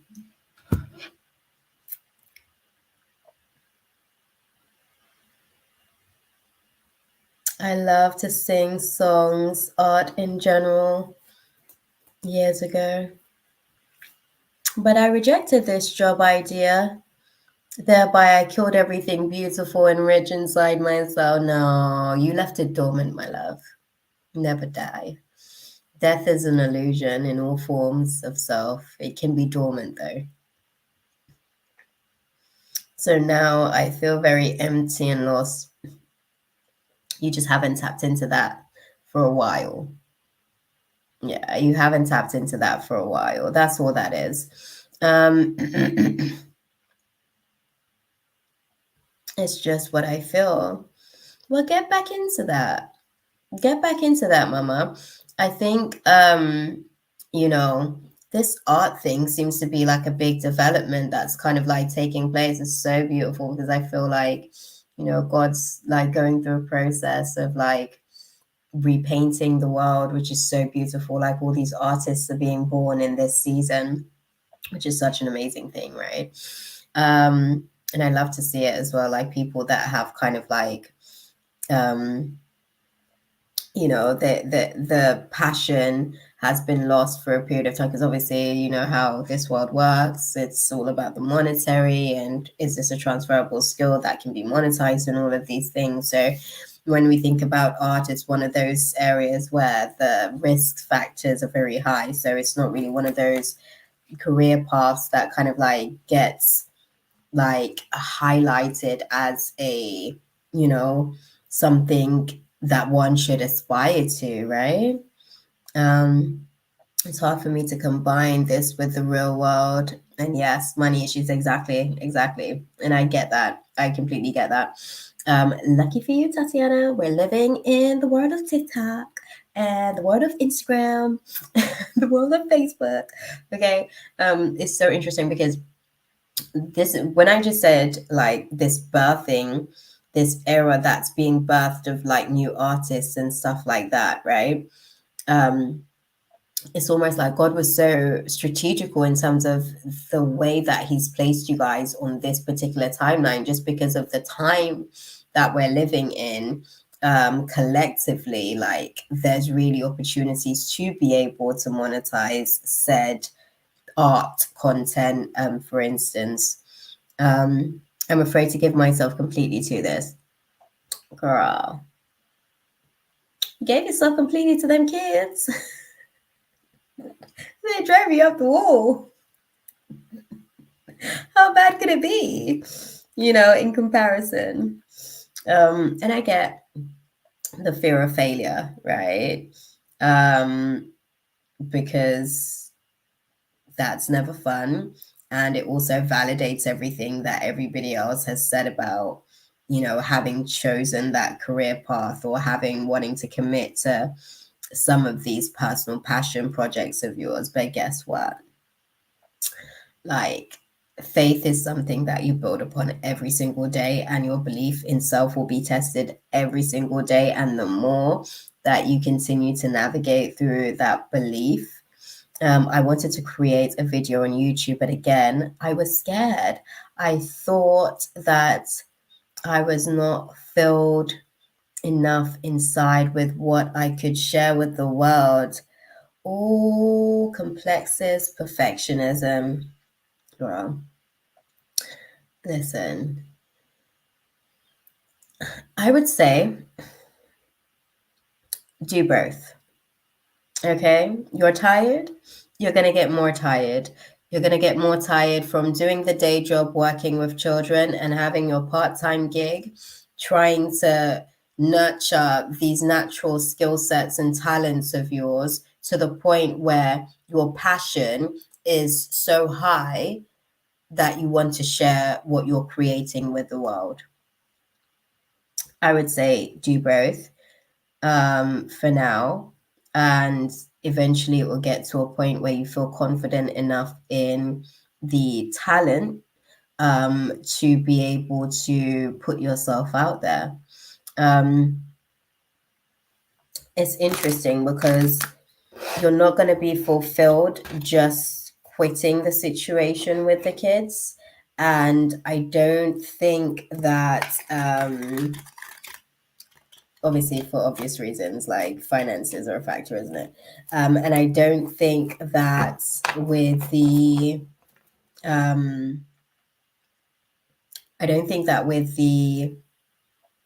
situation in just focusing on what you're trying to develop with the art and even girl, easy. You could be like creating your own art that tells a story that you can make like skits and music to. Do you understand? Like that is the era that we live in. Like, and it's so amazing. After a working day, there is still too much energy to sleep. I give myself to the children completely. That only emptiness remains. Maybe I'm dramatizing, girl. And a Pisces love a good drama series. Okay. Sometimes I have to be like, no, girl, down. That is not how you get the attention that you want. Drama queen, that is not it. Chill out. Don't worry. It's all good. We tend to be very deep in the Neptunian energy. Okay. It's all good, girl. No, and I hear you on that. It's all routine and it's all strategy. You're not going to be able to do it every day. What I would say is start with 2 days in the week and 1 day at the weekend. Start with that. because you're going to build back. What you're building back is this innate passion that has been laying dormant for a long time, right? You could really do some stuff with the art and music. You could literally like make funny skits with anime, and have like your own like TV show. Like there's so much stuff that you could do.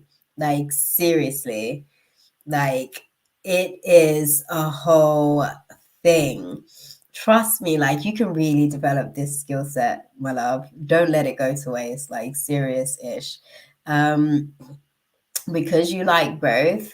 And it's so funny because you will like, if you do what you do, it's almost like it's so funny because you said that you don't necessarily see yourself working with kids, I guess for your entire life, but honestly, you would be very good, particularly at creating anime for children on YouTube, making songs, um, and stuff that they will be singing. Do you understand? So that was training, okay, for you to like understand the cognition, like really basically be in there. Or that is training. I can't say words because you still sit in the training camp, girl. You still at the school. But taking it to a different level, because working only there and living it, I no longer feel alive and life seems to slip past me. It's terrible. Listen, trust me, my love. um 2 days a week, because Pisces as well, we have a tendency. um Sorry, my love, I'm finishing up with Tatiana. Once I finish, I'm focusing solely on her space before I dived into the space. I'm coming into your space anyway, so I figured when I get to your space, I'd look at your questions, and sort of like help you decide. But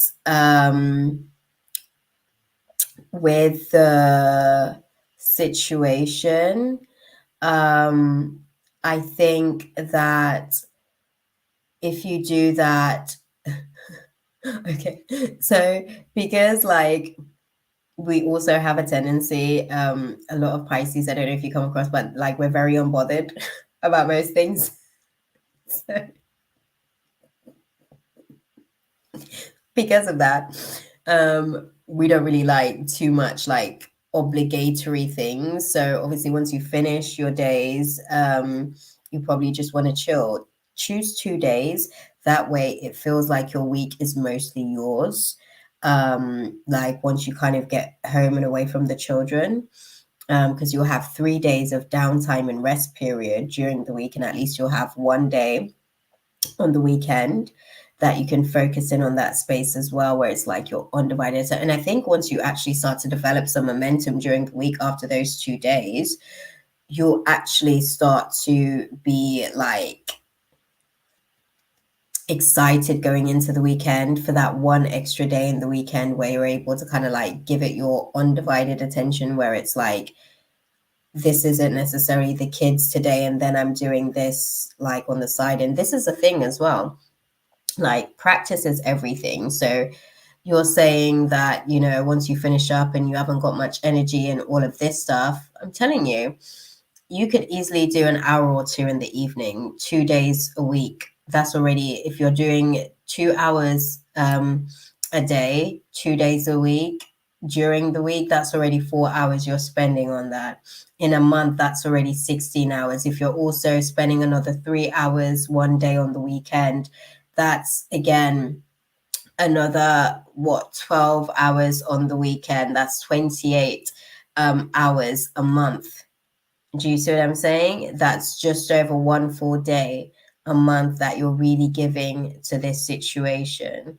You tell me the plan and it sounds quite feasible. This is what I needed. Well, this is the thing. This is the thing, my love. So because you have to know how to deal with the Pisces as well. Because, like, listen, Pisces are flaky. They don't really like to do much. Don't really like responsibility in most cases. Because they like to be free. We're like that free spirit, right? So because that's your natural nature, navigating with those aspects of your personality qualities and traits, any more than 2 days out of the week, your human's gonna like hit back with resistance. You're not going to be able to build any sort of momentum, because yourself, who's working like with the children, I presume 5 days a week, right? She's gonna want to have to, like have her time to be able to just do nothing. Like, listen, she just wants to sit there and think about breathing, if it doesn't even take too much effort. Okay. So giving her the right to make that decision. If you do 2 days, doing 2 hours, like I said, and one day at the weekend doing 3 hours, that becomes 7 hours a week. That's 28 hours for the month. And if you're doing that repetitively, very quickly, you'll start to build momentum. And as you build momentum, that energy is no longer dormant anymore. It starts to build enthusiasm, and that enthusiasm starts to build passion. And then that passion starts to build dedication. And then that dedication starts to build determination. You feel me? Do you see what I'm saying? It's a process. But with that process, you can really execute. Do you see what I'm saying? So trust me, there is so much that you could do with that skill set, and I see it for you, right? Trust me, what I just said there is layers and levels. Like, that's how the manifesting works, right? Okay. That's why you got to go through the like stages bit by bit, layers by layers, right? So yeah, and you'll find once you like start doing those two, eventually those 2 hours a day, like you'll start to find that you'll start to incorporate another day during the week because you're so passionate about it. And then once you start your YouTube channel, for instance, and you start putting out content and you start being inspired by the very children that is around you, things that you're seeing that they like, you can actually bring that into format within the YouTube space as well. And like I said, it's not necessarily just for kids, but that would be a great starting point because you've already been training in that arena as you develop in the YouTube space as well. And you learn how to utilize the YouTube space and produce in that space. You can also create content on the adult level that you would like to be able to experience and express as well. And I'm not being funny, but really the kids are where the money's at, okay? Because adults will spend money on themselves, but not really. But they will definitely spend some money on them kids, okay? That part.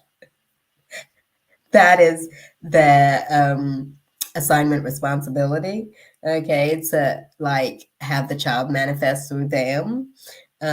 So really you are connecting yourself to the plug, okay? The kids are really the plug, okay? Adults are a little bit more like challenging to like, tap into, okay? Because they're so busy thinking about all the ish that they got to get for their kids. You better make sure that you're on that list, okay, Tatiana? That's what you're doing. You are doing strategical gameplay. But trust me, like all jokes aside, like if you can get into a rhythm of this, like you can position yourself in a very different place within the next 2 years, because obviously we know in the next couple of years you're going to be looking for a new career change again. So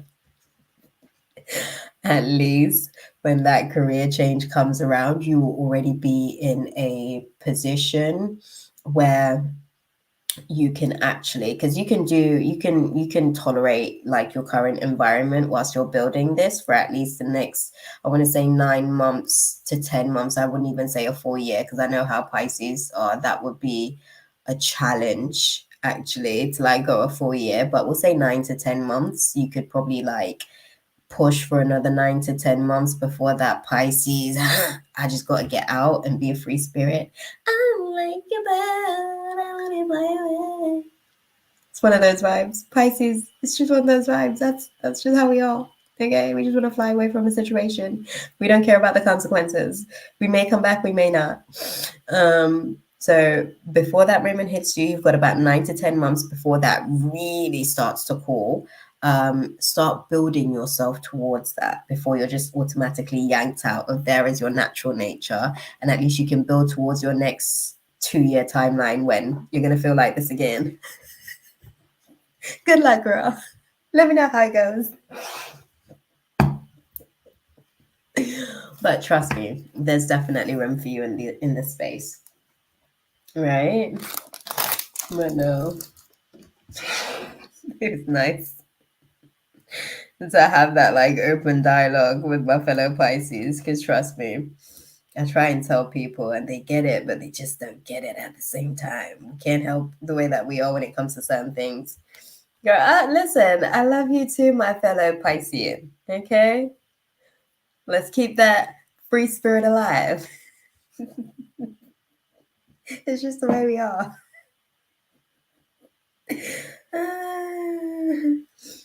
Definitely understand that rhythm though. Every 18 months or so, your innate desire to start changing roles will start to like flare up. And then within 2 years, you kind of almost have to start making your exit, because by the third year, you definitely will be at a point where it's almost like your dark fish is who they'll start to meet. So let's not do that. Okay. Okay, so Ari is next, my love. Hopefully you're still here because I've got your questions. And question number one is, why do my guys send me all these hot guys that don't approach me, want me, or really hot guys that are exactly my type that I will never see again? Or question number two, I'm sick of going after guys with too many options. I want a guy that I find super attractive, but other girls don't want him. Oh, does such a guy exist for you? No. So let's go with question number one. I'm sorry, beautiful. No, he doesn't. He doesn't. Such a guy doesn't exist. The chances are, if you find him attractive, my love, other people are going to find him attractive too. So should we go with question number one? Like, I just have to keep it so true with you guys. And sometimes, like, you know, you guys ask me the questions, and like, I'm trying to hold a straight face whilst I give an answer, but it's because the answer that I'm giving is so direct. I'm just like, it makes me chuckle a little bit. But first question, yeah, question number one, because question number two, unfortunately, like, if you find him attractive, that means that he has the attractive gene, which means that other females are also going to be attracted to that pheromone in his genetic sequence. So no, unfortunately. But let's see, question number one was, why do my guides send me all these hot guys? Let me take off the question off the screen then. But I'm sure there are guys that most girls don't find attractive that I would find attractive. Yeah, definitely, definitely. But as far as no female finding them attractive, then that would be a bit of a challenge. Maybe a few other girls will find him attractive besides me. But yeah, that's precisely it. That's precisely. So if you kind of like quite if you like, how can I put it? Quite popular features, basically. Then, oh, Sammy, you missed your thingy from earlier. Way earlier, Sammy, my love. But yeah, sorry, beautiful. Yeah, next time when I'm here. I'll be back like next week anyways. I've got family staycation the following weekend, so I won't be around then, but yeah, next weekend I should be fine. And if you can tell me, will I actually get a guy that I find hot to approach me, or will I really have to approach that part is actually gonna follow up on the approaching them situation. Okay, well, let's go and dive into it then. Right, guys. Our girl Ari wants to know, why does her guides sort of send her all these hot guys that don't really approach her? It's important for her that they show her that they want her. So why is that?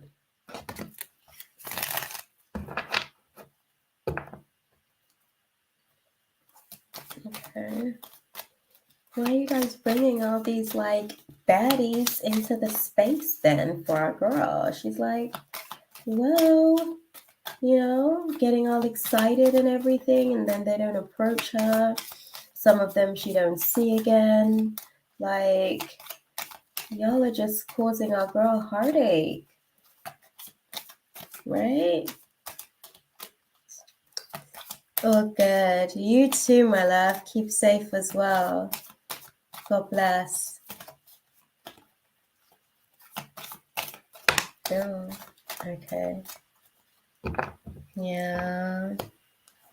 Like, what's the point of seeing a really hot guy if I'm not meant to be with him, or a guy that I find very physically attractive? That part, right? Oh, okay. Okay, interesting. Interesting. Okay, so they said that Sorry, Ari. Oh, they are too funny. They said that the learning is really what's causing you like this nine of swords energy, right? Where it's like, oh my God, this is like so much information overload. And it's so depressing, like all these thoughts that are constantly just flowing through my mind. And they're saying it's really the learning, like there's a process, I guess, that you're going through in terms of like learning what you want in a partner, and what a partner might be looking for from you, right? I do like looking at hot guys.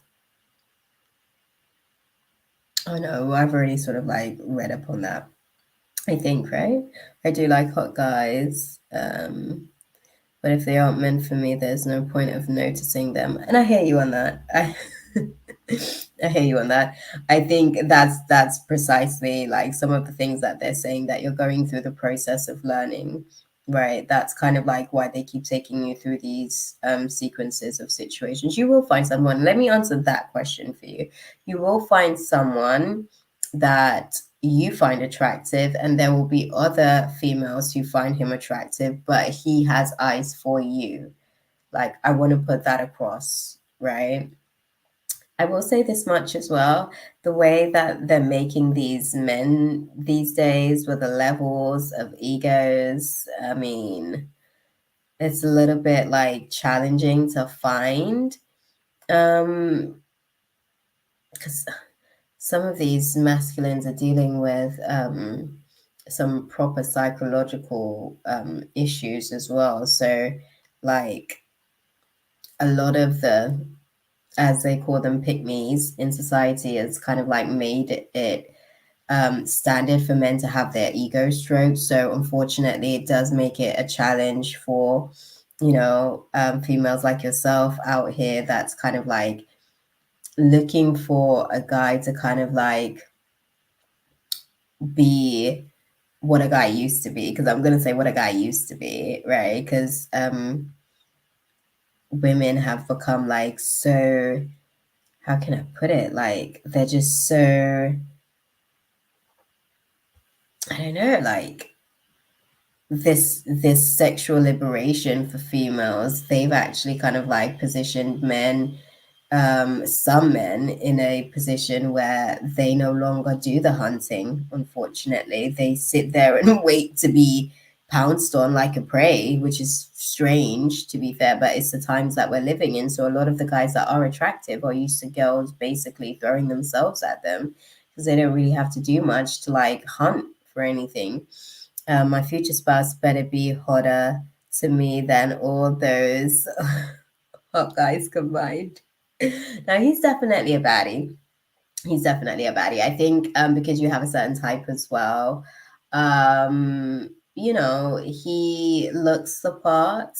He's definitely into like looking after himself and looking after his body and working out and stuff like that. Like, he has a personal passion for his own experiences, like in terms of his lifestyle. He definitely wants to be able to take control of just where things are going.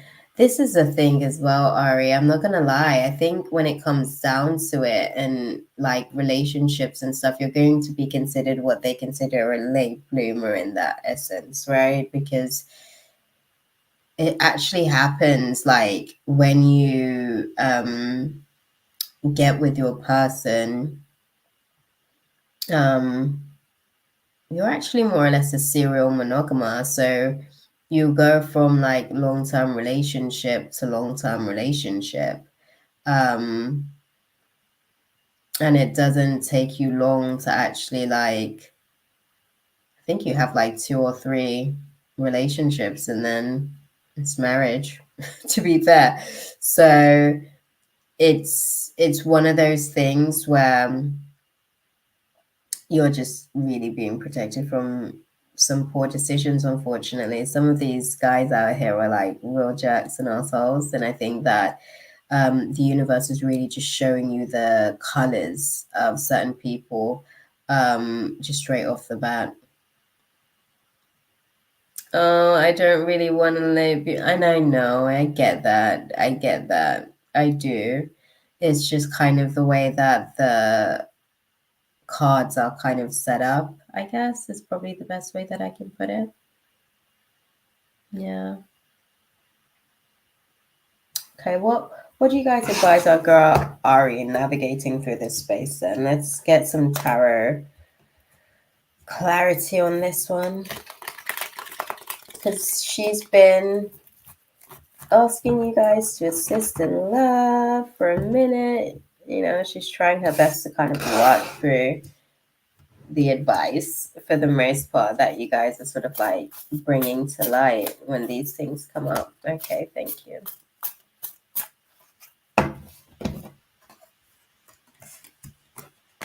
We got 3 of Pentacles energy again. Damn.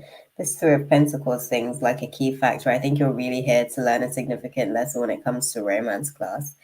I want a guy that I already find attractive and is already hot now. I don't want to wait for him to become hot because most of us don't care about looks when we get older. And that part. That part, no. I don't think it's a situation like that. I think the person that you do end up with is pretty hot, but I think even for him, he does like a lot of gym.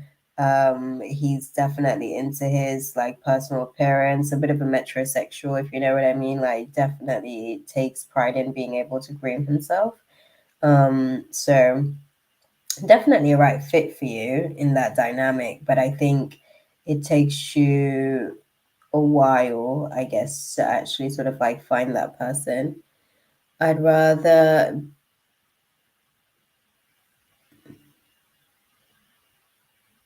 a guy be hot during the time I care about looks the most. Not saying that it's more important than personality, but yeah. But when I'm older, I might not care about looks as much as I do now. That part. I think obviously it's just a factor. Like, the person that you end up married to, right? They're a looker, they're good looking, have great banter, definitely good chat. They keep you entertained, they keep you engaged, they keep you sort of like, you know, they're consistent basically with the personality and how you guys can kind of like flow in the space.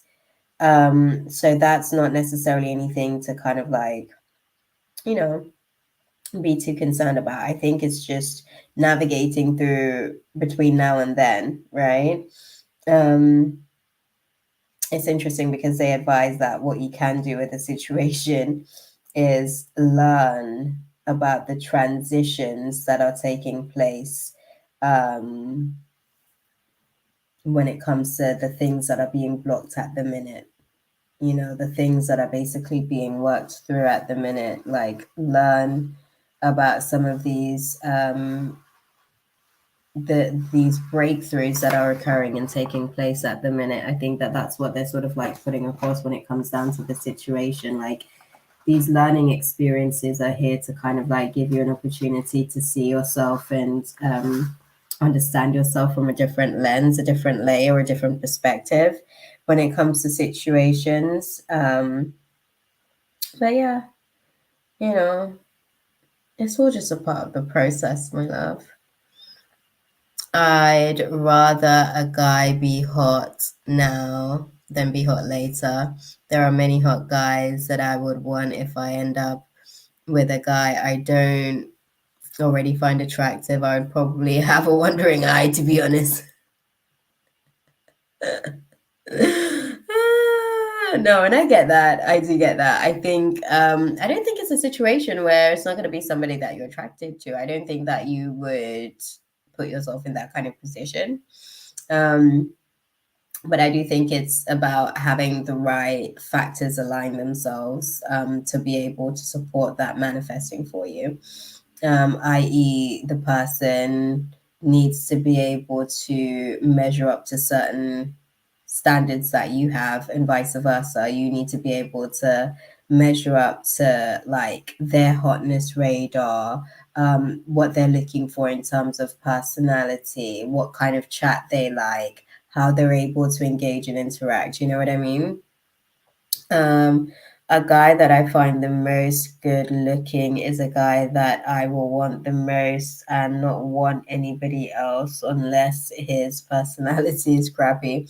Well, I don't think that it's a case of getting with someone who has like a crappy personality. The outside looks great basically, but their inside is still pretty stank as far as like them cleaning up some of like their character flaws and stuff. I definitely don't see your guys allowing that. I'm not gonna lie, I definitely don't see your guys allowing that at all. Because they seem to be pretty stern and strict in terms of like what they're bringing through and bringing in for you. Um, but yeah, this is all for the sake of like the learning process.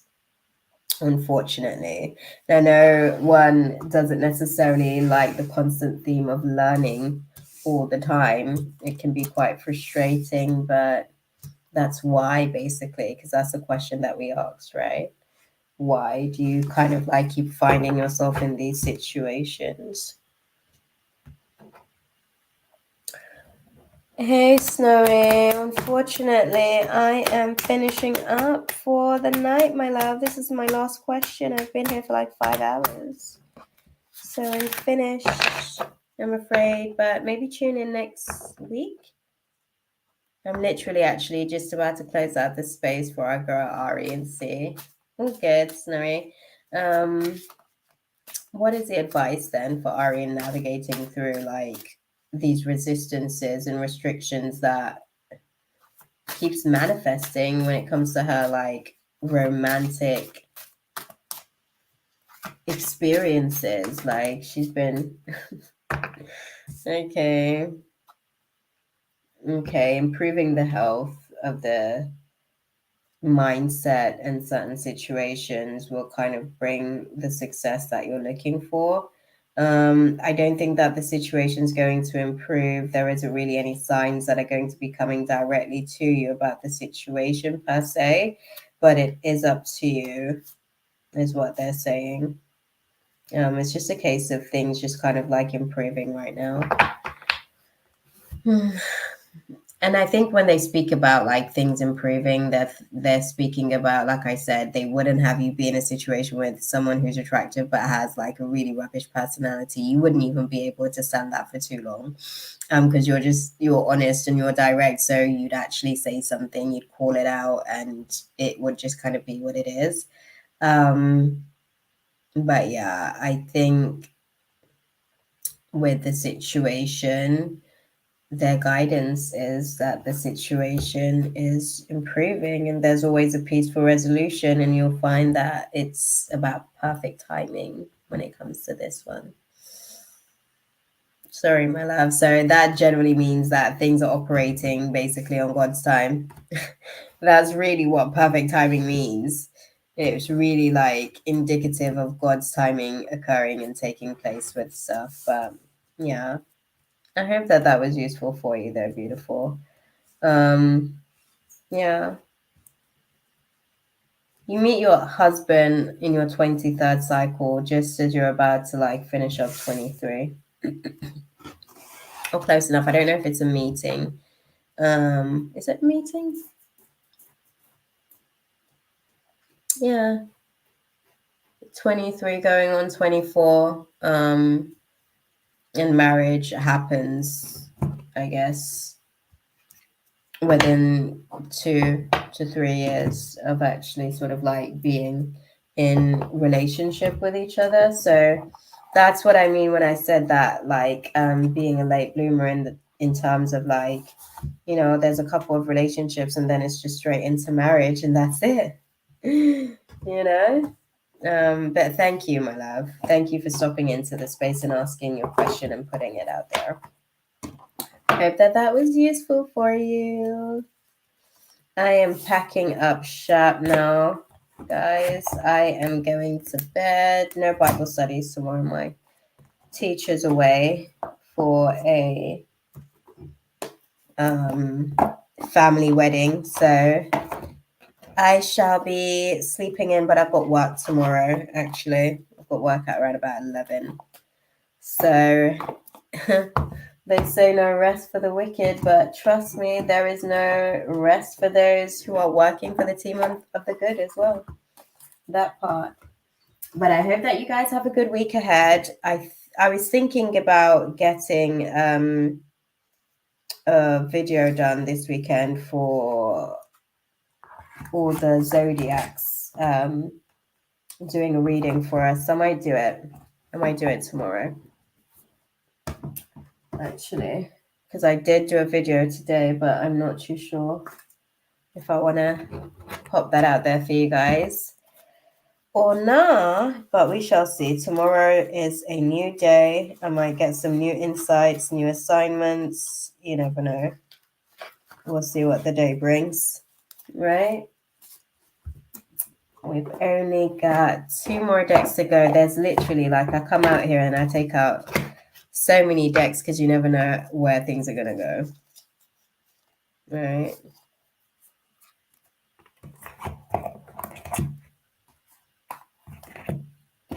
Okay.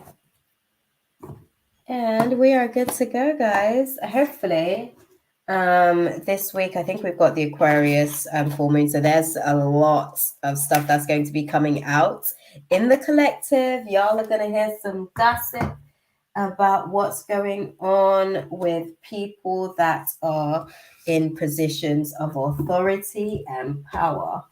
You're going to hear the dirty secrets coming out and being exposed during this type of climate, because Aquarius full moon, listen, you'll think it's subtle until it just starts like airing ish out and you're like, I didn't even know that you had the ability to do that, Aquarius. That part. And on that note, y'all, your girl is all nicely packed up. We're good and ready to go. We're going to go and sign out, my loves. We shall wrap this show up. All the things they said to hold her back, they never seem to leave her head and tend to keep her mind at war. All the things they said to hold her back, they keep her locked inside of all the times when she's been hurt before. All right, beautiful people. I will catch you guys on the flip side. Mwah. See you later. Bye. Well, I forgot to do the countdown. Look at that. That's so funny.